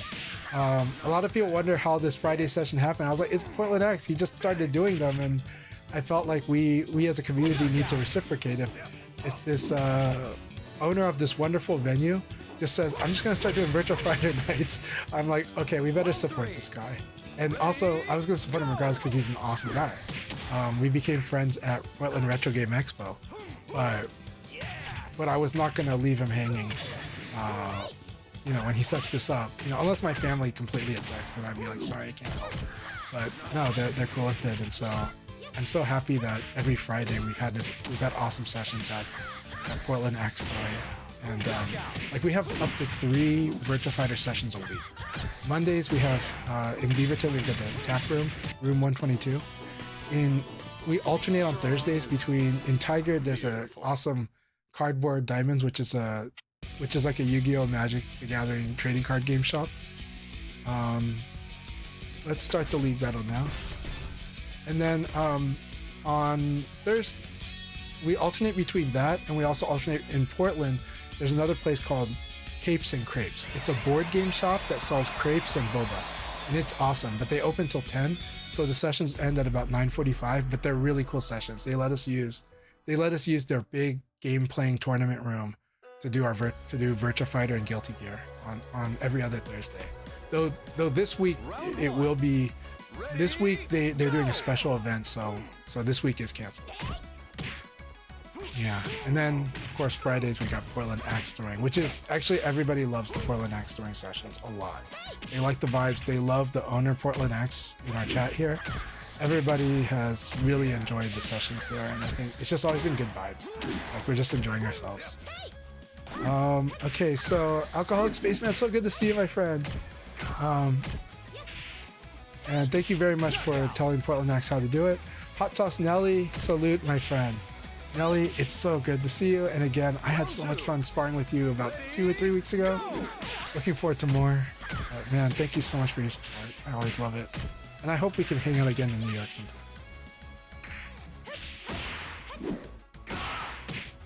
Alright, Just Miles says, true, I got pushed out by someone dashing. Sometimes you just freeze up under pressure. 100%. Okay. Chad the Third, everyone got a plan until they get punched in the face. Mike Tyson. 100%. Chad the Third knows the truth, and that is a great quote. Round 3. Ready, go! Alcoholic Spaceman, the game doesn't explain it. The game would never explain it. All games, this is true. Arcade Ghost, good to see you. Master Chanchai is always dropping morsels of eternal virtue and knowledge. Hope you're doing well. I am doing good. Sana, I have been told to have long fingers, so that explains it. That makes sense. Physiology does matter on controls. It matters on controls.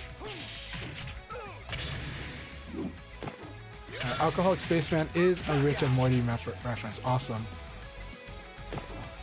Those were very fun days and fun times. Bummy, we're actually good to see you. I'm too tired tonight. No problem, but I'll try and make it all Fridays. I would love to see you at Virtual Fridays, man. I'm looking forward to seeing you there. I think you're gonna have a good time. Bat tops are great. VF needs a quick match. Yeah. Yes. Portland Axe says, yeah, Fridays are a blast. We are up to about 1 a.m. Yes. They've been awesome.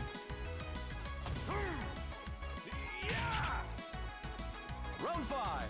Okay, awesome. Hey, I would love to watch Best of the Best there, man. I love Best of the Best. It's a good movie. Really good movie. It's got the feels. Women probably laugh at us guys for crying for that movie, but, you know. But that movie is awesome. You know?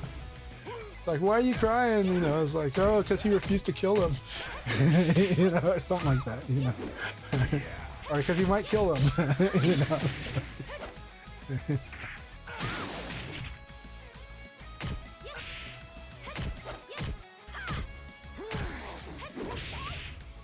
I do get mad. I do get mad quite a bit. You know? I am a father too, you know. So my kids get to see it. So yeah. That said, when I do get mad, the good thing is that people take it seriously when I'm mad. Sometimes people take it too seriously, and that sometimes is hard. Right? It's and some people get shocked to where they don't know what to do, so they end up acting weird. I've seen that too, because some people just didn't expect it. So. Yeah. But that said, I don't get mad like a lot. It's super rare. But I do let people know when I'm getting annoyed too. I give signs, you know. But yeah. Yeah, but it is hard because people are not expecting me to lose my stuff. Tommy, no. Yeah. I like that quote. Just at first, I was wondering if you're talking about Tommy Boy. I was like, oh no, you're talking about Best of the Best. we could also do the other acting part. No. Everybody knows. Anyone who watched that movie knows that. No. You know? We can also remember Chris Penn trying to do yoga, so. You know. So. And Chris Penn is awesome. Rest in peace, man. So. Round 3. Ready? Eric Roberts, awesome. I believe he's still here with us, so yeah. Alright, I am gonna get something to drink, and I'll be right back. But I am having a blast with y'all. Thank you all so much. Thanks everyone for the support. I hope you guys enjoyed the chats tonight. I know it's very chatty tonight, but I hope you guys are enjoying that. And I hope you are enjoying the matches too. So.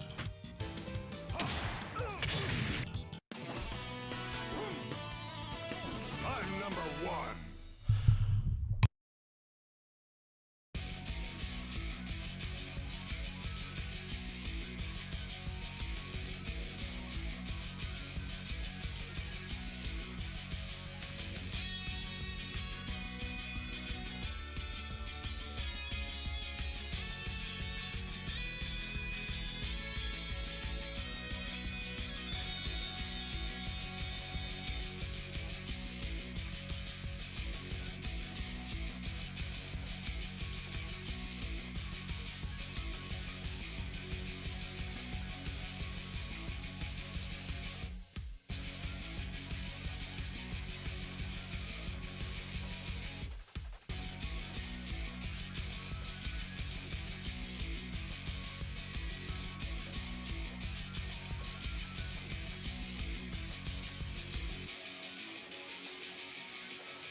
Round 1.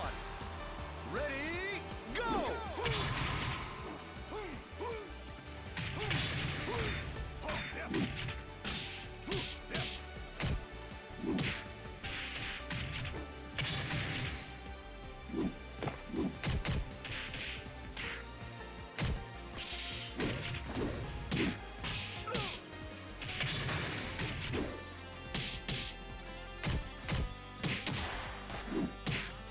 Knockout!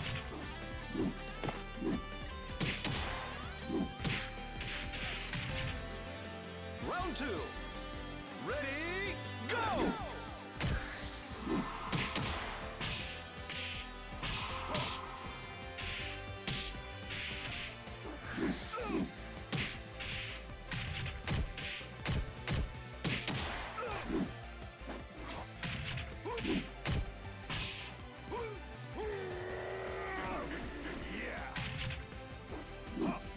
Knockout!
Round 5. Ready, go!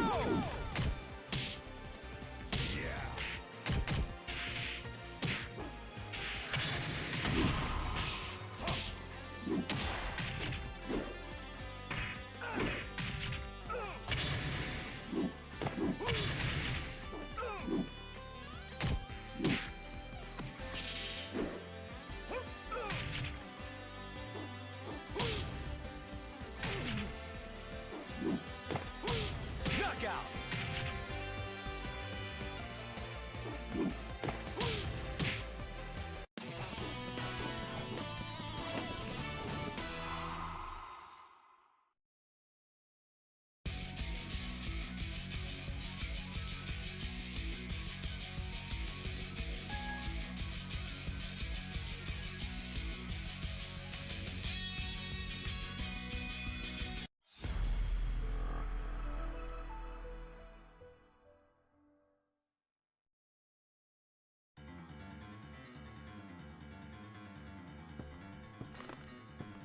Here comes my suplex. You'll enjoy this, trust me. Round 1. Ready, go!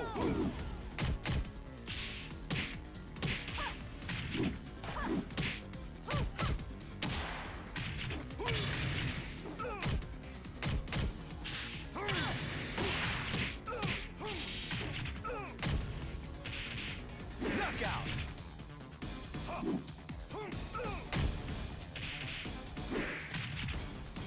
Round 2. Ready, go! Hey, all right.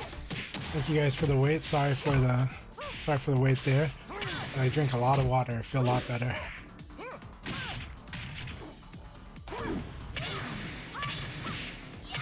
Sometimes you'll get, when somebody joins the room, you sometimes might get somebody. You might get a small lag spike. It's not too bad, but it sometimes happens.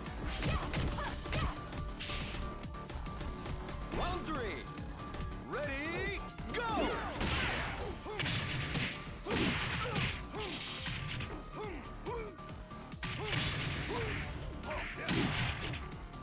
So what would I okay, so by the way, good to see you, Harzarashi. What would you compare Sanjuk's V3 Type R to? They are a very unique lever. The Sanjuk's V3 Type R is a very unique lever. One sec.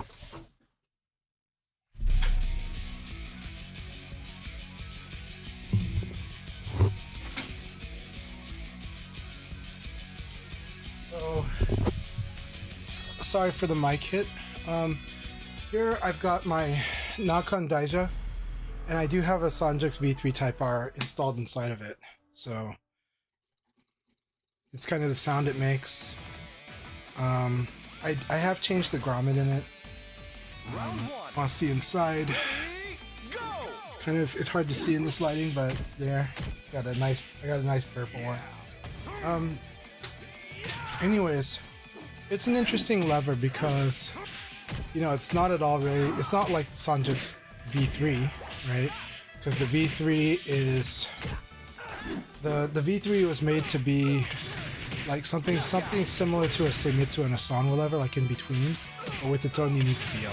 And that's not what this feels, of course, because the Type R changes to a grommet system, and the Type R has unique properties to it because it also it compresses the way that a lot of Sanjuk's Korean levers do, and the outcome is that it has a unique feel. I can't describe it. I wouldn't say it's my favorite lever, but I do enjoy playing with it. It's different and it's unique. I had to change the grommets to be the lightest ones that Crown makes because the compression is just too much for me. But I am normally a low tension player. I usually play with low tension on my Korean levels. I like lightweight setups, which means I'll use lightweight handle, lightweight shaft, and light grommets, and that ends up giving a heavier feel than just flat out going with heavier stuff on a low tension. So I tend to like lightweight builds. Round 4. The Type R is more medium, but it's so compressed that for me it feels kind of heavy. It's a unique lever, and it's definitely a workable lever. It's definitely a lever that I can perform very well with. But it's hard for me to describe its unique feel. But it is a Korean lever that I can play VF with on pretty well. Like, I can play better on the V3 Type R than playing on like a V6 or a Fujin. Because for me, the Tekken levers don't really do it for me for VF. The traditional Tekken levers. The Ulson lever I can play with on VF, by the way. So the golden lever is Fanta lever. I can do that. Okay, we're still finishing up. So the Ulson black lever, that one is high tension also, but that one has actually a lot of specs that are similar to my personal golden lever build. It's just that it's a higher tension version of what I use. I can actually play the Ulson lever because it uses more of a short throw, not a short throw, but shorter than traditional. And it uses like you have to really push on the corners, so it tends to have smaller corners. I actually like that because I like being able to do rapid L shapes. I like to do like box steps almost flawlessly if I can, right? That's why you can see this, like, see how I make these L shapes with my golden lever build? That's because the corners are small, but I can still do crouch dash very easily, right? But you can see this, like, see how I'm doing these L's here? Yeah. That's why I like smaller corners, but most people want a little bit bigger corner. Most people want that. They want more sensitive corners, and I used to want that, and then eventually I got used to having not too small of a corner, but corners where I wanna dig into them a little more, be more deliberate. Round 1. Ready, go!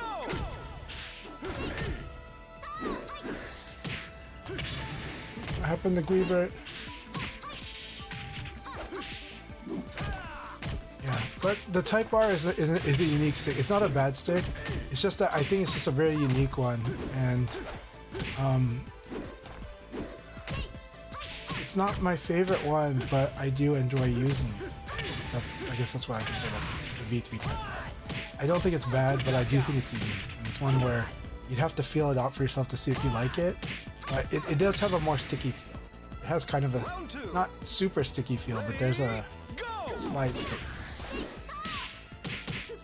I do like a lot of Korean levers personally, but I like golden lever. But the hard part about golden lever is you got to find the build that works for you, like the combination of parts that makes it like the best lever for you. Excellent. And when you find that thing, it's hard for anything else to compete with. It may be expensive or take a little bit of time. Round 3.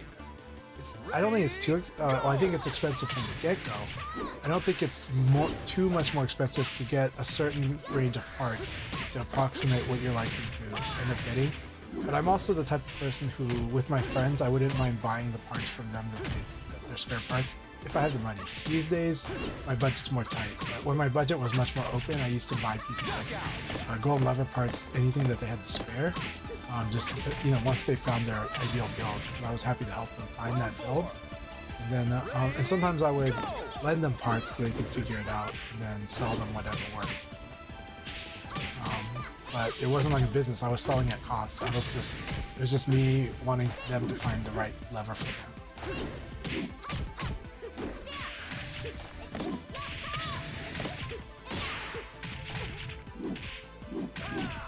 So Harzaraji was thinking about getting the Type R. Yeah, it's hard. The Type R is an interesting one,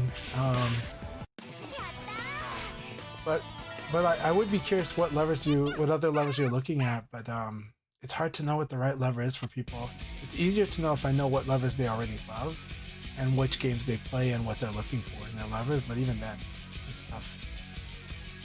Is there a silent golden lever? I mean, I don't think these parts are too loud, but you know, I'm using Blood Diamond micro switches. These are the gold standard micro switches. They're always going to have a certain sound to them. Round 1. But they're called Blood Diamonds, even though they used to be the standard ones. But it's because they stopped making them like in 2010, 2012, and so they're on the second market. There, people charge a lot for them. But the Blood Diamonds are just Panasonic AM3. They're good switches, but that's the thing. The clickiness you're usually hearing. That's most of the click is from that. Yeah. Knockout.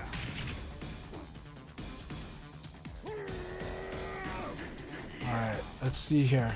Round 2. Okay, so we're in about after this game. We're gonna start the next league battle. It might be the last one for the night, but it'll be a lot of fun. I'm finally in the room with you all, I think. Maybe not. Let's switch to player. Here we go. Chanchai isn't as a player. I have not played VF much lately, so you guys get to all beat me up. I don't expect me to be that sharp. I'll have a lot of fun. Round 3. Ready, go. It's a good day to beat me up, so. And you guys have an awesome time this Saturday. I'm really happy. It sounds like Southern California's got a tournament going. That's awesome. Knockout.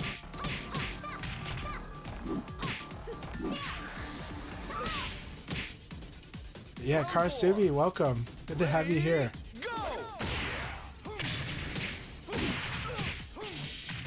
I like seeing Spaghetti playing Wolf. I think that's going to be a lot of awesome stuff that he learns from playing Wolf. Probably already learned. Knockout. Alright, here we go. Start the league battle. Good fight.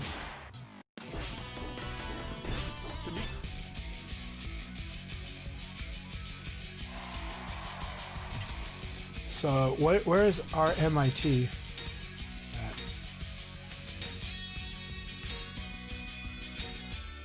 Back in the day, MIT, no, UMass, University of Massachusetts used to have quite a VF scene back in the day. Alright, Portland X, let's see how your wolf's going. This will be good. Let's do a nice little spar, get a warm up for me. Let's see. You'd better take me seriously. I won't go easy on you.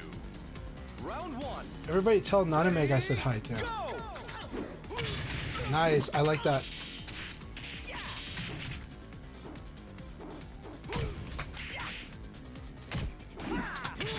I like that too.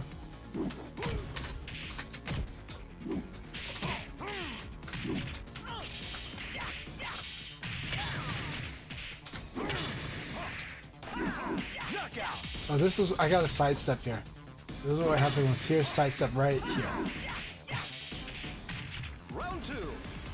Ready, go. I like that. I like the use of backdash.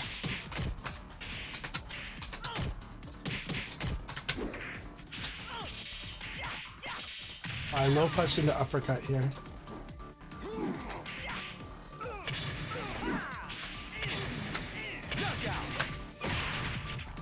There's a lot of good things you're doing, Portland Max.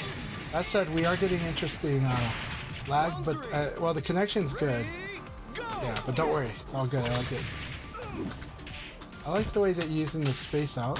You do a throw right after that. I'm gonna throw you right after here. It's a forward throw. Very nice. I like the catch throw.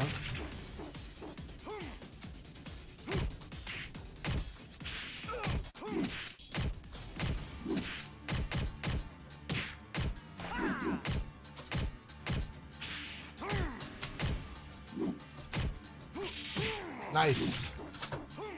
Very nice. The catch throw is a good one for the way that I'm playing right now. Catch throw is a really good option. Knockout.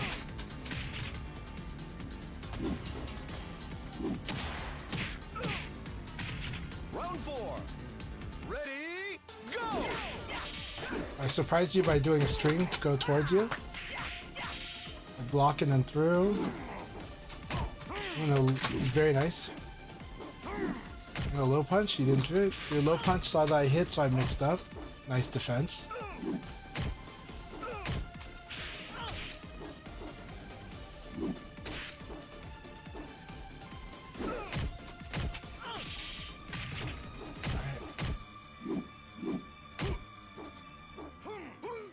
Yes.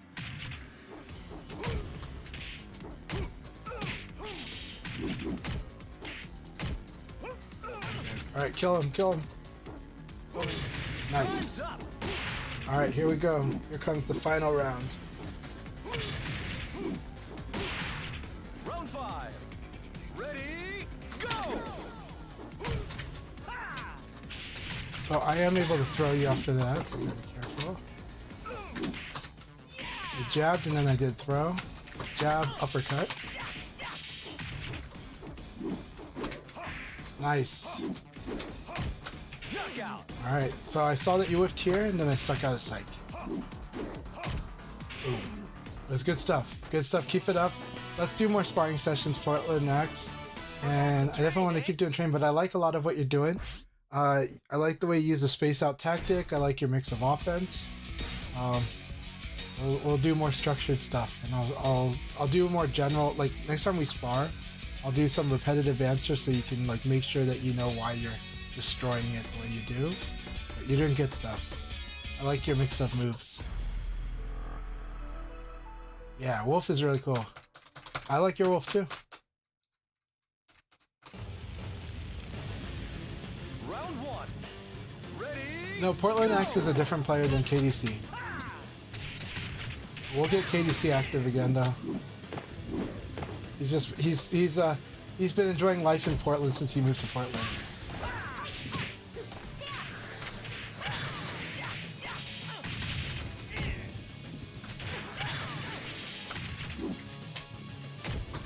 knockout.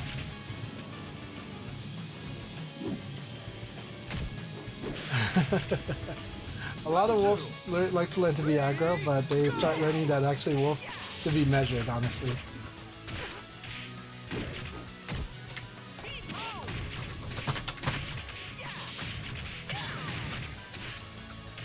Excellent.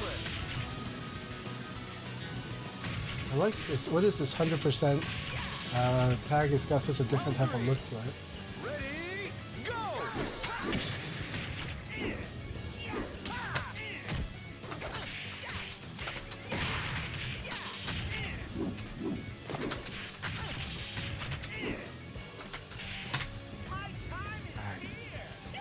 Excellent.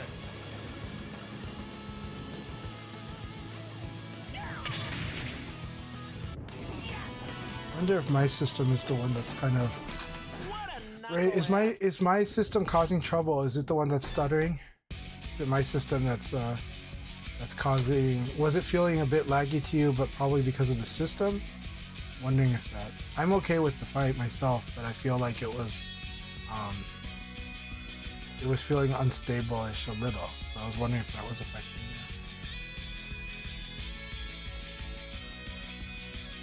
Might be because of the 5 frames. Okay, it's true that it probably is the 5 frames. But yeah. Okay, Portland has his set to 4 frame. Okay. Yeah, Ray and I are normally 3 to 4 with each other. Yeah.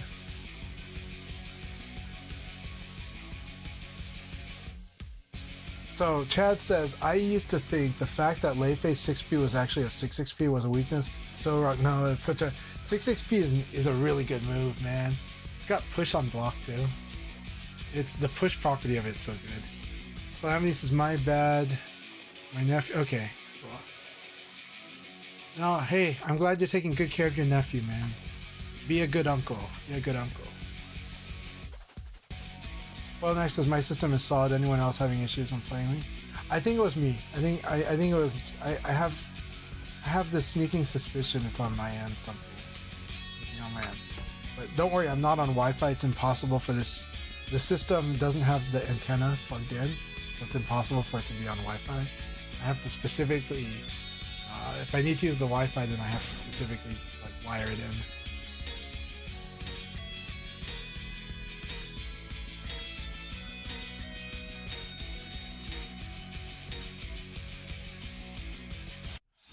But I enjoyed everything. All right, Alcoholic Space Fan, here we are, my friend.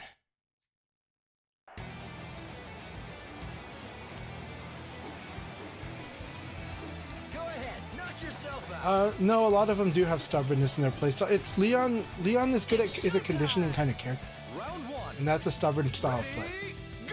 So it's likely to find success through stubbornness. It's Leon, And it sometimes it makes it easier to do things. Oh, that was beautiful. Oh, so beautiful.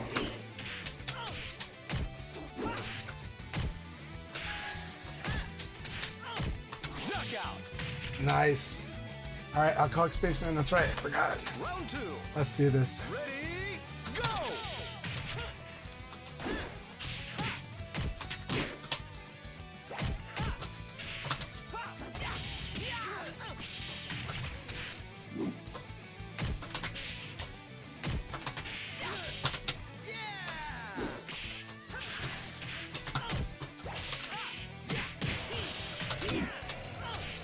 Knockout. Round 3. Ready, go!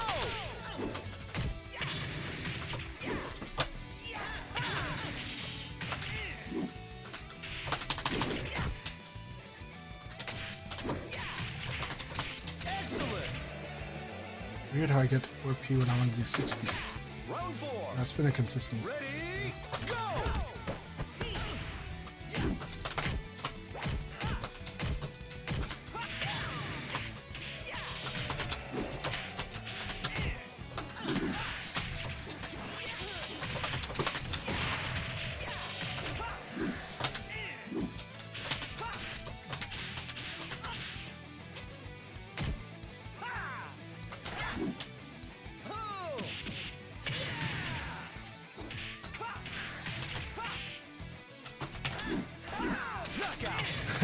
Good fight, my friend. Good fight.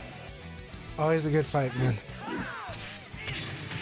I like that you were watching, though. I do like that you were watching and thinking. Always fun, man. Let's always love fighting you. Keep it up. Keep it up. All right. So yeah, Nelly says, I've observed that most of the high-level NA Leon players have a certain stubbornness and aggression in their playstyle. Part of it is that, here's the thing, whether they know it or not, as I've said before, Leon wants the opponent to attack. And a good way to get the opponent to want to attack is to abari like crazy, or to keep doing the same thing like crazy so the opponent will do something. So Leon does like to condition. And then he'll like to try to guess at a very key moment to blow it up to make up the difference. So yeah. But if you're stubborn with your patience, it's pretty good against Leon.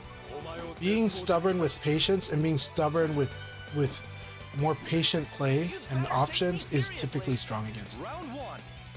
Ready, go! Leon gets bored very easily. Calamity, awesome to see you on John.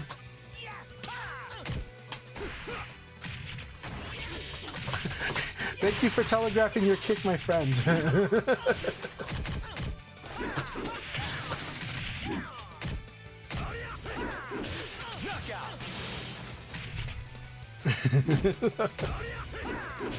Round 2.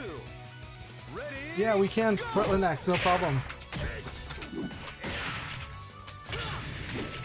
Oh, he missed the 3-3-3P.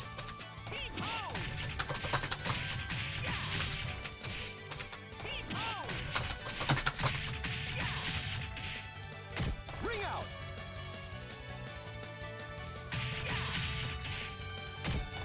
Oh, for some reason, no problem. That sometimes helps.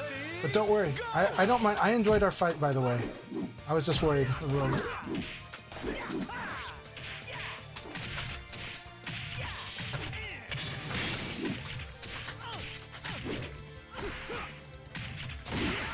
Lost. Oh, you could have.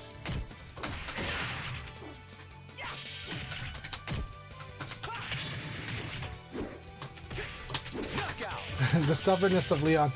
It's like this is like the stubbornness of Leon. Thank you for the fight, Calamity. Forgot to train, eh? I wonder what my delay setting is set to. It might be way on 5. But it should be on whatever someone sets. So if the opponent sets it lower, it should go with their setting. I think that's why I set mine to 5.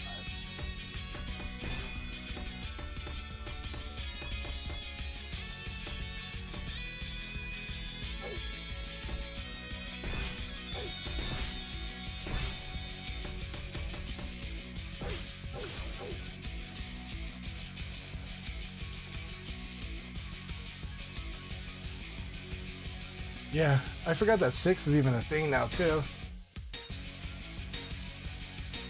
But I honestly don't, you guys know I don't mind playing with lag or delay, so I'm not worried about it. I was just worried about the opponent if they were frustrated by it, so. Alright, CROSSROADS, here we go. I want to see Akira.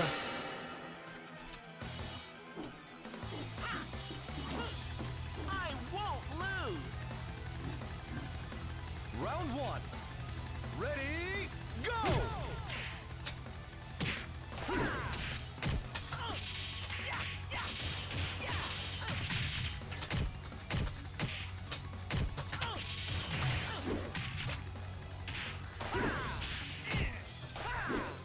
Knockout.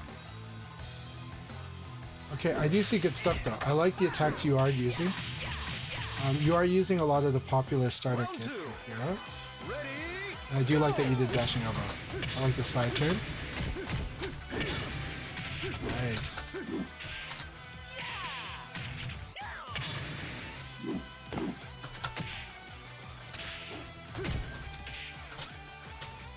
Now if I attack back at you, that's sometimes where you're getting hit. knockout. And the side step's working. Alright, let's keep this up. Let's keep working on this sparring session here. Round three. Ready, go! Cool.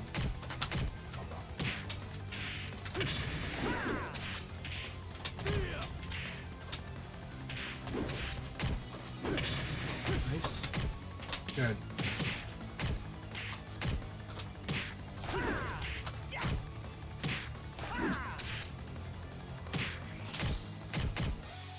Knockout. Very nice. Okay.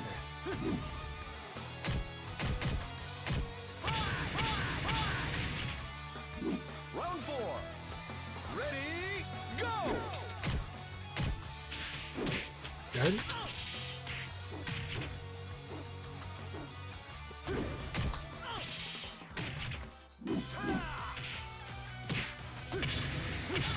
Nice. I like that. And I do like that you buffer. That's good. Knockout. Nice. Alright, here we go. Round five. Ready, go!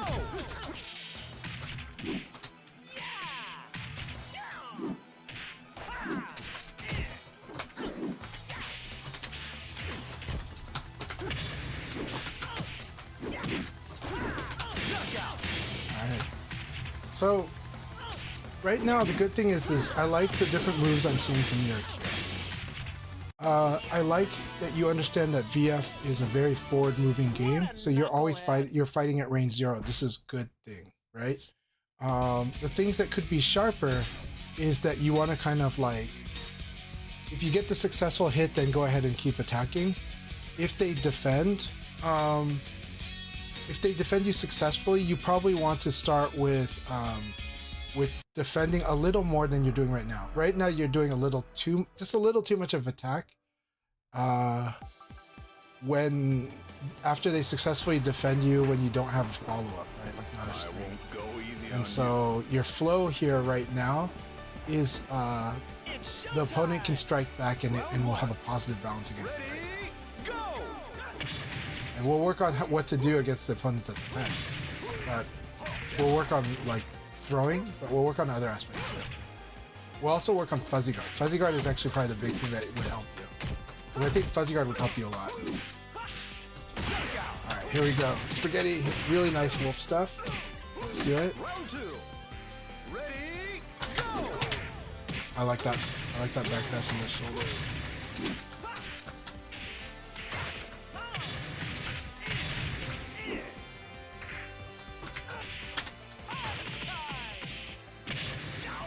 Knockout.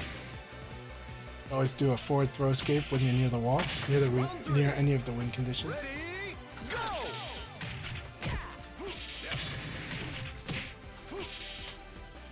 I like this a lot.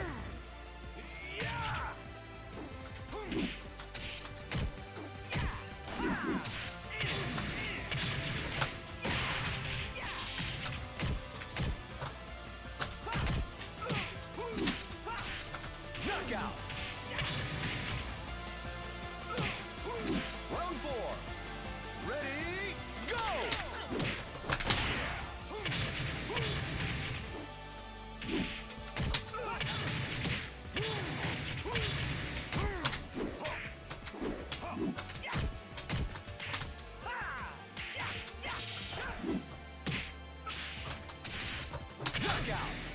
I like the side kick though because it's got the range. It's got such a deep range, it's good. Ready, go!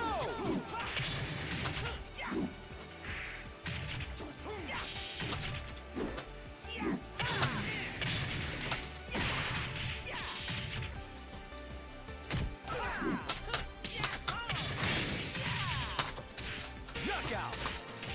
Good games, Spaghetti. Always good games.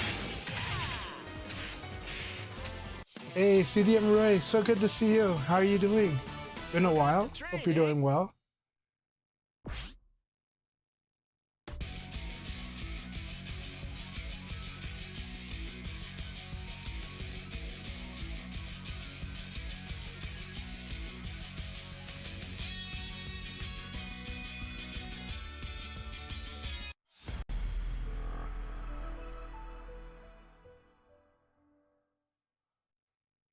Happy birthday, CDM Roy. Happy birthday. I hope you're having a very, very good birthday. How are you feeling about the Virtua Fighter CROSSROADS?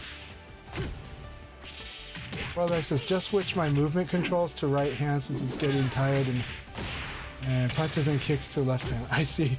That's pretty cool. That's pretty cool. Knockout!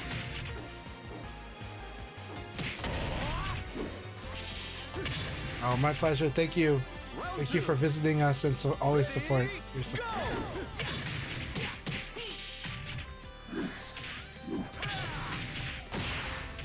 And again, happy birthday. Please make sure you get to enjoy your birthday wonderfully.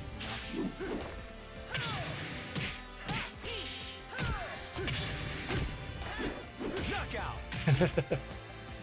I know some back in the day, Ray and I knew a lot of players that would play like this way, Round 3. like this. Ready, go! We've met many players in the not many, but we've met some players in the arcade days that would do that.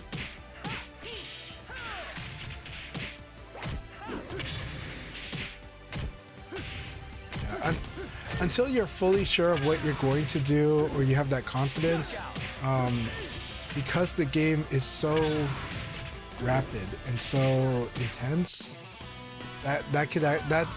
can be the source of stress in the controls, that can make your hands feel tired because you're acting against what you want to do.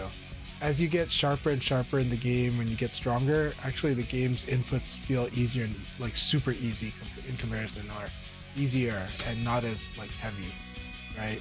But until you get there, it's that, oh, do I want to do this? No, I want to do that. Those are the things that make you tired. Your muscles are not prepared for what you're about to do because they're not planning to suddenly change the direction. And then later you develop the technique, or you just learn where to be patient, and you start getting more intentionality in your play, but also more openness at the right moments. And that's why I can play on almost any lever on this game. I can play, well, not any lever. On the levers I like, I can play all day, literally, and it won't bother my hand. Now, if I play on really high tension levers like the Fujin lever, that one, my hand will get tired after an hour. But not my normal builds. I can play for 24 hours. It doesn't bother me. And that's because there's a looseness to my play because I'm comfortable. I kind of know what I'm likely to do. I kind of know the pitfalls. And I actually, when I make mistakes, there are things that I do to kind of just, ease off on my controls. So it's just from experience. And then that's why the game, for me, feels like it doesn't bother my... If I was unsure of what I was going to do, that's the thing that would make my hands go, right? And that's the learning process. That's all of us when we're developing our skills. So, yeah, sometimes you do have to take those breaks because of that,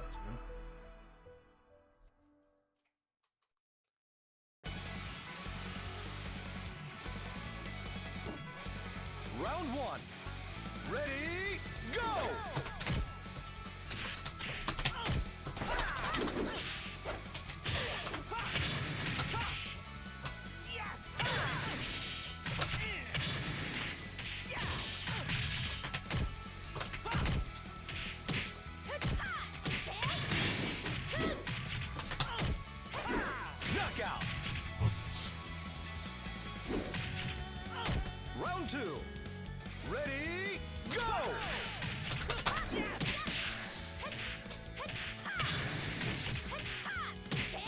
so cool. I like your 3Ps.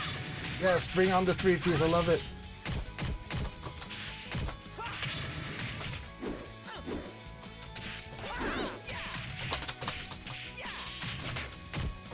Knockout.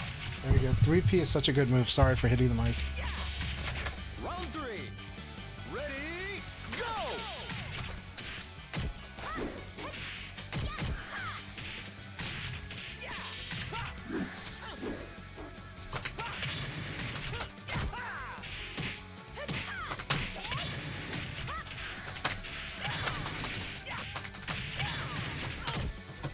Knockout. We're getting a lot of stutters. I really wonder if it's my system. Ready, go!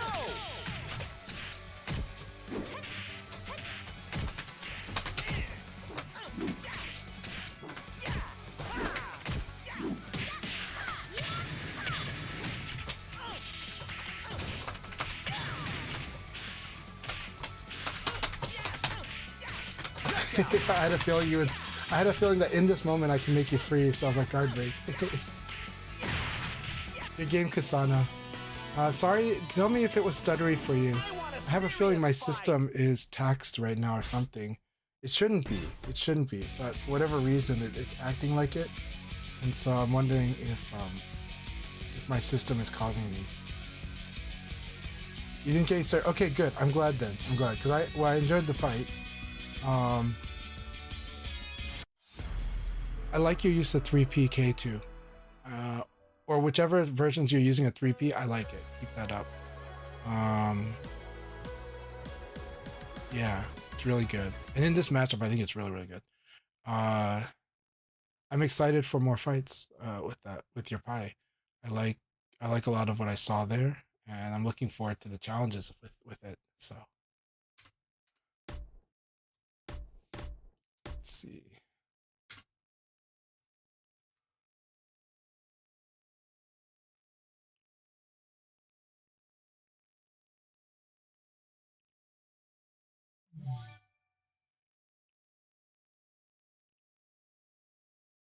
Hey, thank you very much for the follow.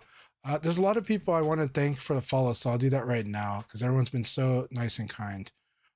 So thank you for Casual Kingmain. Thank you for the follow. Study, Callie Rose. Thank you so much. Move Quick. Thank you very much for your support. You've always been amazingly supportive, and I really appreciate you. I really enjoy seeing you participate in the VF community discords as well, and well, in both the VF discords. Nerd Kingo, it was wonderful to chat with you. Thank you for the subscription. Same to Raiden NC. Thank you very much. Also, Shin Athena, Mario, really good chatting with both of you. And also, thank you very much for the follow. Bellion, Jamie, thank you so much. Jamie Lee Curtis, always appreciate you. Thank you for the raid. Subterm, thank you so much for the support. Itaiko, Raiden NC again. Flo Taro, thank you for the support. Now, Raiden NC, it was more that they're supporting me both on YouTube and on Twitch. I appreciate that greatly. Chad the Third, thank you so much for the raid. Really appreciate it. Really appreciate what you do and the content you create and the personality and intelligence you bring into the spaces. So thank you so much. Alcoholic Spaceman, again, thank you for your support. Thank you for the bits. Thank you very much for everything and for sparring with us today. Always enjoy that. And Pinocchio and Damio, thank you very much for the follow. I really appreciate all of you today. We're still here. I'll play a few games, but I am going to call it a night because I got to do a lot of stuff. But this has been a blast, and I hope you guys are having a great time, feeling really good about the future of Virtua Fighter and the present of Virtua Fighter as well, because I enjoy playing it with you guys these days too.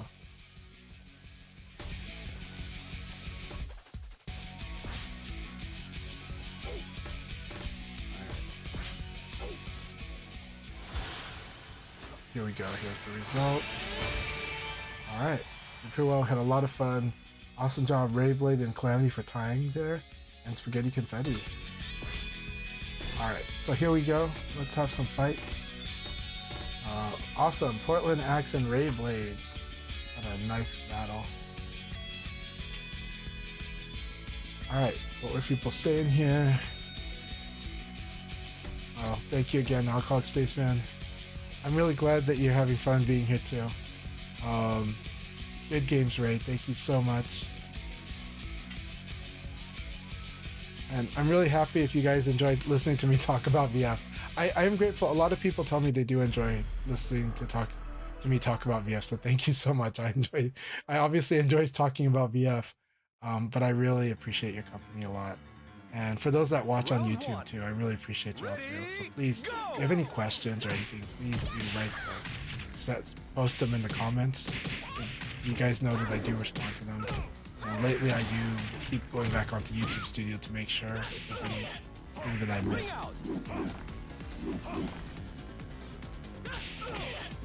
Yeah, Kasana, I'm hoping to get more. I'm gonna try to get a match in with you here if you can keep winning. I know Rayblade's a tough customer, but let's see if we can get a match in here. Well played, Inori. Also, I love that you're playing Wolf. Hell yeah, hell yes to the Wolf. We need more Wolf players. I am glad that we're getting a lot of Wolf players. I like more Jeffrey players too. I love Volcano Shed's Jeffrey. It was so much fun to fight against a few weeks ago. Round 3. Yeah. Ready, go! I do think Go will be back, but you should play both for sure. Inori, you're a guy who can play. You're a person who can play a lot of characters for sure. And I really like it. I like the creativity and the thoughtfulness you bring in your fights. You know, you are extra committal. So the only advice I could give for you is to kind of add more gears to your game, right? And being able to flow between being reactive and being like committal. Because I think you're really good at both. But I think you draw like a hard line between when you do that. But I do feel that you lean more towards committing because I think you like to hit hard. And that's like me. That's my nature too. My nature likes to hit hard. My nature likes to go for broke, and I like playing the guessing games a lot, and that is what makes you very strong. But I know, like, you're able to. I do believe in your ability to do both. And I think as you get more and more gears that are ratios between those two approaches of play, I think you're gonna be a lot stronger. Alright, Kasada, don't worry, I'll hang in here if you're still here. I'll still hang in this round.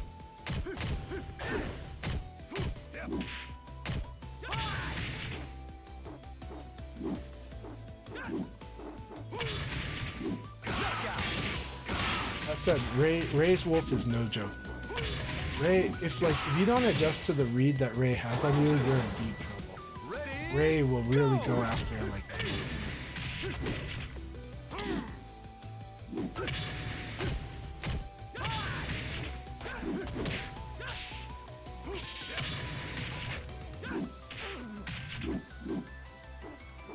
6-6 KK usually works for me too. I'm not bad for that.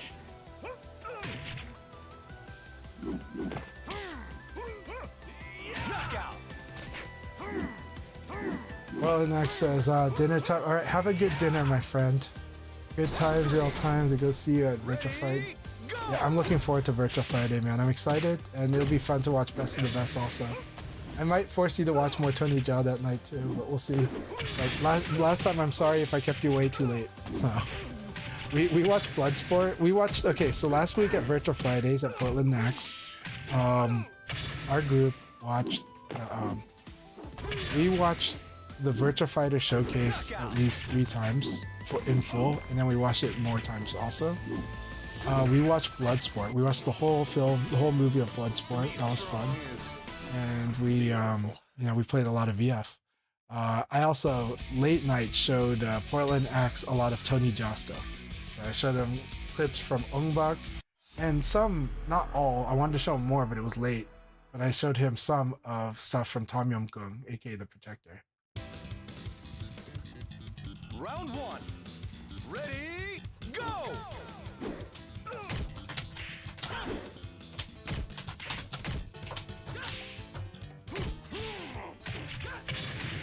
I like that.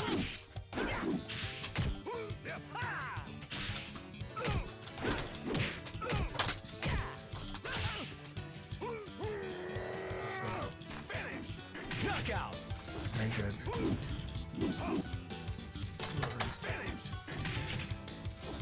Round Round 2. Ready, go!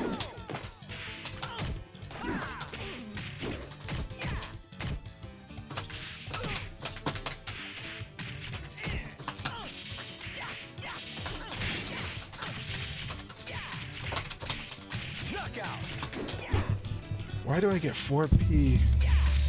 Must be deflection or something. I try to do 6P, Round 3. but I don't know why. It's a consistent problem too.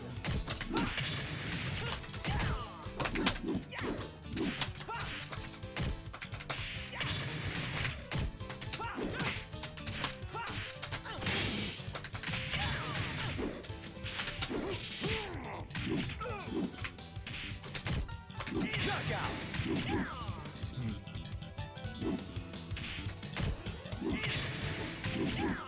Round 4. Ready, go!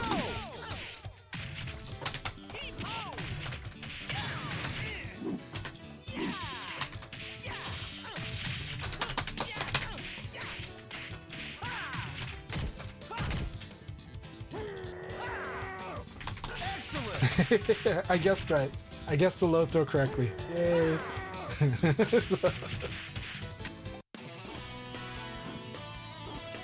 How to hit confirm with well, you can definitely do it, but it's just so here's the thing, Karasuba. I don't really do okay, in addition to hit confirm, I do what I call animation checking. All right? What is animation checking? I'm watching my opponent almost all of the time in Virtua Fighter. And so I make a prediction about what the hit's going to be by watching them while my attack is on its way to them. Right? So if they crouch, maybe I get a crouch hit. If they attack, I'm almost definitely getting a counter hit. And if they do nothing, it might be a guard or it might be a normal hit. Ready, go! Yeah, so stuff like that. And then sometimes I confirm, but usually I commit before that. I have certain routes that like I'll just do, even if it's gonna be normal hit or guard, it'll be the same thing. A lot of time if it's gonna be normal hit or guard, I'll just crouch dash and do something after that, you know?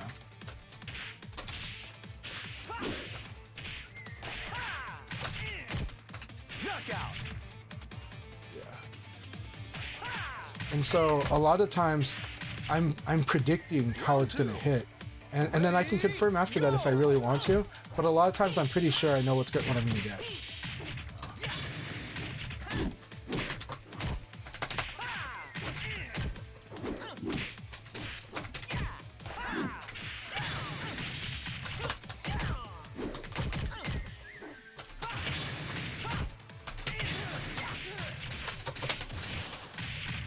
Knockout. And then situations here, like when I don't get what I want, like I wanted to bound here, but I got the eye poke instead.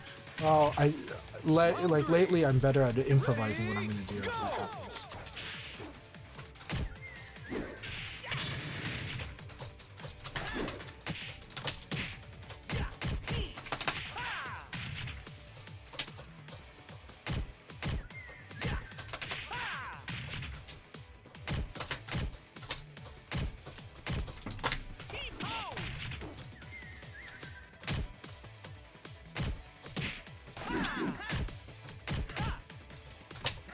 Nice. I like the delay throw here. Good. Good.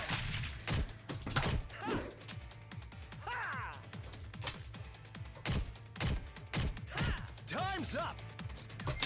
All right. Pick it up. Round 4. Ready, go!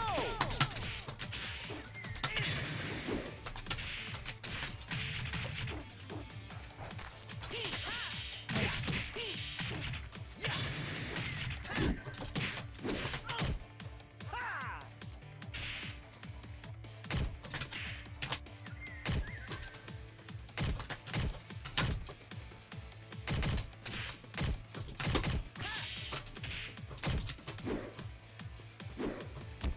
Very good.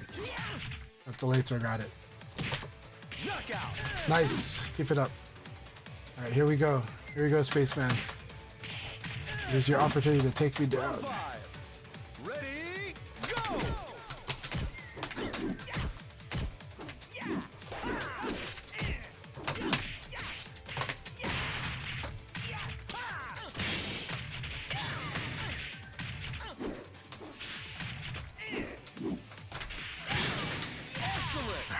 Good games, my friend. Good games.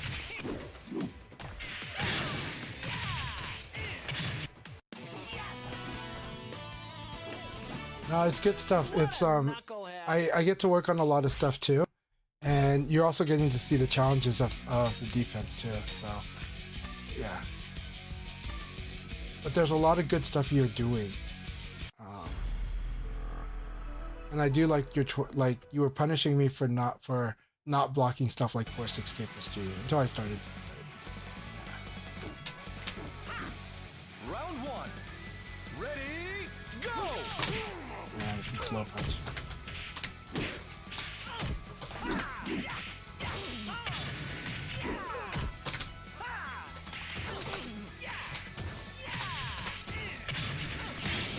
Knockout.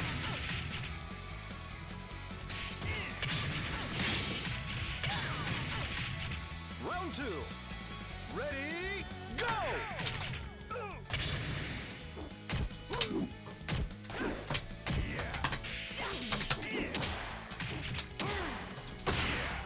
So good.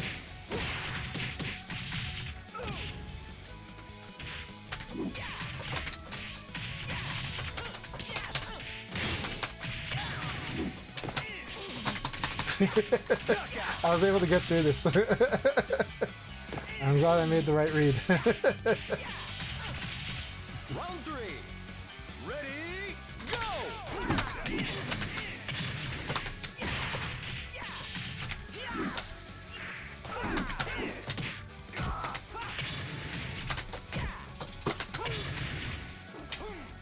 I love that.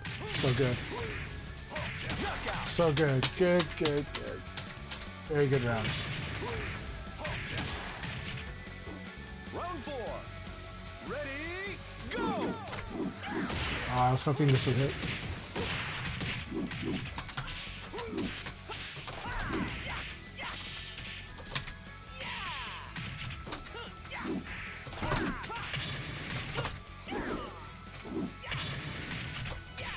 Knockout. Good game, Spaghetti. Good game.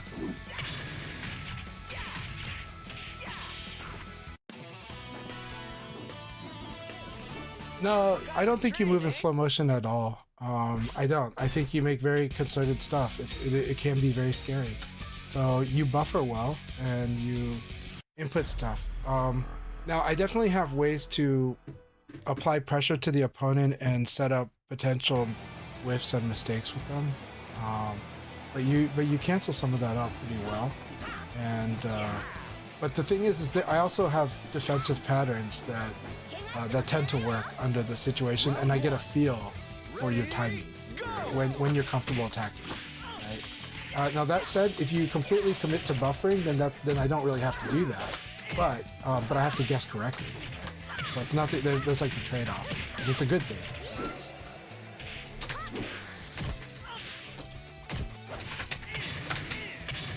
Knockout. Interesting timing with Kasana here. Interesting timing with this. Round two. Ready, go!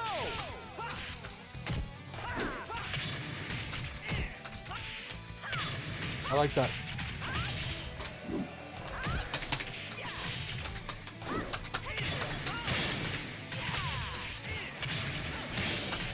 Knockout. Oh, I can't believe I couldn't get 4-4K there. Round three. Ready, go!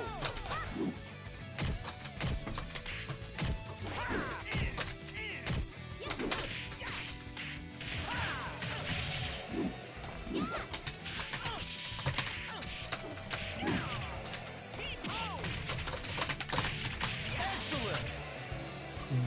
You do need to escape forward throw against me more. That's a big one.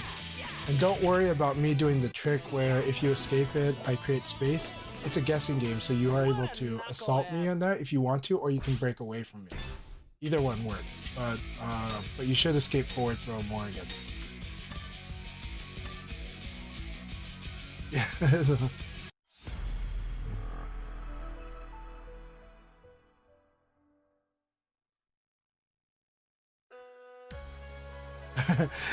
I do that, yeah. Well, because yeah, when I do defensive, I'm trying to train you. I'm giving you like mid practice, training practice on how to defeat somebody that's playing like assertive defense. But yeah, but I'm also assaulting your timing. So understand that you have to mix up your tempo. You have to mix up your timing or force me into guesses. Either approach works. Nice. Oh, that was crazy rollback. Alright, that was good though. I do enjoy fighting you, Karasuba, so don't worry, this was a lot of fun for me. And 200 milliseconds not bad for me at all.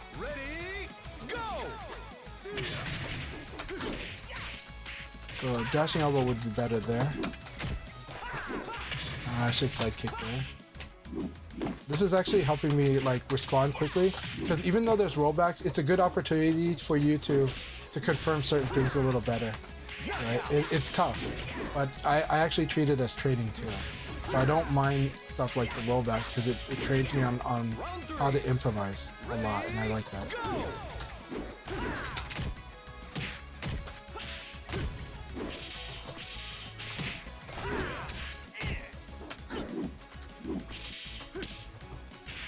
So you like to crouch a lot, so stuff like if I can do like, you know, elbow, right? And the 0 frame.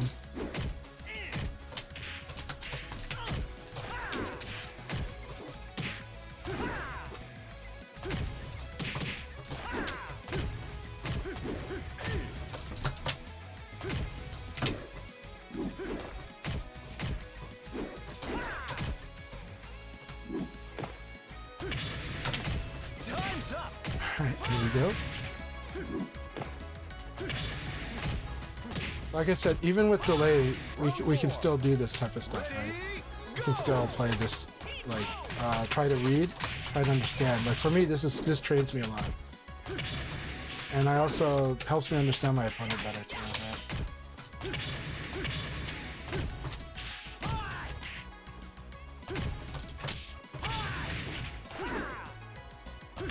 Good. Nice. I like the delayed throw. And it's like when you see certain stuff, you can go to high guard or low guard. That's kind of the trick with it. That's the trick for using movement too, like crouch dash, and then you watch what they do, high guard or low guard, or attack, right? But I'm not using attack. No, I'll use it here. But...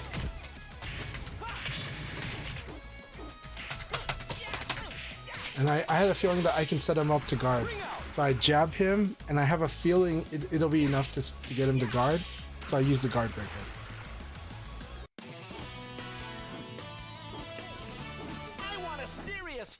But I hope you enjoyed the spar. I hope you don't mind. This is my training sparring. Yeah, very good game. Very good game. Like I am enjoying our sparring. You know, keep it up. And this is all part of training. You get to work on a lot of stuff. Even when I play this way, I know that it's giving you some stuff to work on too. Round 1. Ready, go!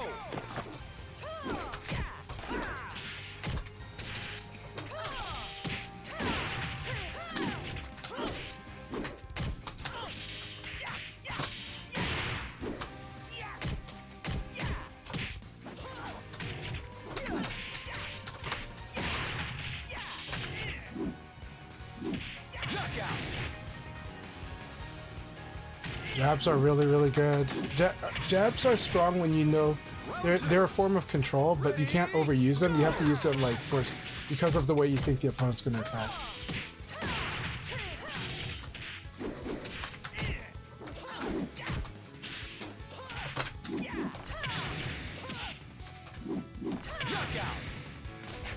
I like Ray Blades controlling the spacing too, and he's punishing me for doing certain stuff with the spacing. Ready, go!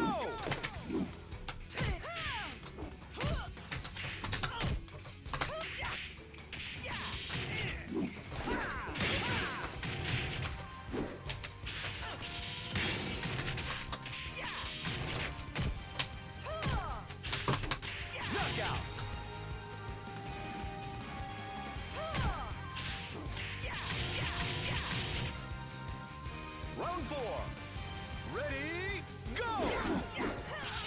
Oh, that looks so cool.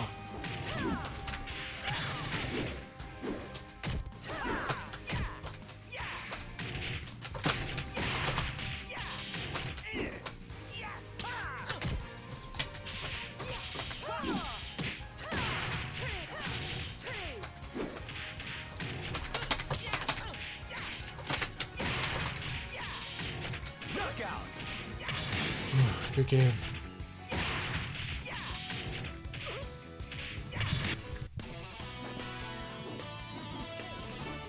Forgot to train, eh?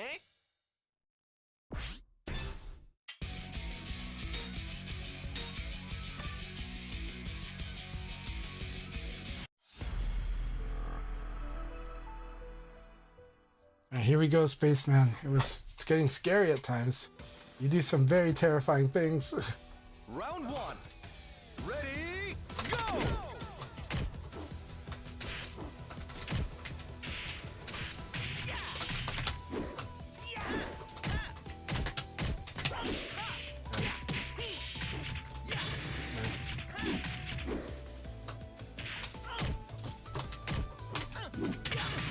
I like that one too.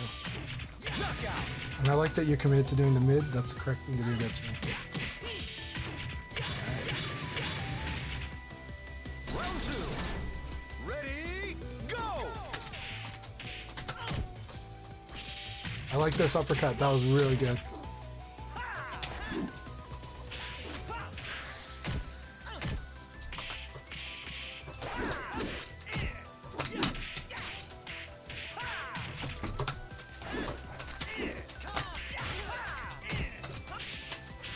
Knockout.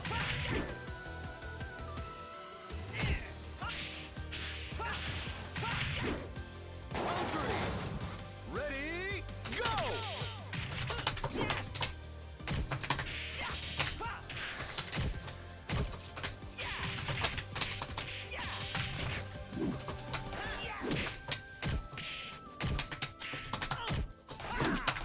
Knockout.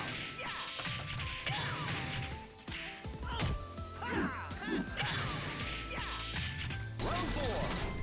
Ready, go!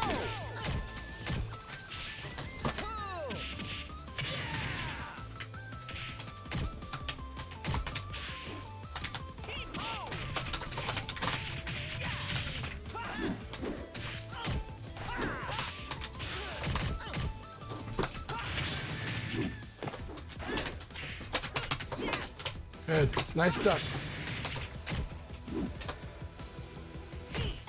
Knockout. That was really good. Certain moves are half circular. Which move were you talking about?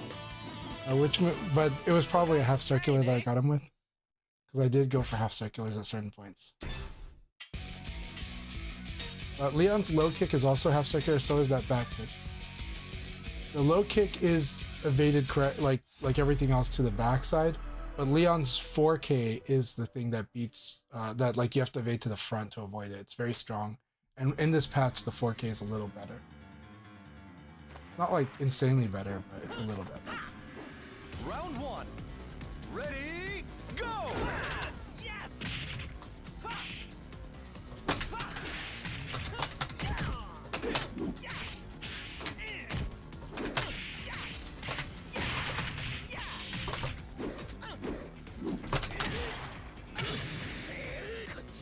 Oh, nice. This ring out? No. So good.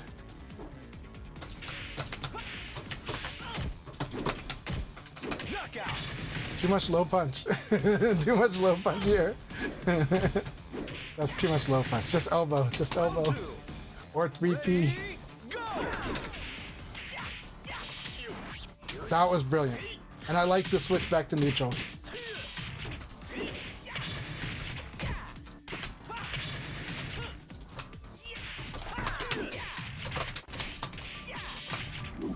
Knockout.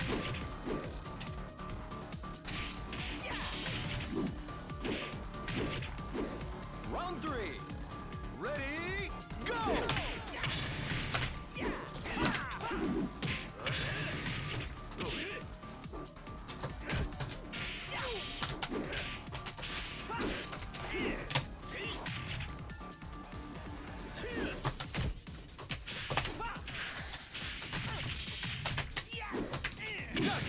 I had a feeling this would cause that. I had a feeling you would low rising attack after this, so.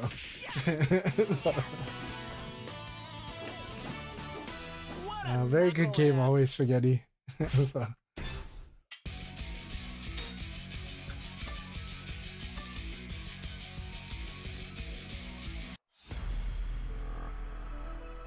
Well, the thing is it's always about the situation, and the situation changes. So, but yeah, I'll give you a hard one. But the thing is that sometimes that's not the right way to play. Sometimes the right way to play is to go back and easy on it. So yeah. Ready, go!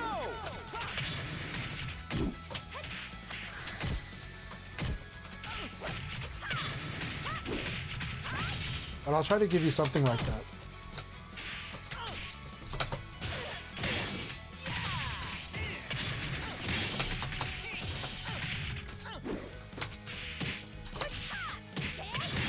Oh, that's it. Nope. Nice. So for you, I think learning the dashing elbow with the fuzzy guard flowchart and some of the options there, and what to do from those dashing elbows is probably a good one for you. There is a strong game plan for it, and also where to use the boxing too, because that's important. But for Akira, the dashing elbow is so good that there's a lot you can do from it. Fuzzy guard is one of the most important ones.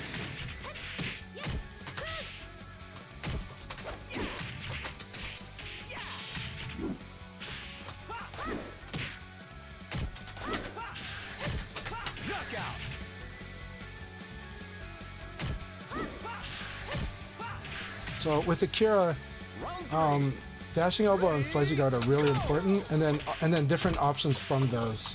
And that sounds vague right now, but it's actually pretty simple. So we'll kind of go over that. I'll go over certain different decision paths you can go on, right?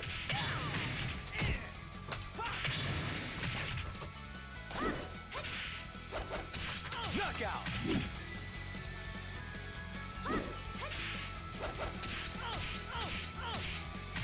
So after I leave the room later on, I'll go over that, because I do think it's worth going over some of that.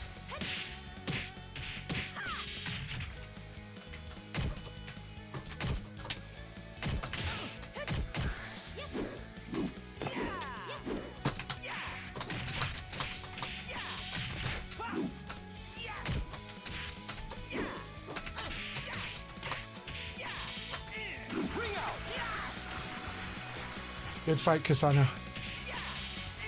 So a lot of what I end up using against Kasano is some push and some spacing, and some backdash, certain moments to try to backdash, because I know Kasano is using some of the more frame type moves or the more direct disruptive stuff. And so the weakness for that is something like a backdash, if I can place it well. And if I can mess with the range a little bit, that helps too. And so that's kind of my approach to fighting Kasano, is to use range to offset some of the decision points. Gotcha. Understand, yeah. Because you might have wanted to sidekick sometime there too, yeah. Round one. Ready, Go!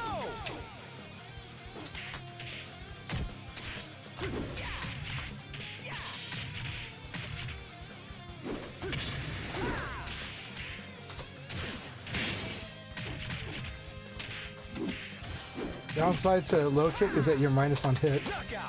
so you have a high chance of losing. If you go attack after hitting with the low kick, there's a high chance you're going to lose. It doesn't mean you don't do it, but you got to understand why you're doing it. Or you got to have a purpose for it. Right? And that purpose might be crush, but if I just do a mid, it's hard to crush mid.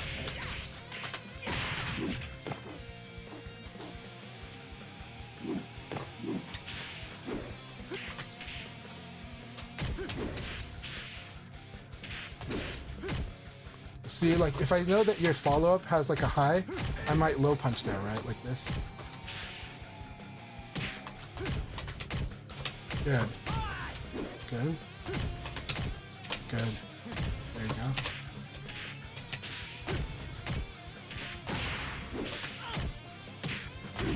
Nice push. Nice push.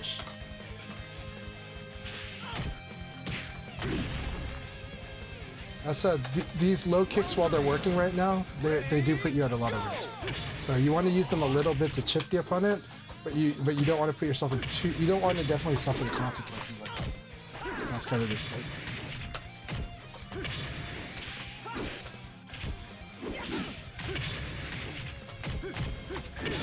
Nice. All right, here we go. Now to offset some of these potential rollbacks, I might go pretty hard here because Akira can blow me up really bad, and it's hard to play. That was beautiful. That was beautiful.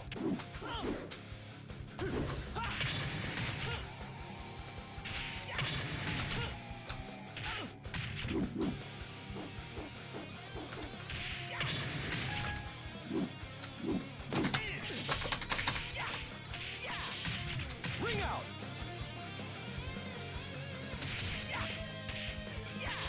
That was the Virtua Fighter 1 style Okizeme. Round 5. Ready, go.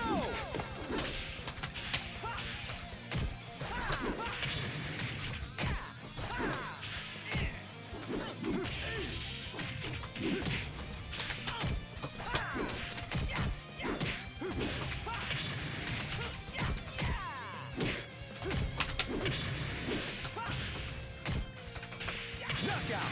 That was a good fight. That was a good fight. So, right now, one of the things you really like to do is you like to crush, and that makes sense. But the crush does come at a risk, right? If I start throwing mids out there, or if I start throwing fast highs, depending on which crush you're going for, it can be tough. But what I do is then I apply pressure on you. I try to make it harder for you to do that. So it's a good fight. It looks like it crashed out, though. So that's unfortunate that it crashed out. But I can go over some Akira flowchart stuff then too. So yeah, my game is stuck. It's okay. It's all good. It happens. Don't worry about it. But it does mean I can't play anybody else in the room anymore. But I am going to show some Akira stuff. So yours is stuck too? Yeah, it's all good. We'll reset the game. Hello world stage, right? Let's see here.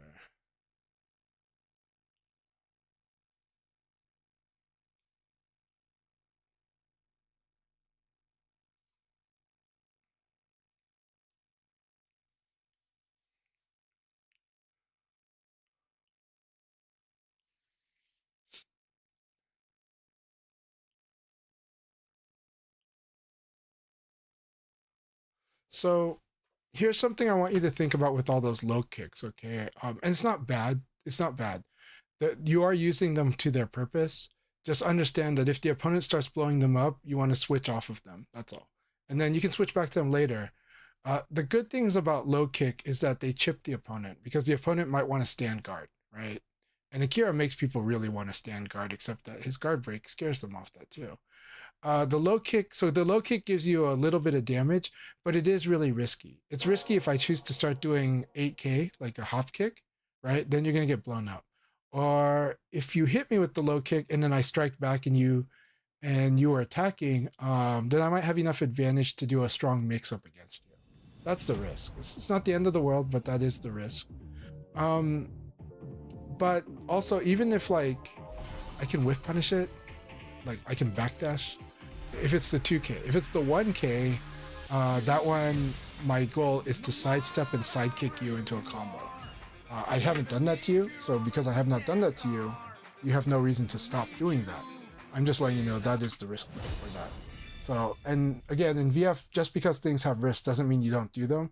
It just means that if your opponent starts showing you that that risk is real, if the opponent shows you that they're going to punish it, you need to be able to go to the next plan. That's all. Now, what are good plans for Akira?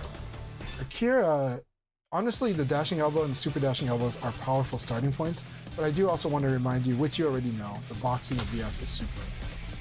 Right? So the boxing of VF, really, really important. Actually, I should change the character to something that can mash. That was a good one to use for the mash, so that we can demonstrate what we're aiming for and why. Sometimes we make the AI mash, and sometimes we make it defense.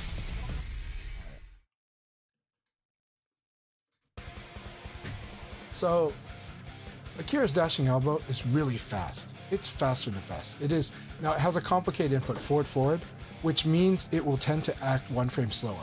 So it's 13 frames here. It's really, effectively, it's 14 frames though. Unless you buffer it from something really big, then it's usually acting like a 14 frame attack. But if you were like this, then that's like a 13 frame attack. It's really good, right? High jab into, even if they block, so CPU, guard and counter attack too, right?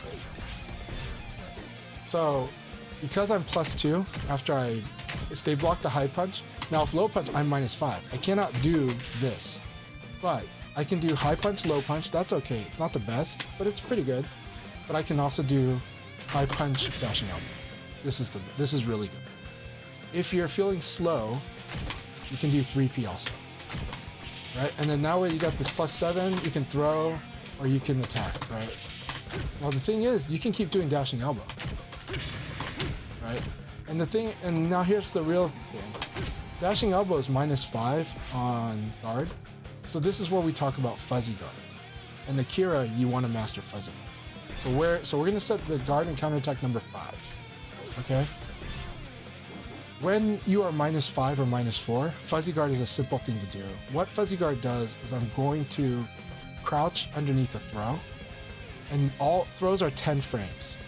And I'm gonna stand up in guard to block any highs or mid attacks after that.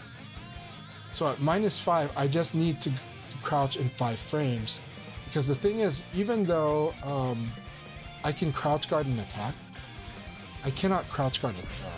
Let's demonstrate that first. Okay, so guard and throw. Yeah, guard and throw. So if he blocks, what was that, -2? Okay, so -2 is a good one. So -2, I can actually do down and guard to duck a throw. Okay, I can actually do that, and this is actually fuzzy guard on -2 right here. Right now, this is not a pattern you want to learn for this move. I'm just giving you an example because it's a -2. However, at -5, I cannot duck the throw by holding down the knife. Not gonna happen. Because it's because this crouching guard takes 7 frames to crouch against the throw. This crouch dash takes 5 frames. So I'm going to dashing elbow, crouch dash.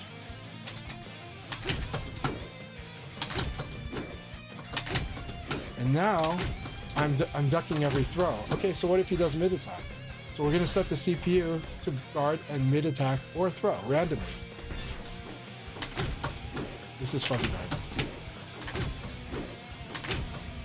And even if I were to hit with this, I can just throw him after, or I can do something else, you know? So crouch dash is not a bad thing, right?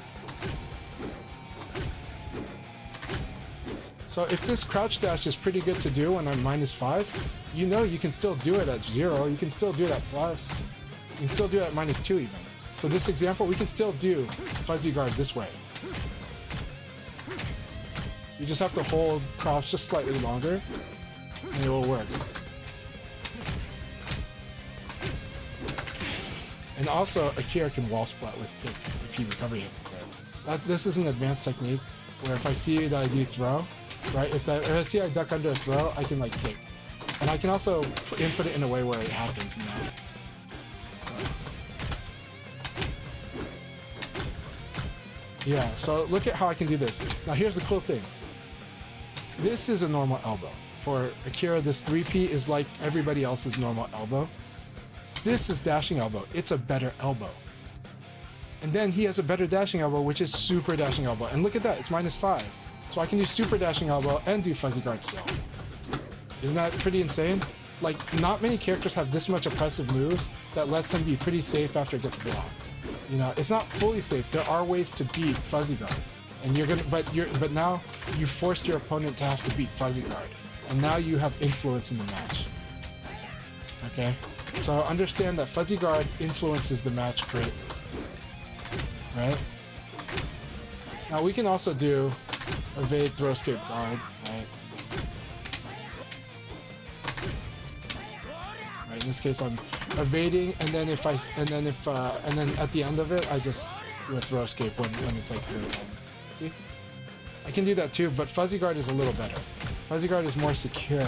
It flat out avoids the throw, whereas evade throw escape is trying to escape the throw if they throw. But this Fuzzy Guard, it's beating all these options pretty good. So you want to master it. Here's the crazy thing about Akira. I just showed you can do 3P into Fuzzy Guard. You can do 6P into Fuzzy Guard. If you want, if they block your low punch, you can practice crouch dash. Technically, you don't have to do it because you can just stand guard and it would still be a Fuzzy Guard when it comes to low punch. But as a matter of practice, you should Fuzzy Guard with crouch dash even after a low punch. As a good practice, good training. Okay? Now here's the cool thing. I showed you those moves. You know what else I can Fuzzy Guard after? I can Fuzzy Guard after this. Back forward P plus K. Oh my god, I can Fuzzy Guard after that. So stupid. Akira gets to Fuzzy Guard like crazy. Not everybody gets to do this. Most of the time, it'll be like the shoulder where it's -7. Can't Fuzzy Guard, it won't work. Throw will just beat it. But attack will beat throw, right? But I can't Fuzzy Guard after -6, -7, -8, -9. But I can -5 and better. And I can do it after this too. Oh my gosh. I can Fuzzy Guard after back forward all 3. Isn't that crazy?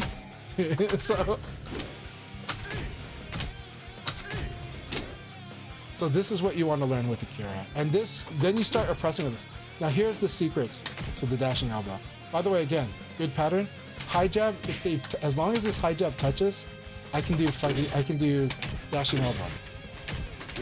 Right? Even if I set the AI to do a high punch back at me, same thing, right? Except for Leon, Eileen, Kage, and Pai, but don't worry about it. Just still feel this one like this.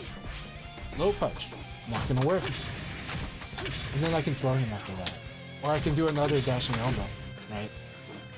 And you can just keep doing dashing elbows. But you can also do this, and then into this, and then, oh, he blocked it, right? And I'll Fuzzy Guard. This is a good drill. High jab, dashing elbow. High jab, dashing elbow, Fuzzy Guard. High jab, dashing elbow.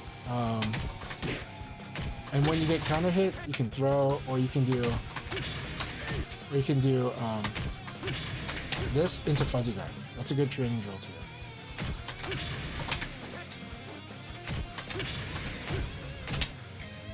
That. So this is learning Fuzzy Guard with Akira. Akira is the best character to learn Fuzzy Guard. And then learn other option selects too. So yeah. Hope that helped you, Karasuba. What is everyone saying? By the way, Dead Orchard, so good to see you. And Kunjun, always good, yeah. These are basics of Akira. He needs to learn these. Of course, the general best moves in VF, high jab, low punch, elbow, and throw. And then good defense like Fuzzy Guard and evade, guard, throw, escape. Guard, throw, escape. The first defense you have to master is guard, throw, escape. If you're not doing it, you're in trouble a lot. You need to do, even when you whiff, you need to do like a guard, throw, escape, to be honest. It's important. Because your opponent could just come up and throw you, so you want to at least escape it. But you can also guard whatever they do that's slow. Again, you want to master Fuzzy Guard after this too. And so we set the CPU to guard and counterattack 5 for practice Fuzzy Guard. Really important. Okay, and then what it happens is when you get successful defense, you can just do another dashing elbow or throw. Mix it up.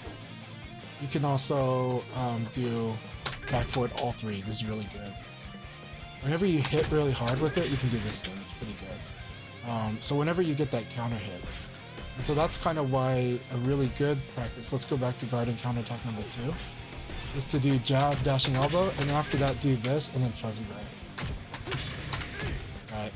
Just knowing that when you counter hit, this is an option. It's a good one. It might not look like it in this training, but in a real match, this is a good option. When you get this red spark, then you do this, right? And then you can practice Fuzzy Guarding also, just to build that muscle memory. And then you can also practice jab, dashing elbow, throw him. Now throwing is a tricky one. I recommend doing a motion throw. Half circle, like quarter circle back throw, back forward throw, these are fine. The reason is it's easy to mess this up. Watch this. I can hit throw too early if I go too early. See? Too early. But if I wait just a slight moment, I can still buffer. I just don't want to buffer it too early, but you will not have this problem if you do motion throws like quarter circle back throw. Quarter circle back throw is definitely going to fall within the input buffer. So, and back forward throw will do too. So you know, but if I did neutral throw too fast, might not come out. So I gotta wait just a couple frames, you know, just a little bit. Yeah. And so practicing this also trains you on it. And then again, we go back to, okay, but we also want to do this because this is good to do in a real match. Right? So these are some basic options with Akira that are all very strong. And there's a lot more I can teach you about those, but I hope you will consider these kinds of things. And it looks redundant. It is, but I'm just assuring you that these are really, really strong on basics. And the real evil is the super dashing elbow. The super dashing elbow is the one where he switches is forward, 666, right? This one, you see his stance change. He changes which foot is the front foot when he does it. That super dashing elbow is really good. And a lot of times when you do this, if the opponent tries to sidestep, you'll end up dashing a little before it. So what happens is you end up delaying it, sometimes on accident, and that will cause their sidestep to fail, and you'll hit them still. It is very strong. This move is one of the most annoying Akira moves in the game. Super dashing elbow. 666p.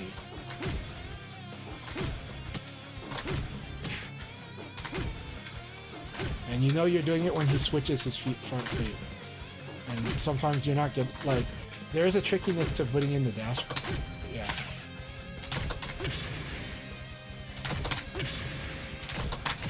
This drill is really hard to do. So. Actually, this one is the hard one. This one is really hard to do. It's fun if you can do it. Really hard. Because technically it's frame tight, but just the regular dashing elbow is good. And then doing this like twice in a row is good.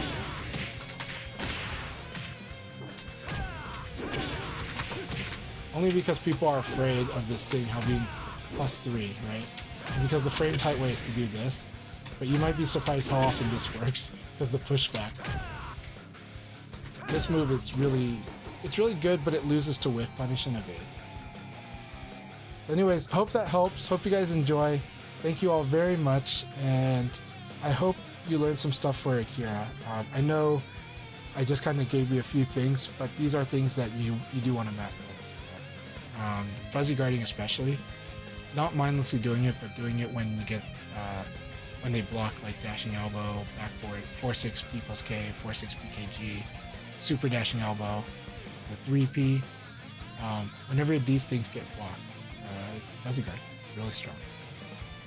Yeah, good games. Thanks so much.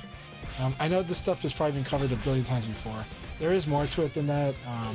If you want to see a fun thing to do, a fun activity, I'll show you one. It's a little advanced. I think you'll have fun with it. So I'm going to set the AI to get counter hit. Okay. And do you understand stances? Stances is like, you see how my left foot is my front foot and Lao's left foot is his front foot? This is what we call closed stance. If I switch it, this is open stance. Because our front foot are kind of like up to each other. And our stances are opened up. It's easier just if I use like a pen program to illustrate it, it'd be a little better. But basically, this is open stance, this is closed stance, and there's two different ways to do open stance because we can both switch our feet. I don't know how to make them do that. But like now, again, this is open stance because our feet positions are opening up like this. If we're stepping in parallel, like two right-handed boxers, this is what we call. Think of this as like, okay, this one here is Akira's front foot. This is Akira's right foot. This is Akira's left foot. This is Lao's right foot, left foot, whatever. We're looking at the foot positions. If we draw a line between their 2 feet, if we draw a line between Akira's 2 feet, and we draw a line between Lao's 2 feet, that's what each of these hands represent. When they're parallel, this is what we call closed stance. When they're opened up, this is what we call open stance. Okay? It's a little confusing when explained this way. It's a little easier with a diagram. But it does matter, and the funny thing about that, you see Akira, this move by Akira? If we're in close stance, I think I gotta go to his front, and if I side counter hit him with this, like, it's really fun. Yeah, then I get a free back throw. It's like 96 damage combo. Now, we're open stance, so I'm gonna offensive move, I'm gonna evade to his backside and do this, and it should work. This is like a guaranteed 96 damage combo. It's a hard one, it's a fun one, but it will teach you foot position, and it's hard to do in matches, but it's a fun thing to do. So again, I'm gonna go to Lao's front side because we're in close stance. And do this. Now we're in open stance, so I'm gonna go to his backside. And do this. Now if I do it wrong, this is what happens. See how no back throw. If I do it wrong, no back throw. But if I do it right, I get the guaranteed back throw. So much fun. I don't like, the only reason I would want you to master this though is not for practical purposes, though it is powerful, but just so that you understand the foot positions and how important they kind of are. But it might not teach you everything you need to know about foot positions. That said, when you do these low kicks, while you were doing this one, the stance doesn't change, but when you do these ones, the stance does change. You can change your stance based on the attack you do, right? 3K is going to switch stance, 2K is going to switch stance, 2K plus G does not switch stance, regular dashing elbow does not switch stance, super dashing elbow does switch stance, right? We're switching our foot position. And 6K by itself changes foot position. And by extension, 6KP would too. This does not. No, 4PP, 4P does not. How about 4PP plus K? That does switch foot position. Different foot going in the front.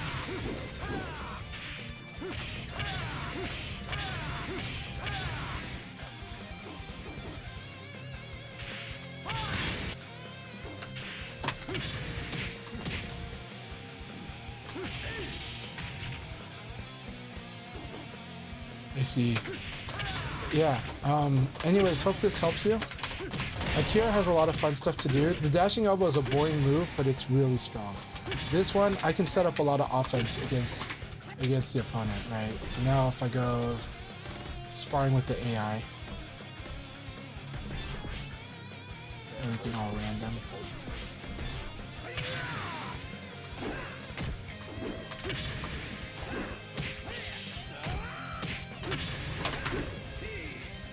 Side steps, which is good. I don't play Akira well against AI, but it's fun. But then this is good practice fuzzy guard right there. No punch, dashing elbow, or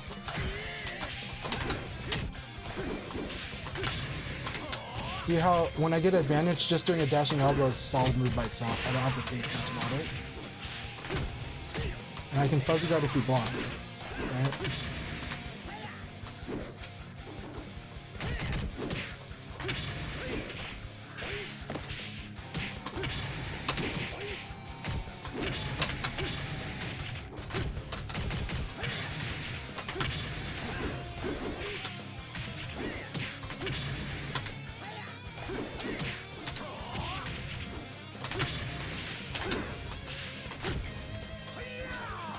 So it's very simple and dumb, but it's something a kid can do.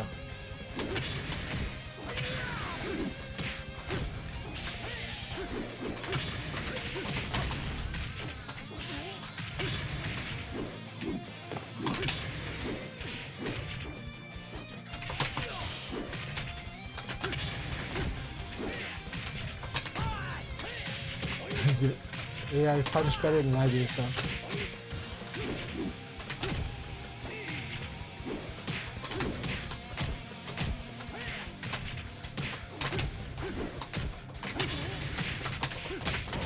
Super dashing elbow is so scary when you can do it. And while I'm holding guard, I can mash forward. And then just release when I know.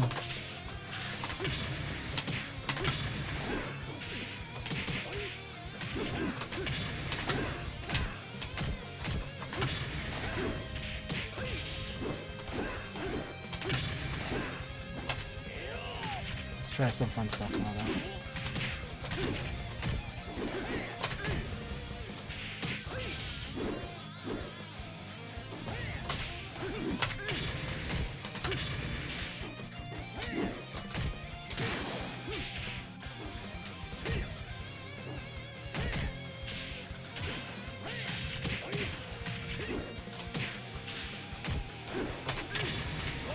That's the fun stuff, right?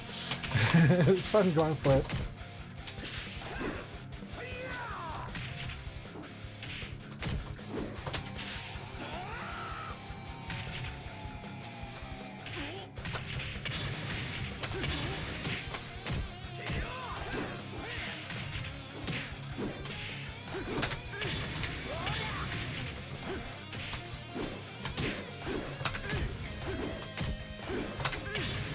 Oh.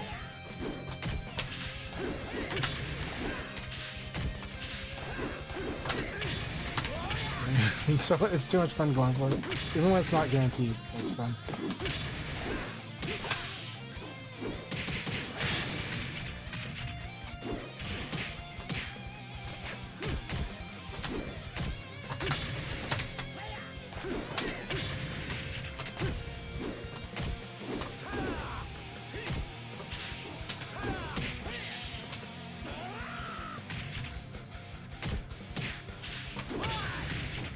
Hey, Agito-san desu. Good to see you.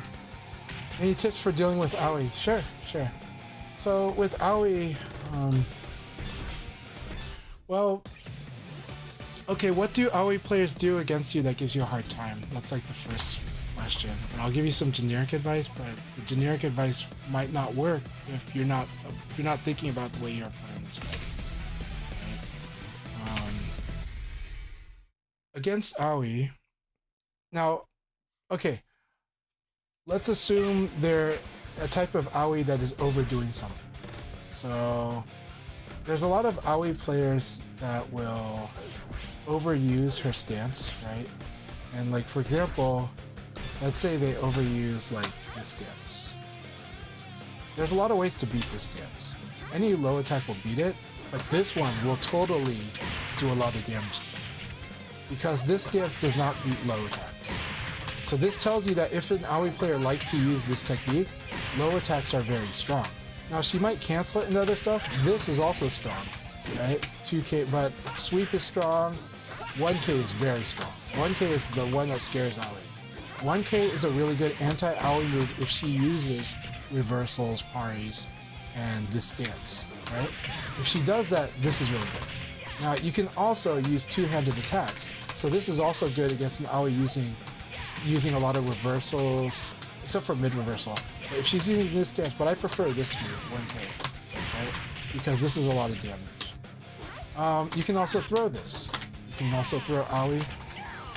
You can do combo throws. This is a hard combo.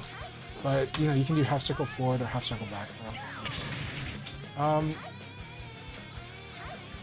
One of the keys against Aoi is basically setting up your offense with a low, only so that she worries about defending the low. But if you overdo it, she can definitely destroy you. So but I want you to know that generally conditioning her with low punch forward charts are pretty good. If this 1k is very good against it. Leon actually has good stuff against Aoi in general, because if the Aoi player likes to do like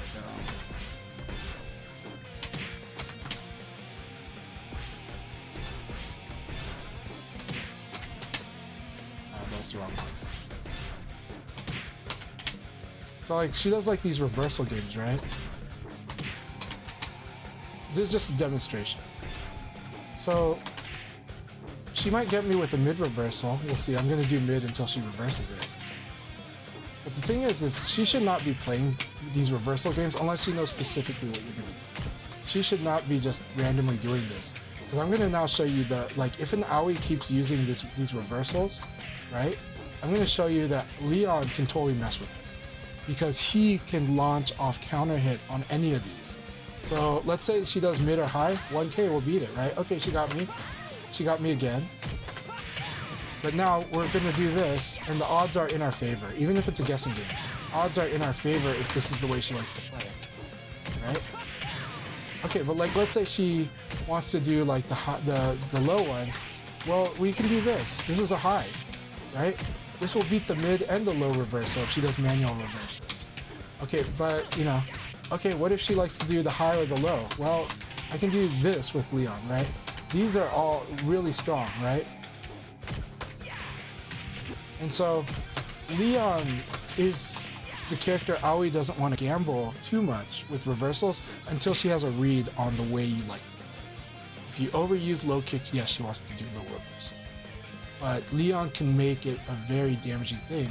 So that's another layer of it. Now, the truth is when you start fighting really good Aoi players, you do want to understand certain aspects that are annoying about her play. Like her elbows, right? And this is more advanced, so this might not apply at the lower early levels, but it does eventually apply. She's got this 6 PP. She's got high mid, right? And then she's got like that, okay? So she's got these things. And this is what I know. This mid one, I can low. Any of the ones that start with a mid, I can probably low attack after if she does follow up. Now she could reverse or try to beat this, but this is the starting point, and then I just play guessing game, right? We'll do low punch uppercut, or we'll do low punch in the throw, right? But in a lot of these, unless it starts with the high, see the high is a mid, the high goes high mid, that's the one we have to worry about. If she does high mid, that's when we don't want to low punch. We want to guard high, right? Again. There's the high, there's the mid. And we can even duck, which is funny. Alright, we can even duck and punish.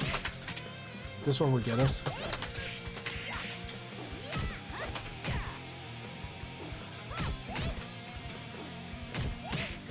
So this one we can't crouch. But eventually you start seeing the mid and you go, when she does the mid, I'm going to just low punch at first, and then later you duck and punish. So a lot of times these are kind of the things you're looking for against Aoi, but this is at high level.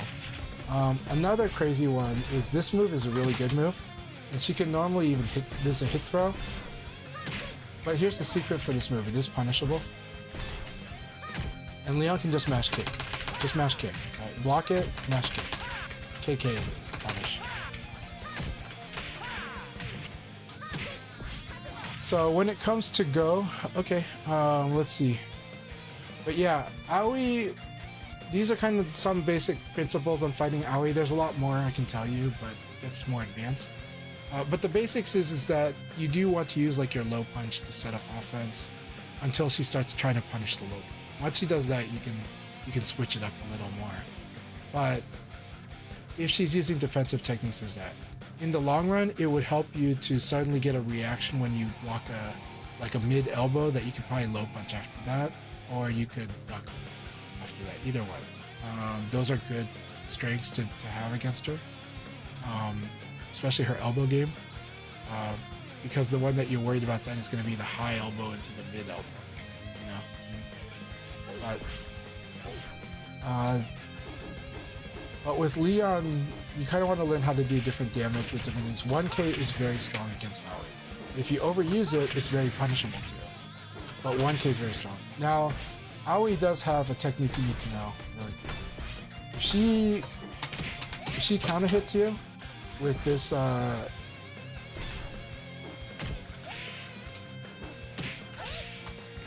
see this low throw? If she counter hits you with this low throw is guaranteed, so you need to escape a low throw. If she counter hits you with this chop. That chop. Now, you don't have to worry about if it's normal hit. It's when it's a counter hit, when it's that red spark, you're in trouble, you gotta escape the low throw. And you have to guess, there's a 3-way guess. So here I hold 3 P plus G. If she chops me and gets that red spark. Yeah, that said, the weakness for it, though, is to block it.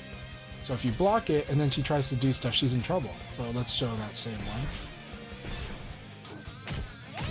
Then you can just do this. You can do this. But you can just do like this. 8K is a good one. So generally when you block something big, 8K is a pretty good move. Right? It's like, let's have her mash.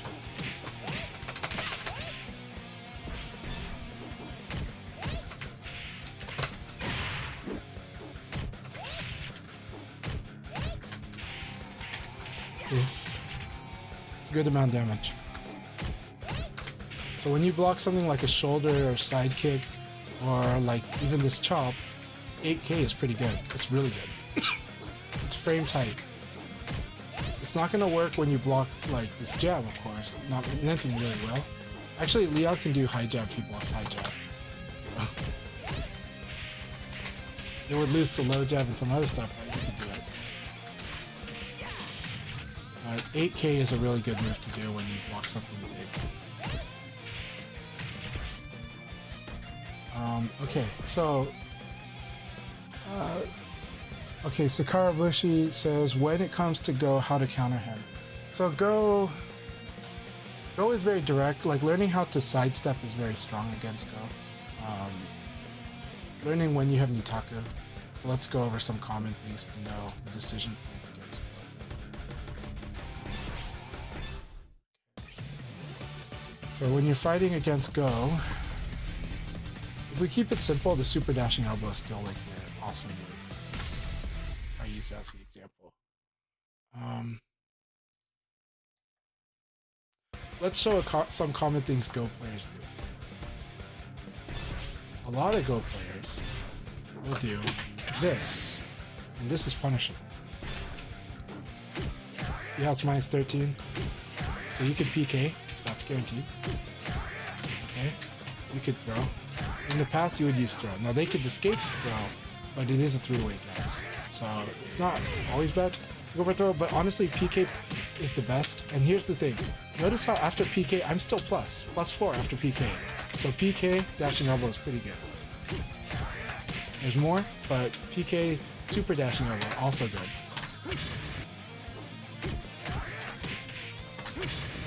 This is really good. So, I want you to, this is also why I want you to build dashing elbow as part of your offense, because this, when you can whiff punish with PK into super dashing elbow, and if you get a counter hit on the on the dashing elbow, you can do it. Now let's program him to mash. So we're gonna program him to mash.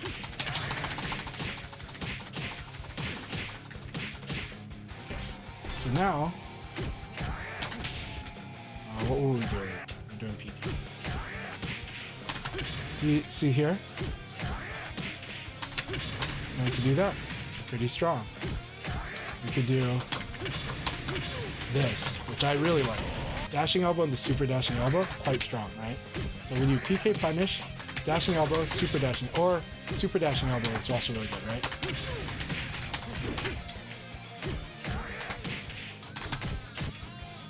My inputs are not so good today, so I apologize. And I'm not in the care player. So I'm not doing best combos, so don't think of combos as the best. I'm just there to give you the idea of how to win combat, and then how to scare the opponent and do something that looks cool. But honestly, the punish is PK into super dashing elbow is really good, because now if he mashes, anytime you PK punish, super dashing elbow is one of the good options, and then later you can like throw, right? If they're more likely to defend, you throw, right? Or you do, this, and then super dashing elbow. And if he blocks this, now dashing elbow does give us +4, so we can do another dashing elbow for hit, right?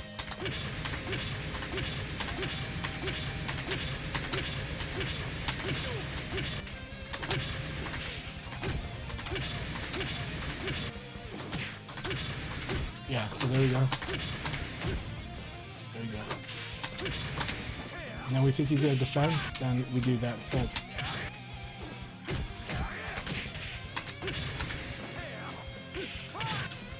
So this is the basics of a very basic plan, but Akira's very strong when you do this stuff. Yeah. Yeah, my pleasure. Now there's one more. Another common pattern. Go players like to do this. So the proper way is to duck and punish it. Block the first one, duck, then punish. And you can do the basic same again. This is easier. But eventually you can do this in the 3-3P. And here's what the cool thing. You can just 3-3 early. You can crouch dash under this hook. See? So 3-3 is a crouch dash, and then 3 again, and then 3P after that. If you see the hook.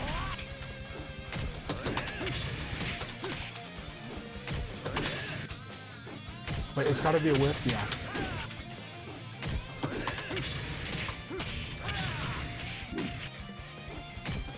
Again, I don't know Akira, so I don't know his proper combos.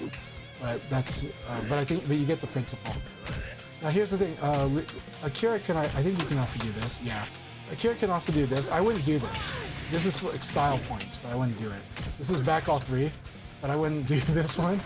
It's style points. Now that said, if Go knocks you down with this, then there's an annoying technique you can do.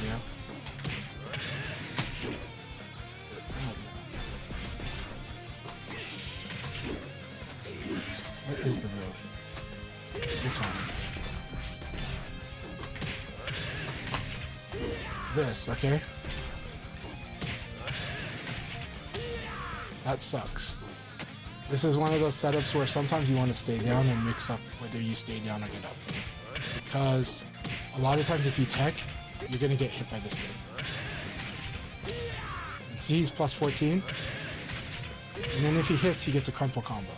The plus 14 will give another kind of combo. So this is a common trap where when he finishes a combo with this uppercut pattern, a lot of times I would say first stay down and then after that start mixing up whether you tech or not, depending on how he plays. So those are some good Go countermeasures. You want to punish the 3KP. You want to punish the hook, the uppercut hook. He is pretty evade punishable, to be honest.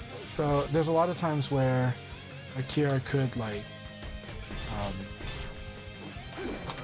just do this, right? Just do like evade standing palm against Go if he, like we see it. So there's stuff like that. But dashing elbow is still good. Just master dashing elbow is still my #1 recommendation. And then mastering super dashing elbow, mastering 4-6P plus K and PKG. Mastering the boxing always comes first, and the dashing elbow replaces the elbow part of the boxing. Make use of your throws. Master fuzzy guard, because Akira gets the fuzzy guard off of all the attacks I listed here. If they're guarded, he gets the fuzzy. It's not many characters have them. Akira puts relentless pressure on the opponent, making them feel like they're stuck in heat mode. They're stuck in like Tekken's heat engage. That's what Akira does in this game. He can make it feel like you're under heat pressure.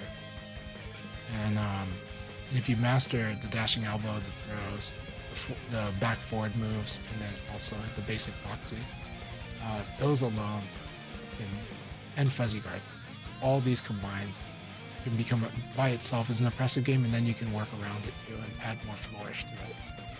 So, yeah.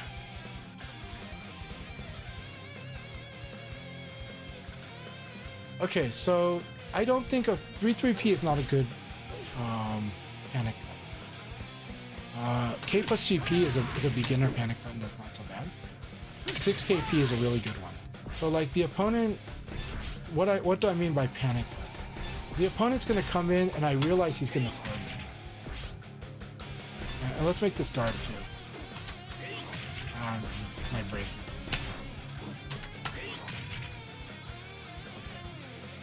So. Right, this is like, he dashed it, he's gonna throw me. Split second, I realize he's going to do it. 6KP, 6K, and then 6KP. Very easy to do.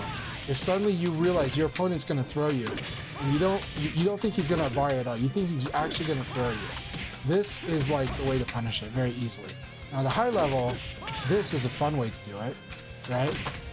But this is hard, and you don't always get it, and you're kind of not happy when that happens, right? So 6K peak, much easier, and 6K is an easy input. See how hard that is? Not hard, right? So it's like, oh my god, he's coming in, now I'm gonna do this. This is where I think my machine is slow right now. So funny watching training mode slow down. It was my machine today, but I don't know why. There we go, now it's faster. No, it's still slow.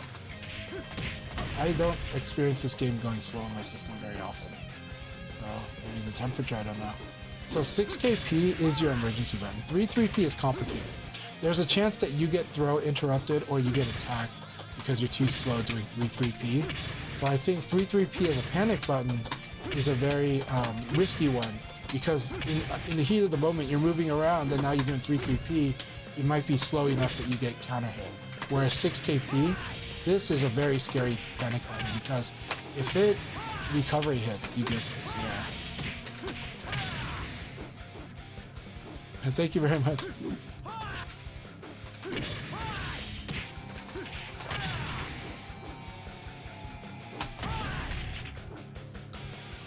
By the way, fun knowledge stuff with Akira. Body check. 53, right? 65. What did I do? I held forward and let it do a full dash into it. 66. Right.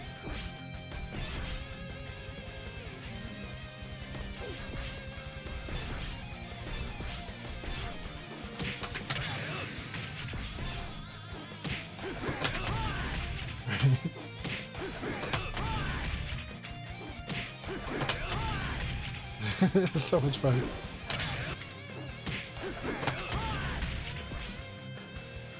Okay, you're talking about 3P plus K. Okay, I don't really like 3P plus K, and I'll tell you why. But it's a good move. It's a good move. So why is 3P plus K good? It's plus 7. So when you hit with this, 4-6P plus K is really good, and 4-6 PKG is really good. But if you're not in the mood to get these right, you can also dash and elbow after. I know people like to do double palm, but that's kind of asking to be punished eventually. It's not. It's double palm is when you get the side turn. So when you see this blue hit, then double palm's guaranteed. So if you see blue, yes, do the double palm, because this is guaranteed. When you get the blue hit or purple, right? But not when you get yellow. And you get blue when you hit them in the side after a evade, right? But this is a cheap trick. It's not much in the long run. Shoulder ram, okay, so what is the weakness of this? Where there is down and guard, and there is evade punishability actually, and there is crush. Those are all eventually the things that could be used against you, but it is a good move. It is a good move, especially at the wall. You want to master it, but if you overuse 3P plus K, there's a lot of weaknesses to it, so let's get to that then. Shoulder ram, shoulder is really good, also has weaknesses. So let's talk about what are the weaknesses. Now it's VF. Just because it has weaknesses does not mean you don't do it, because everything has weaknesses in this game. Everything. Even high jump has weaknesses in this game. Okay, so Kira is gonna do this. Okay, so if he does this, I block it. It's not much. Okay. But I can do huge combos. It's a very evade punishable. Right? Look at how much damage I can get by evade punishing this if I know it's coming. And that's the basic. Now, in a hit confirmable, this is the real hit confirmable one. Still, 69 damage. And this is one that that in theory I should see. Leon should do this, right? Because this is all guaranteed. Except for the elbow. The elbow is just pressure. And it's just like, oh, I evaded a crouching attack. I should sidekick. And that's kind of what you should think about. It's like, oh, I evaded a sidestep. I should do a mid, for sure. I evaded a crouching attack. Of course, you can also do, like this.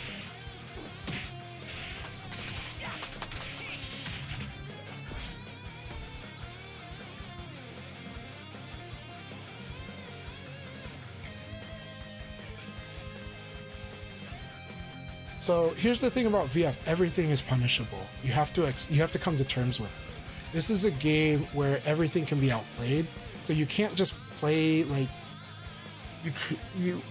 you can play somewhat predictable, but you need to control where it's happening and where you change up, so where you defy that expectation. And if the opponent plays safe, yeah, you can do stuff, but once they start going after once they start hard countering you, then you might have to adjust your plans a little. But it's a beautiful game for this. But it is scary coming from a game like Tekken, which is not like this. Because Tekken is like, here's the answer, do this. Oh, if they're doing that, here's just the direct answer. Don't overdo this. It's more fencing, right? And so there are ways to beat stuff, but it's a little different. There's more of a turn aspect in Tekken as well. Like you're stuck on defense, wait your turn. But in VF, I can defy what the guy does, right? I can duck and punish, but it's hard. It's just the difference is duck and punish is easier in Tekken, and whiff punish is easier in Tekken, and guard punish is easier in Tekken. They're all a little harder in VF. The moment just goes by so fast. And there's so many different things the opponent could do that when they finally do that thing that you want to punish, you might no longer be thinking about it because you've been having to deal with so many other things. And that's why learning how to mix up is powerful. Learning how to use that dashing elbow, counter hit, and then force a difficult decision. Why is that decision working? It's because when I hit with the dashing elbow, when you hit with the dashing elbow, when you hit with them, what you need to think is my opponent going to mash? Some players will mash. Or is my opponent going to defend? That's the question. And this is a serious question. It's not they just always defend because it's Tekken and throws suck. It's, are they actually going to defend or are they going to mash? And that's the decision.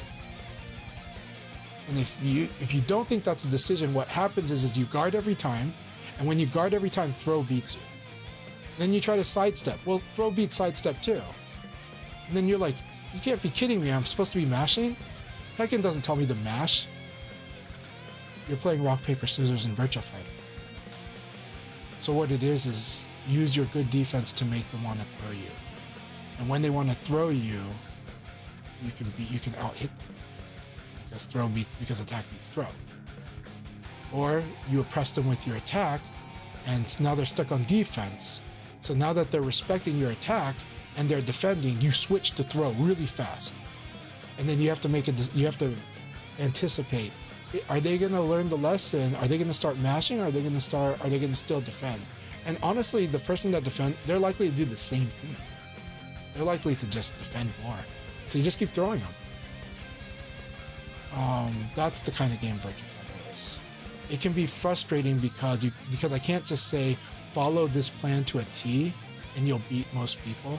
You'll beat some, but you're gonna lose to the person who just plays the other. It's basically, I cannot tell you to always play rock because it's gonna keep losing the paper. And then I can't tell you to keep playing scissors because sometimes they're gonna play rock. You have to think, what are they going to do? How do I make them want to do a certain thing? Well, I just told you, Akira, dashing elbow combined with fuzzy guard when they block is very oppressive because he can relentlessly do this like a madman, and they now have to keep guessing whether they're going to defend or attack. And throwing is bad in both of these cases usually, and it's hard for them to find a moment. So now they feel like it's heating and most characters cannot put that pressure. Akira does. Akira makes it feel like you're fighting heat engage. He's like the only one that really makes it, and that's it. There are ways to disrupt that. There are advanced ways to disrupt it.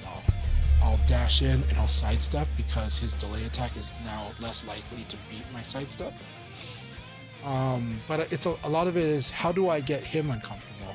And sometimes I space it out and I make him not comfortable with the situation, or I out-hit him, or I fight the tempo war like in Tekken, right? And that's how the opponent will have to beat you when you get really good at oppressing them with the kind of game that Akira has. Why does Akira win attack so much? Why does it feel compressed? I've gone over this many times, but I'll repeat it. It's because in Virtua Fighter, we have a priority for attacks. When two attacks hit, there's a priority. A higher damage will win. But we all know that speed wins, right? in Tekken, when two attacks hit at the same time, they both hit. But in Virtua Fighter, the higher damage wins. Now here's the thing about Akira's design. These dashing elbows, they do more damage than your typical elbow. They do more damage than a lot of moves that are the same speed as them. So they win the power war that way. But then there's a second factor. Not a lot of VF moves move that far forward when you use them. His dashing elbows and almost all of his moves move forward. On top of that, mid attacks are hard to crush. He has a lot of good mids. His dashing elbow, it's a mid. I can't crush that. If I try to hop kick, I'll get hit out of the air. If I try to duck and if I try to crush the way I crush a high attack, I will get killed because it's a mid. It's fast, it's powerful, it's moving forward. This is why dashing elbow is impressive. It's the best elbow. And then super dashing elbow is the best dashing elbow because super dashing elbow, when it counter hits, Akira gets a combo. And then when it normal hits, it knocks him down. He gets Okizemi.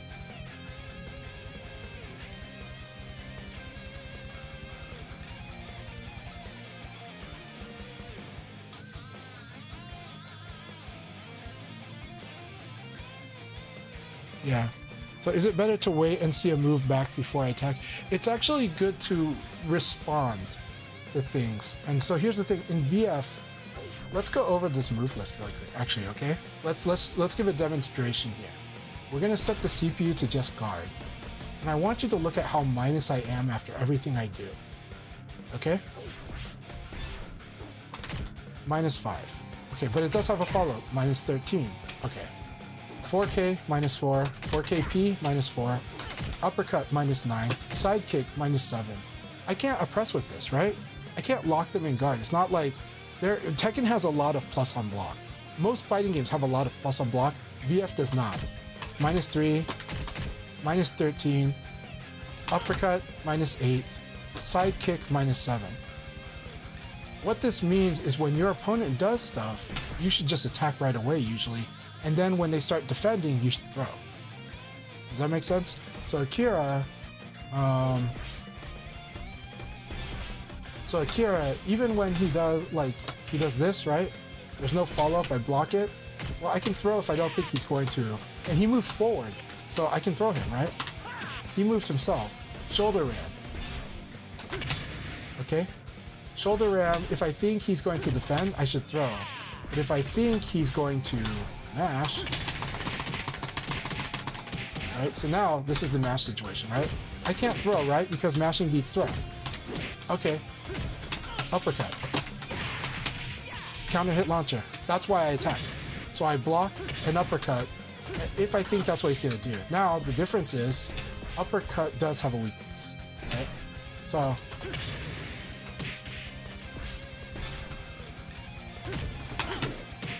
see? And on top of that, he might even have this.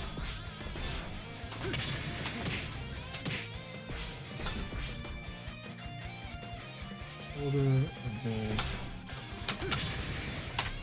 Sorry, that's the wrong move.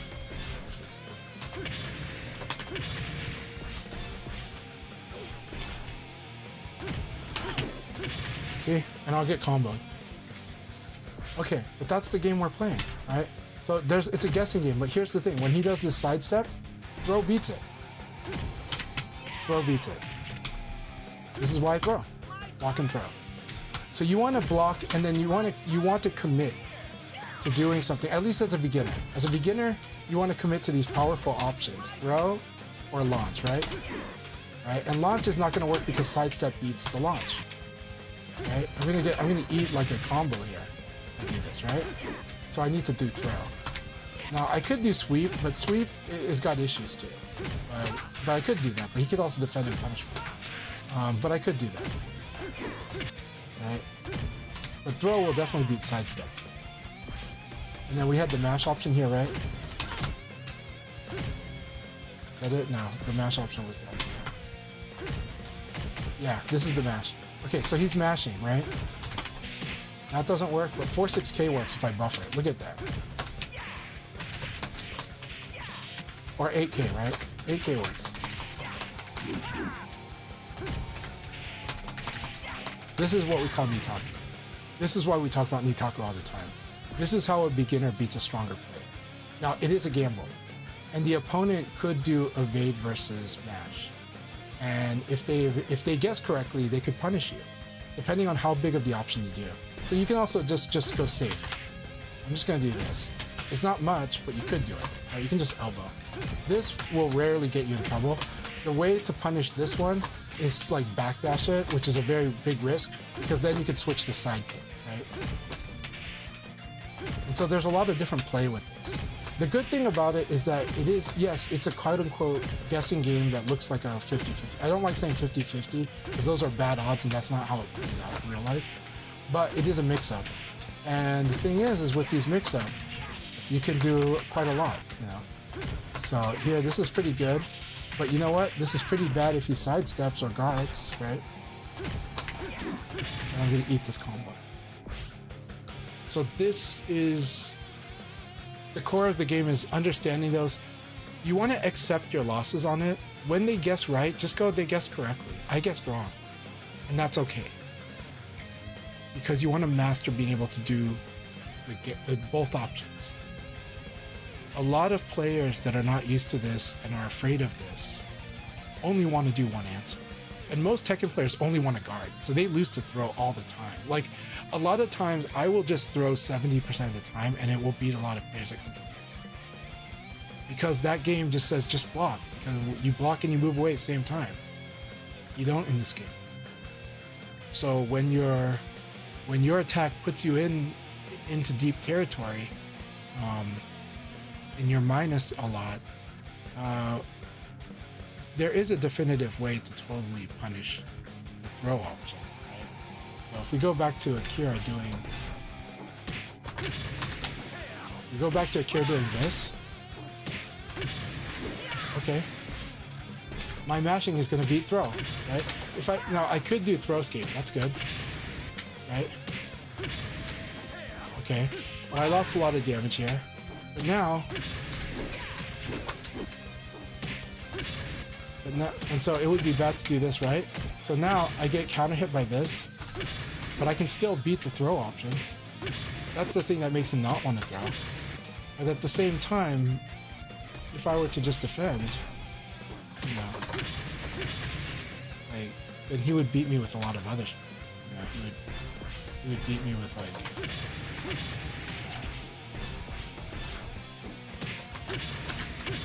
right, this. Right? And that hurts a lot. And he used Okizeme to pressure me. So this is how the game flows. A lot of times when you defend, you should most of the time just attack back right away. Most of the time they're minus a lot when you block their attack that has no follow-up. And so you should, without hesitation, buffer in like an attack first. But it's not the end of the game. It's just how you set up. And Akira gets to oppress by doing dashing elbow.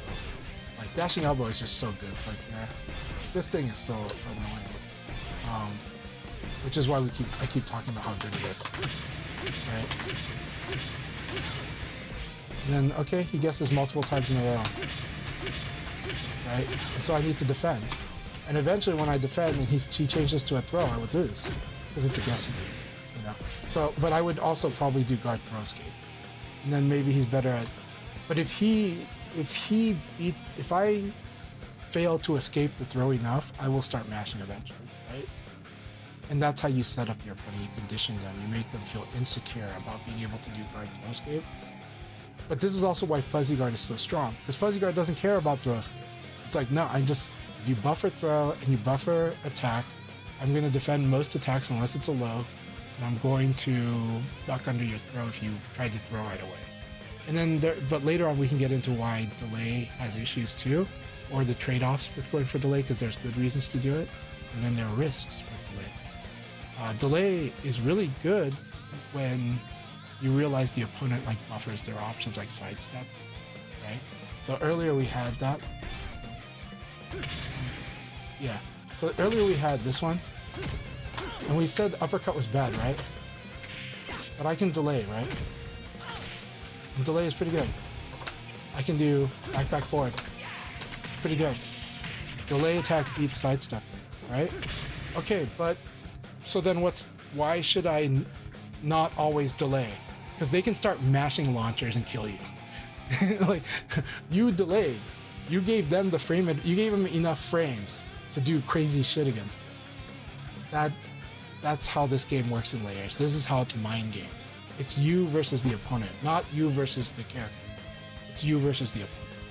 And this game is so much you versus the opponent. Other games have a very strong foundation of you versus the character. There's a way they should play the character. There's a way you should play your character. There's a way you should beat their character.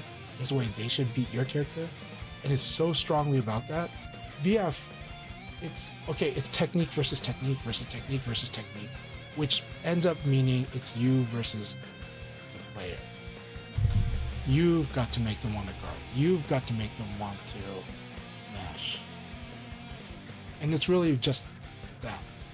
How do I make them defensive? How do I make them match? On the flip side, when I'm at a disadvantage, when do they want to throw me? Because when they want to throw me, that's when I can do crazy stuff like the Cura 60 combos. It's risky, so I don't have to do it. I might not want to do it. A lot of players don't want to put that risk. But then you're okay, that's fine, that's your choice. But now you're gonna have to play a different kind of game, or not. Your opponent's gonna play based on you being more risk averse. And you know what I do against people that are risk averse? I do a lot of backdash. Because I'm trying to get them to whiff. And then I launch them. So now, when they don't like being the backdash with punishing them, here's the trick. In their mind, they're likely to use a slow attack to try to beat me backdash. And I have a plan B, which is I'm gonna backdash and I'm gonna sidestep. And I'm gonna sidestep because that slow attack you did is probably evade punishable. I went a step ahead of you. Okay, but what if they change that? Instead of trying to out-hit me backdashing, they said, you know what, I don't need to attack. This guy always backdash now, right now. I'm just gonna dash in. I'm just gonna crouch dash in and watch what he does. And the moment I see him try to sidestep or whatever, I'll swing because he won't be able to sidestep after that. That's how you play this. That's how you start looking at not just one answer for everything or each thing. That you understand that you use the system to fight the opponent, and a lot of the answers are kind of the same group of answers. They're just different flavors of the same answers because the answers are in the system. They're not in I just do this move. In Tekken, a lot of times it is okay. When this happens, then I use this move and this move, this move. This game is not exactly like that. It's still just generally, do I mash? Do I defend? Do I throw? It's still really that. But also, do I commit to attack, or do I just use a movement to mess with the timing and delay the attack? I know it's a lot, but it is really fun, and you start to get it the more you get into it. And it's, if you master this the commitment game, the one we talked about, the buffering game, and doing Nitaku, that's the strongest thing to get started at first, so that later you can start mastering how to buffer the delay, so that the delay is under your control. And it's more precise, and it's less feeling like lag or whatever. It's more like it's acting as I intended, because I knew exactly what they were like, or at least I knew what path they were going to go on. I hope I didn't scare you off of VF with this. You want to look at it as a system more than just the moves by itself, but the moves are examples. Then you're like, oh, well, if I can delay with this attack, I can delay with that attack. It's just a delay attack. And sometimes we use the terms like mash, because sometimes that is a good way to fight this guy. This guy's delaying all over the place. I'm gonna mash. Why am I gonna mash? Because he's giving up the frame advantage. He's using movement to throw away his frame advantage, because he wants to trap me for attacking. I'm not attacking yet. I'm delay attacking. I'm causing him to mess up. It goes like that. There's always a way to fight however you're doing it. And so what it is this game, you want to stay a step of your opponent. You kind of want to guide them. And it's like, as long as when you do something that's winning, you shouldn't mix yourself. The principle of good play here is if you are doing something that's successful against your opponent, keep doing it. But in your mind, think about what you will do when he gets wise to it. Think about what will I do once he actually starts beating this. Don't be afraid of him beating it. If you beat him with the same technique, same tactic 5 times, he probably has to do it 4, 5, 6 times to break even. So him breaking the pattern once, you can afford it. You've got a budget, you've got a life bar. Use your life bar as a resource. If you have the life lead, use it. It means, okay, keep oppressing him. This is why you see us do the same stuff over and over. Because we're like, oh, we're not in threat yet. This is not serious yet. I'm not in serious trouble of losing this round yet. But I think I'm still in control. And I'm just gonna watch him scramble while I keep doing what's working and preparing for when he finally switches his plan, when he finally changes his game. I'll be ready. This is a cat and mouse game, and you want to be the cat and you want to plan ahead. But it doesn't mean you act ahead. You plan ahead. And once your opponent shows you that they're going to finally make that switch to finally beat what you're doing, you're ready for with the next thing.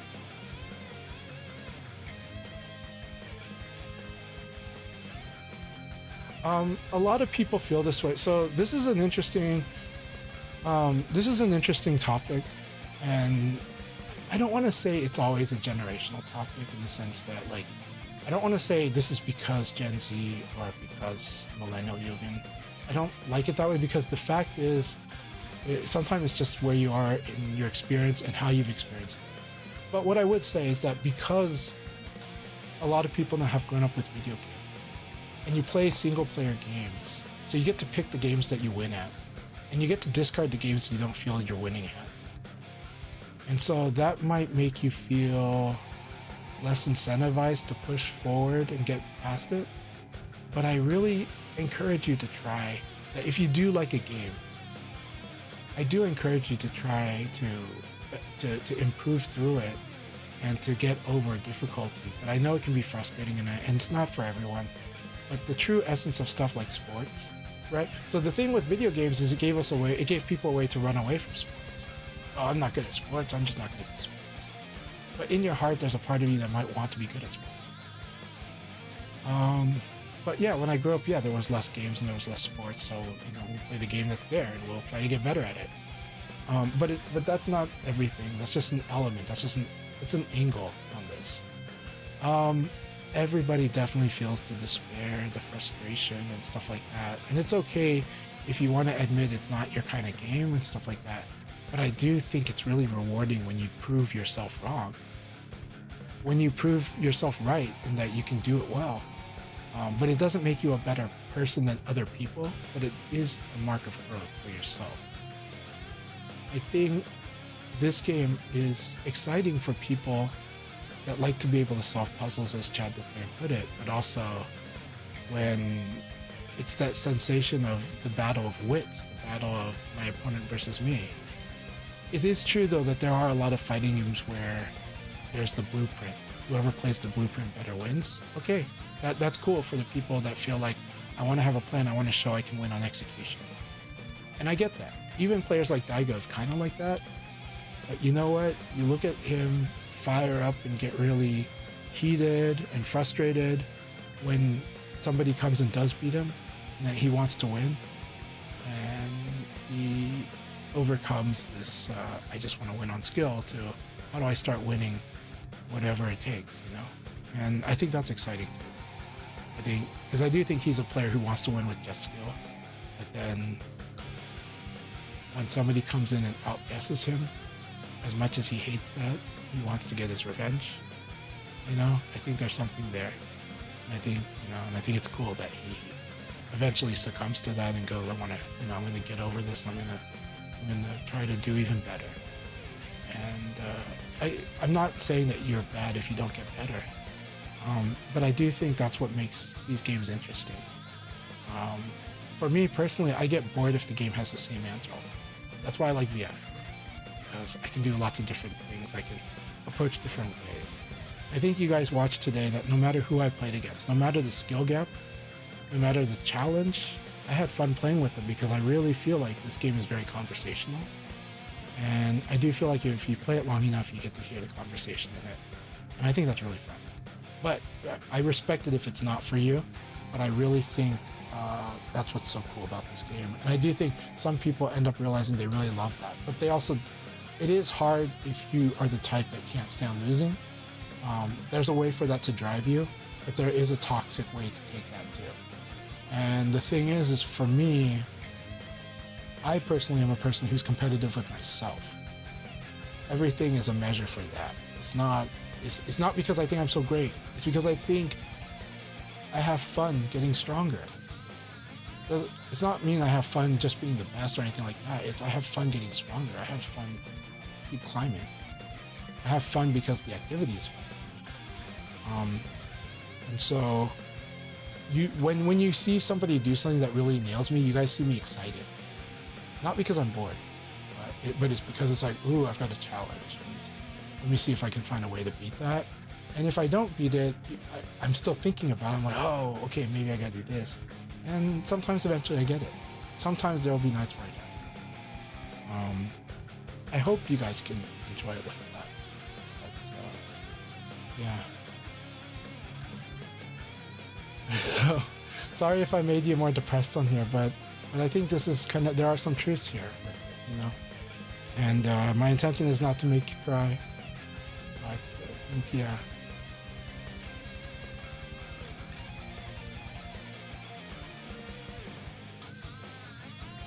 I see. Well, I'm sorry you had that bad experience at offline casuals and VF, you know. I do regret that. I appreciate that you tried. And I think here's the problem with thinking about things in winning and losing. There's a lot of players in the world. Statistically, you're going to lose a lot. You want to know the truth about even the best players in most sports and most activities?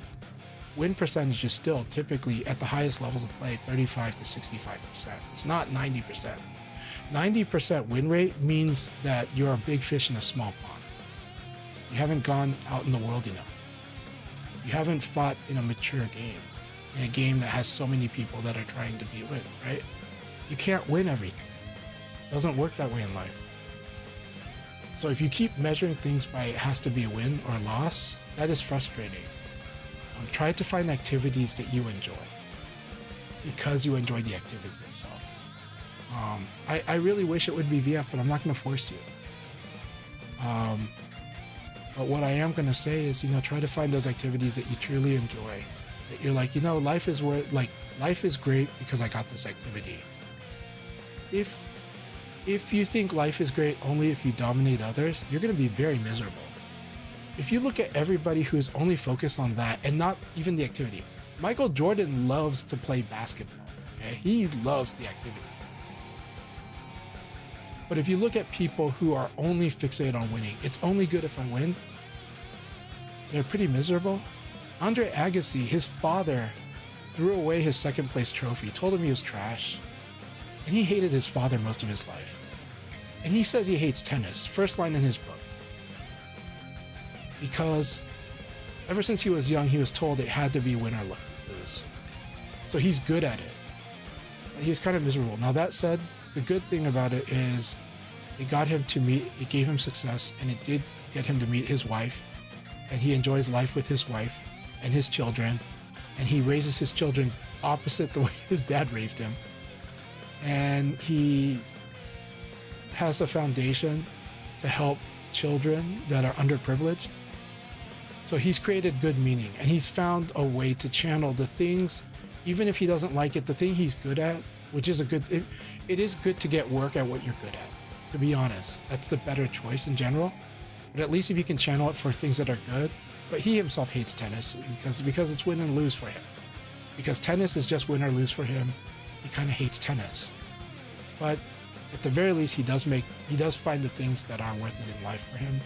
And he makes use of his celebrity and his success in tennis to fill the holes in his heart, taking care of underprivileged children, helping people, raising his children not like the way he was raised because he wishes that they would have more freedom and feel like free from that. And of course, he also was married to one of the greatest tennis players, but it's not just because she was a great tennis player, it's because she understood him, because they had a connection. So, so there's things like that. But if you look at other people who are only like, you have to dominate, you always have to win, trust me, they're usually pretty miserable. And a lot of times they're lying. A lot of times they're lying to themselves. They're lying to other people. If it's just win and lose, that's called zero sum. And you cannot win every single time. You can win a lot, and you can be proud of it. But you'll probably be very miserable when you can no longer keep winning. Winning itself being the goal, there's a lot of problems with that. So it is true that with video games, I do think you should do what you enjoy. But if you do like the challenge, I like the challenge, so that's where my angle is. But definitely think about the things that are bringing joy in your life, and the things that are making your life healthier and making yourself better. But I do love these conversations with you. I love having you here, and I like helping you get stronger in VF. But you don't have to. I don't want to make you miserable. I don't want to make you feel so much despair. Though, from despair, you do gain hope. From sadness, you can learn how to appreciate happiness. Bad relationships suck, but sometimes your best relationships, you understand better if those bad relationships can stay in the past, then at least your good relationship can help, I had some bad relationships. It helped me understand why my relationship with my wife is very special, and why we had a better chemistry, and why that relationship works when some others might not have worked. So life is full of these ups and downs. Yeah. Hey Numbers, good morning. I hope you're doing really well.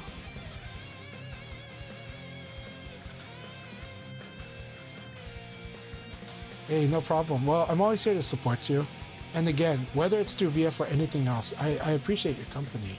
So Karasuba, what I wish for you is, a productive life, and also that you find the things that make sense and make you a better contributor to the world, a better person, and enjoying life in a better way. That's what I wish for everyone, including you.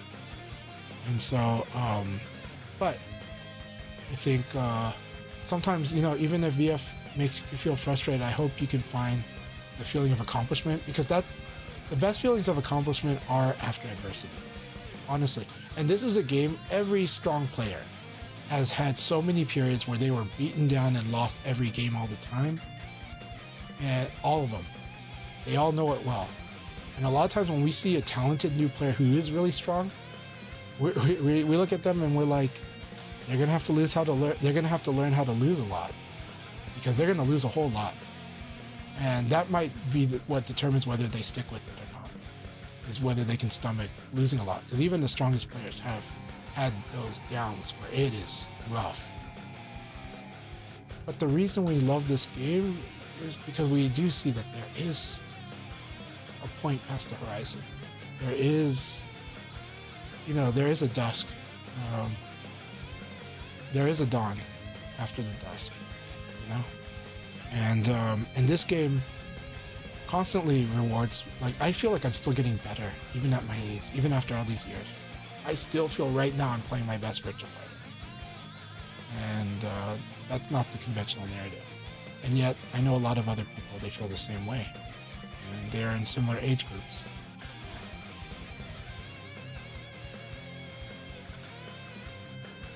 That is normal to lose, 50 games plus. Okay, it's Kusano saying it, but yeah. But it is tough. If you're it's fine to hate losing, just don't hurt yourself because of it. Okay? It's normal, it's human to hate losing. I hate losing too. I'll be honest, I hate losing too. I like winning a lot. But personally, I like challenge more. I like challenge a lot. And I like playing a lot. So, one of those things. there's a lot of solid players with lower win rates. A lot of the Japanese elite have like really low win rates, but they're ridiculously strong. It's just they're not afraid to fight the players that are more likely to win against them. And they want to overcome that, and they do. But how many losses they had to take to start turning that around was a lot. So on balance, it's not a positive balance, it's a negative one. But they were not afraid to do that, and they didn't care. Well, they care, but they didn't care about. They cared about the growth and the strength more than they cared about the win record. They do care about the win record. They care about those other things more, and they believe in it. Yeah, number says, don't beat yourself up. I told my friend Goblin you will lose a lot. He starts to win one round, then it's down to the wire. Then weeks later, he got his first win. 6 months in, he got back-to-back. The key is to adjust and make a different decision. Yeah. This game really rewards changing your decisions. And again, understanding this is a player versus player game. It's a very player versus player game. And another thing I'd say is, with martial arts, when you join a martial arts studio, when you get a mentor, it would be a really foolish thing to think that you're going to beat half the class, or the top of the class, or even the master especially, in just a short amount of time. It's not how it works. You most of the time, you just acknowledge that that you'll probably either never get better than your Sifu, or even if you did get better than your Sifu, you would never presume to overtake your Sifu. Because you just want to keep learning and keep getting stronger. And you know that this is supporting your other endeavors, meaning other fights or competitions or whatever. I think it's really valuable to understand about understanding the role of mentors and the role of classes and the role of group practice and training. And that, ultimately the group is larger than the player. And through the group, the player can learn so much.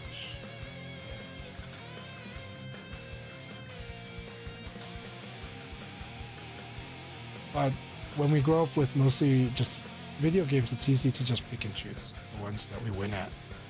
But there are some dumb games that you can always win at, and it's not really fun. There are games that challenge you, and winning means more. Virtua Fighter is a game where it challenges you. But to us, winning means more because of the challenge, because of how hard it was. Those losses end up being valuable in a very weird way. Yeah.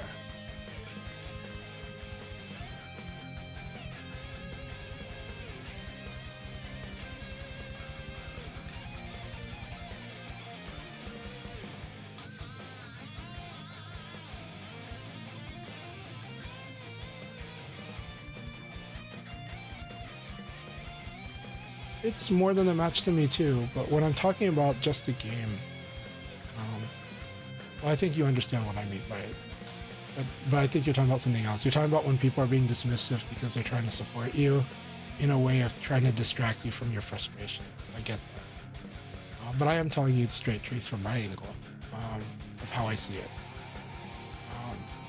And I am also saying that, if it can only be win or lose, in this world where we're more connected than ever and we can actually compete, look, here's the thing. I know how strong I am. That's what matters, is if I know it. Not everyone knows how strong I am, and I don't need everyone to know it. But from my travels and from all that I've played, I know I am very strong. I also know that my game is easy for people to dismiss because they see me as being so aggressive and reckless. But I also know which players see it as a threat. And I also know, and I also have my own experience, so I perceive it how I want. But, and some people see the knowledge difference, that I don't play with as much direct, straight knowledge, but I play with use of the system, with the game's parameters, outside of the detailed stats, right? And I play with the functional system. And that's where I find a lot of my answers, and I feel that works for me. So there's that. But you know what? Because I really value teaching people how to play, I'm labeled as a teacher. And most humans intuitively think that if you're a teacher, you're not a doer. It's a weird thing. It's like it's wrong, but most people believe that. And so I've been dismissed as being a teacher, but not really a doer.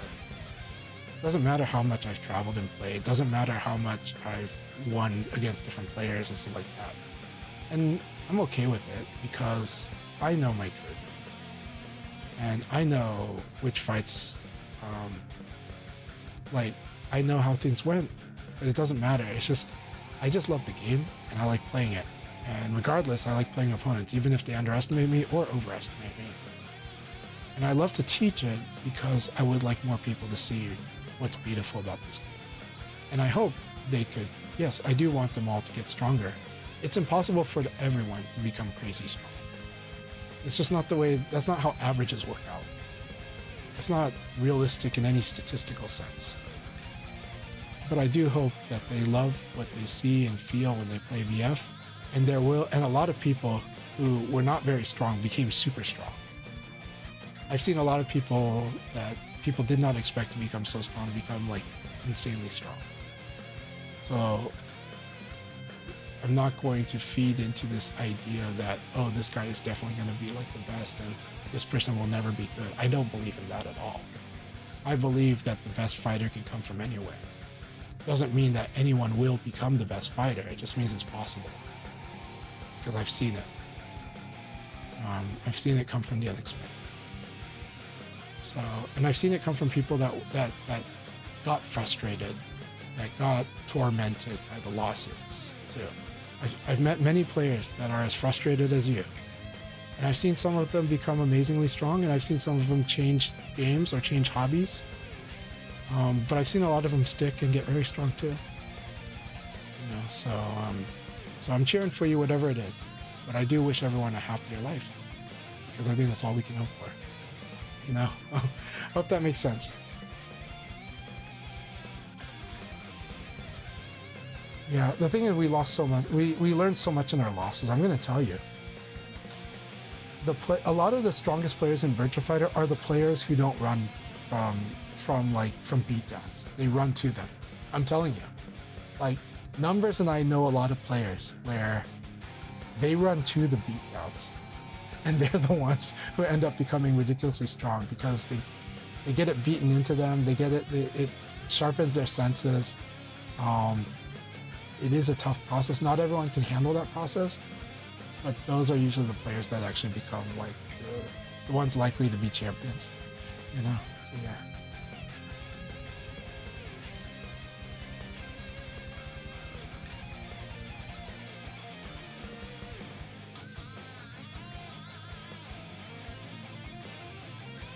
Yeah.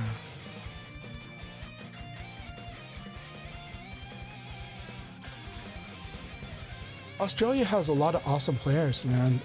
Of course, Mike is the strong player there. Elson is a wonderful personality, and he does explain some concepts. I think they have a wonderful community there, you know. And I'm in the Virtua Fighter Australia Discord too. And now that said, I think they don't want me to chat too much in there, so I only chat once in a while in there. I want to chat in there because they have some of the most productive chat. In English Virtua Fighter, they have some of the most productive chat. I want to chat in there, but I also feel that when I chat in there and they don't respond, maybe they don't want me to chat so much, so I take a step back. But I love those guys, and I really like seeing their new generation of VF players grow. And I also like seeing the old cards too. You know, Mike and I finally got to hang out in Thailand, and that was so wonderful. It was really wonderful catching up with Mike. And I wish he was able to stay longer, because I wanted to do more with Mike.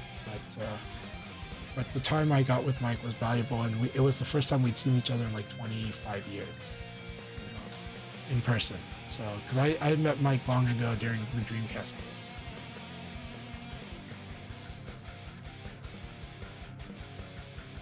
Yeah, Creative Dimwit says me with my 101 loss streak. Yeah, that's how it is.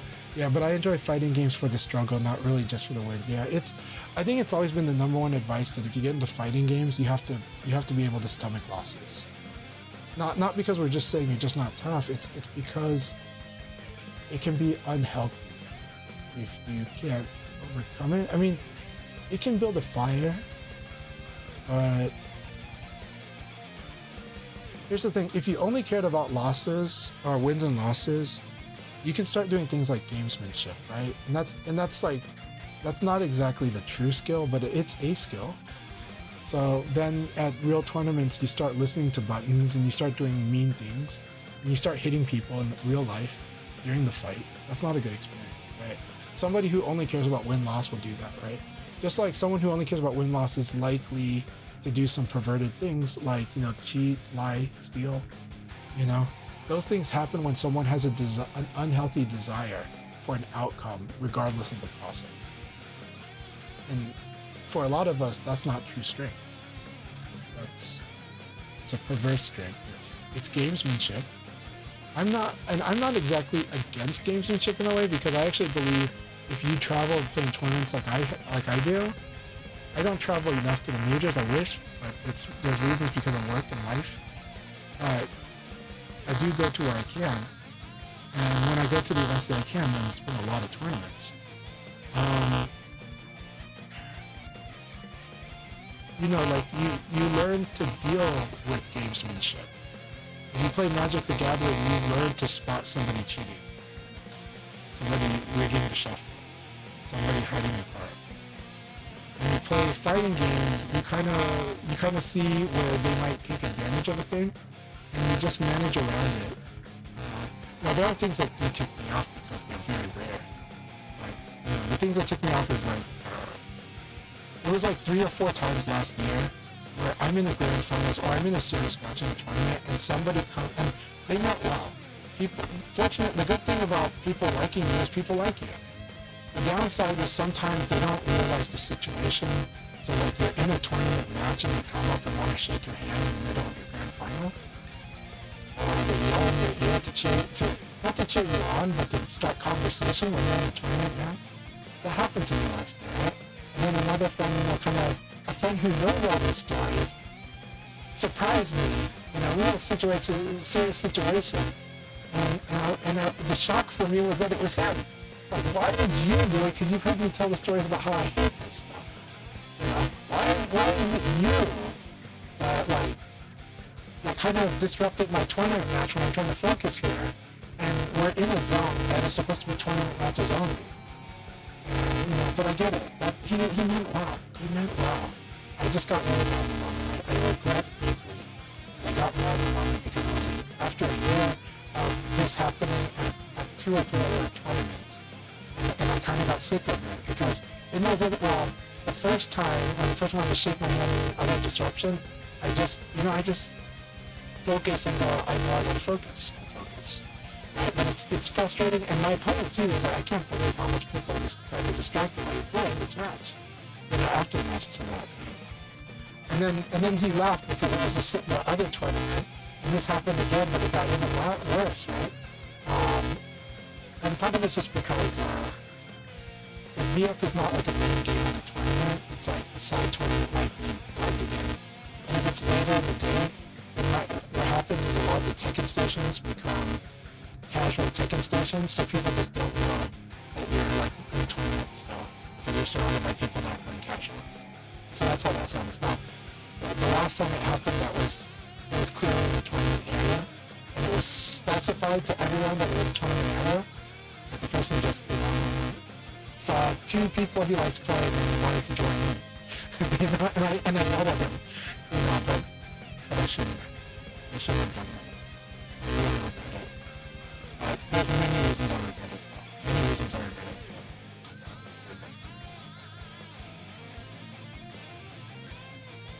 So, Karasuba, what's my honest opinion on the Akira? I like what you are doing. I've said that honestly. Now, that said, right now, you're still developing a feel for the game. Now, we are playing long distance. So because we're playing long distance, there is the aspect of rollback, and I don't mind that. So that doesn't bother me about our play. What it is that it's hard to develop a feel for when the opponent is going to attack versus when they're not. So my honest advice for that is, even though I say that this is not a turn-taking game, the foundation is to first treat it like it is. So how do we treat it like a turn-taking game? When you block your opponent, do a dashing, unless it's a high jab. Unless it's a high jab, and unless there's a string follow-up. Unless there's a string follow-up, and unless it's just a single high jab punch by itself. Those are the two exceptions. Everything else, if you block it, you should just go ahead and do a mid-attack, which means dashing elbow, or better, but start with dashing elbow. And work on, if you hit with the dashing elbow, apply more pressure, attack or throw. That's it. If they block your dashing elbow, start with fuzzy guarding. Fuzzy guarding or guard throw escape. Those are your two options right now. Just as a start. By doing this, you're gonna get the typical flow, and then you're going to work your options when you realize your opponent really is always guarding or sidestep. Once you get your opponent to always guard or sidestep, after you block and you attack, if they just keep blocking that, if you see that they've blocked it 3, 4, 5 times, you should start thinking of throwing now. Either throw. Not always, but mix it up. Throw and sometimes attack, sometimes throw. Let yourself do it. Don't care about the outcome. Just let yourself do it. This will give you stability in your matches because this is Akira being very strong with the best elbow in the game. And why, right? So what it is use the attack option first. Well, use the defend option. Anytime you whiff, when you whiff, when you get hit, especially counter hit, you should generally defend. It can be fuzzy guard or guard throw escape. You should be doing those. And then once you block something decent, or once you block anything that's not high punch, and doesn't have a string follow-up, go ahead and dash an elbow. High pressure. If they do strings though, if they do a lot of strings, you should start using low punch. And you can do low punch and a dashing elbow. Hit with the low punch, dashing elbow right away after. This is the plan. This sounds so boring, but this is something you can practice against the computer. This is something you can practice against people. Doesn't matter. Just practice it. It's not the only way to play. But eventually you're going to learn to mix up from here. But right now you need this foundation to just set the normal behavior so you can identify how to start. And then when you do this enough, at some point you'll start to read your opponent. You'll start to see when they go off script. And that's when you can start mixing it up. Then later we come to like where I am at, where you no longer think of it in turns. You just think of it in decisions. But before that, let's start with turns, because that's going to give you a good compass for how to fight this way. And give you a way to use your advantage and to defend when you're at a disadvantage.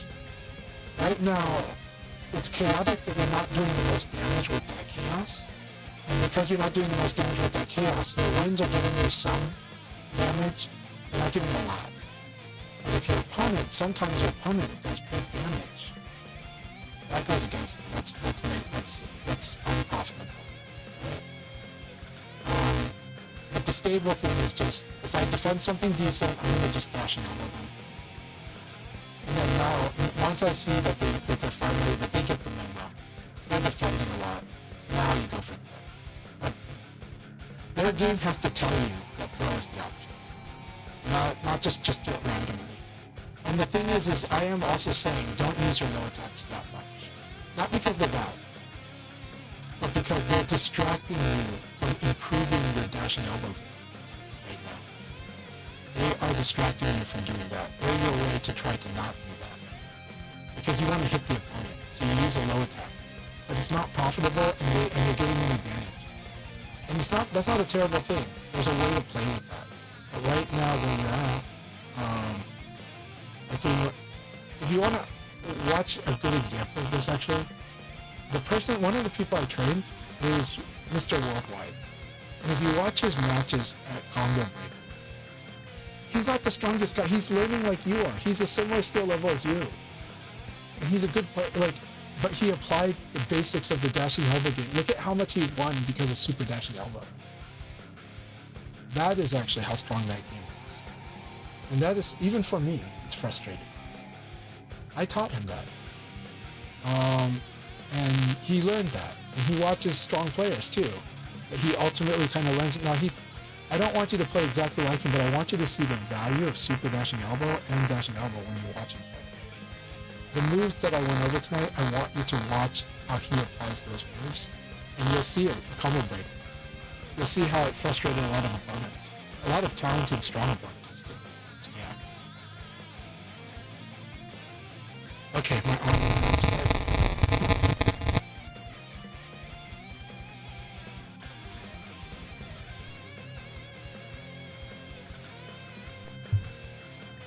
Okay, so. Alright. Okay, so, hello you guys. Sorry about the mic problem there. Can you hear me better now? Let me know if you guys can hear me, and I'll finish this up. Okay, thank you very much, David, and thank you very much, Kursuba. Okay, so really quick, what I'm going to say is, Combo Breaker, watch Mr. Worldwide. He's a player I taught, and he's a player that I worked with him a couple weeks before Combo Breaker, and his game is pretty simple. But look at how much mileage he gets on super dashing elbow. Look at how much mileage he gets off of that in that tournament. And he's playing some talented people too. So, you know, he's a guy who's only been playing VF for 1 year. So yeah. I'm really happy to hear that you learned a lot today. And thank you all so much. Thank you so much for the support. Sorry about that audio problem that happened there, but thank you very much for letting me know. I do have to go to bed. It's really late, but I had a great time. And I hope everyone, you know, finds some fun gains in there and fun improvements, and also wonderful games, wonderful battles in their Virtua Fighter. So yeah. It was my pleasure. So keep it up, take care, and thanks for listening to me ramble too. I had a wonderful time with everyone, so you guys have a good one. And Karasuba, just watch, like, I'm not telling you to play just like Mr. Worldwide, but specifically watch how he uses, watch how much mileage he gets out of dashing elbow and super dashing elbow. Just watch that. Like, I think that's a really good demonstration in that tournament, like how consistently that thing was really doing work for, he was making that thing work really good. But yeah, but yeah, keep it up and everyone have a good one. You take care. I'll catch you later. We're gonna find someone to raid, and thank you all so much.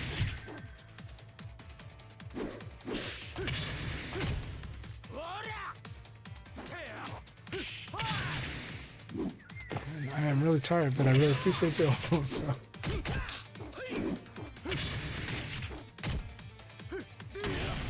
Keep it up, yeah.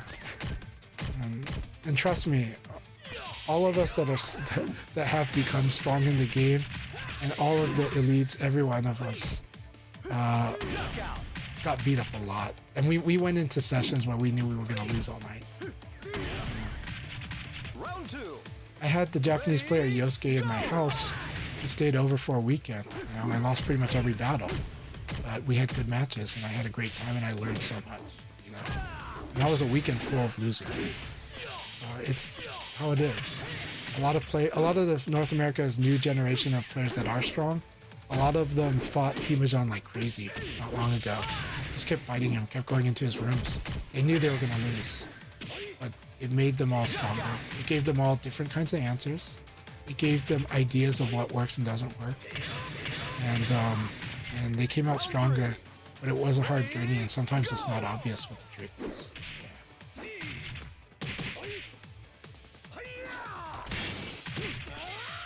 yeah. Yep. Yeah. Have fun while you're playing. Have fun while you're playing. It doesn't mean that you have to be foolish. It just, you know, but fun is important because it's motivation. And because if you play for fun, you don't forget what you're playing for, but you can still learn and still get better while you're winning or losing. Round 4. Ready, go!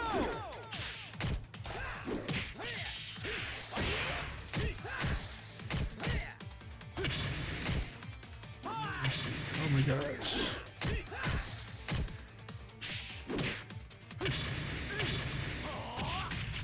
Knockout.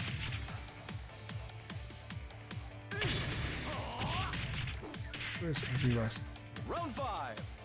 Ready, I'm doing DFTV right now. Let's see here. New Bakuman, it's been a while since I've been first at Eve 2 though. Or am I? It's been a long time.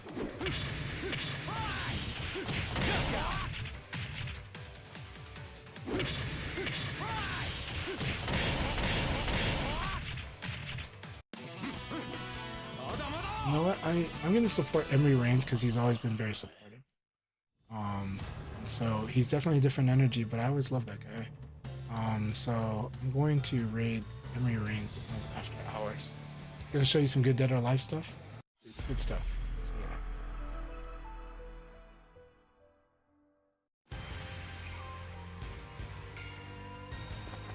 Let's see. Just focus on your That said, energy. you've got good players both in Melbourne and in Sydney and in Perth. round 1. So wherever you are in Australia, I think there is a scene not too far from you, and there's definitely online players. So please connect with the Virtua Fighter Australia Discord. They're pretty awesome. They're really good guys. So yeah. All right, we are gonna start a raid on Emery Reigns. Everyone, please tell Emery Reigns I said hi. Tell him, you know, long live Virtua Fighter and long live Dead or Alive, and that you know, Round 2. that I appreciate what he does for both communities.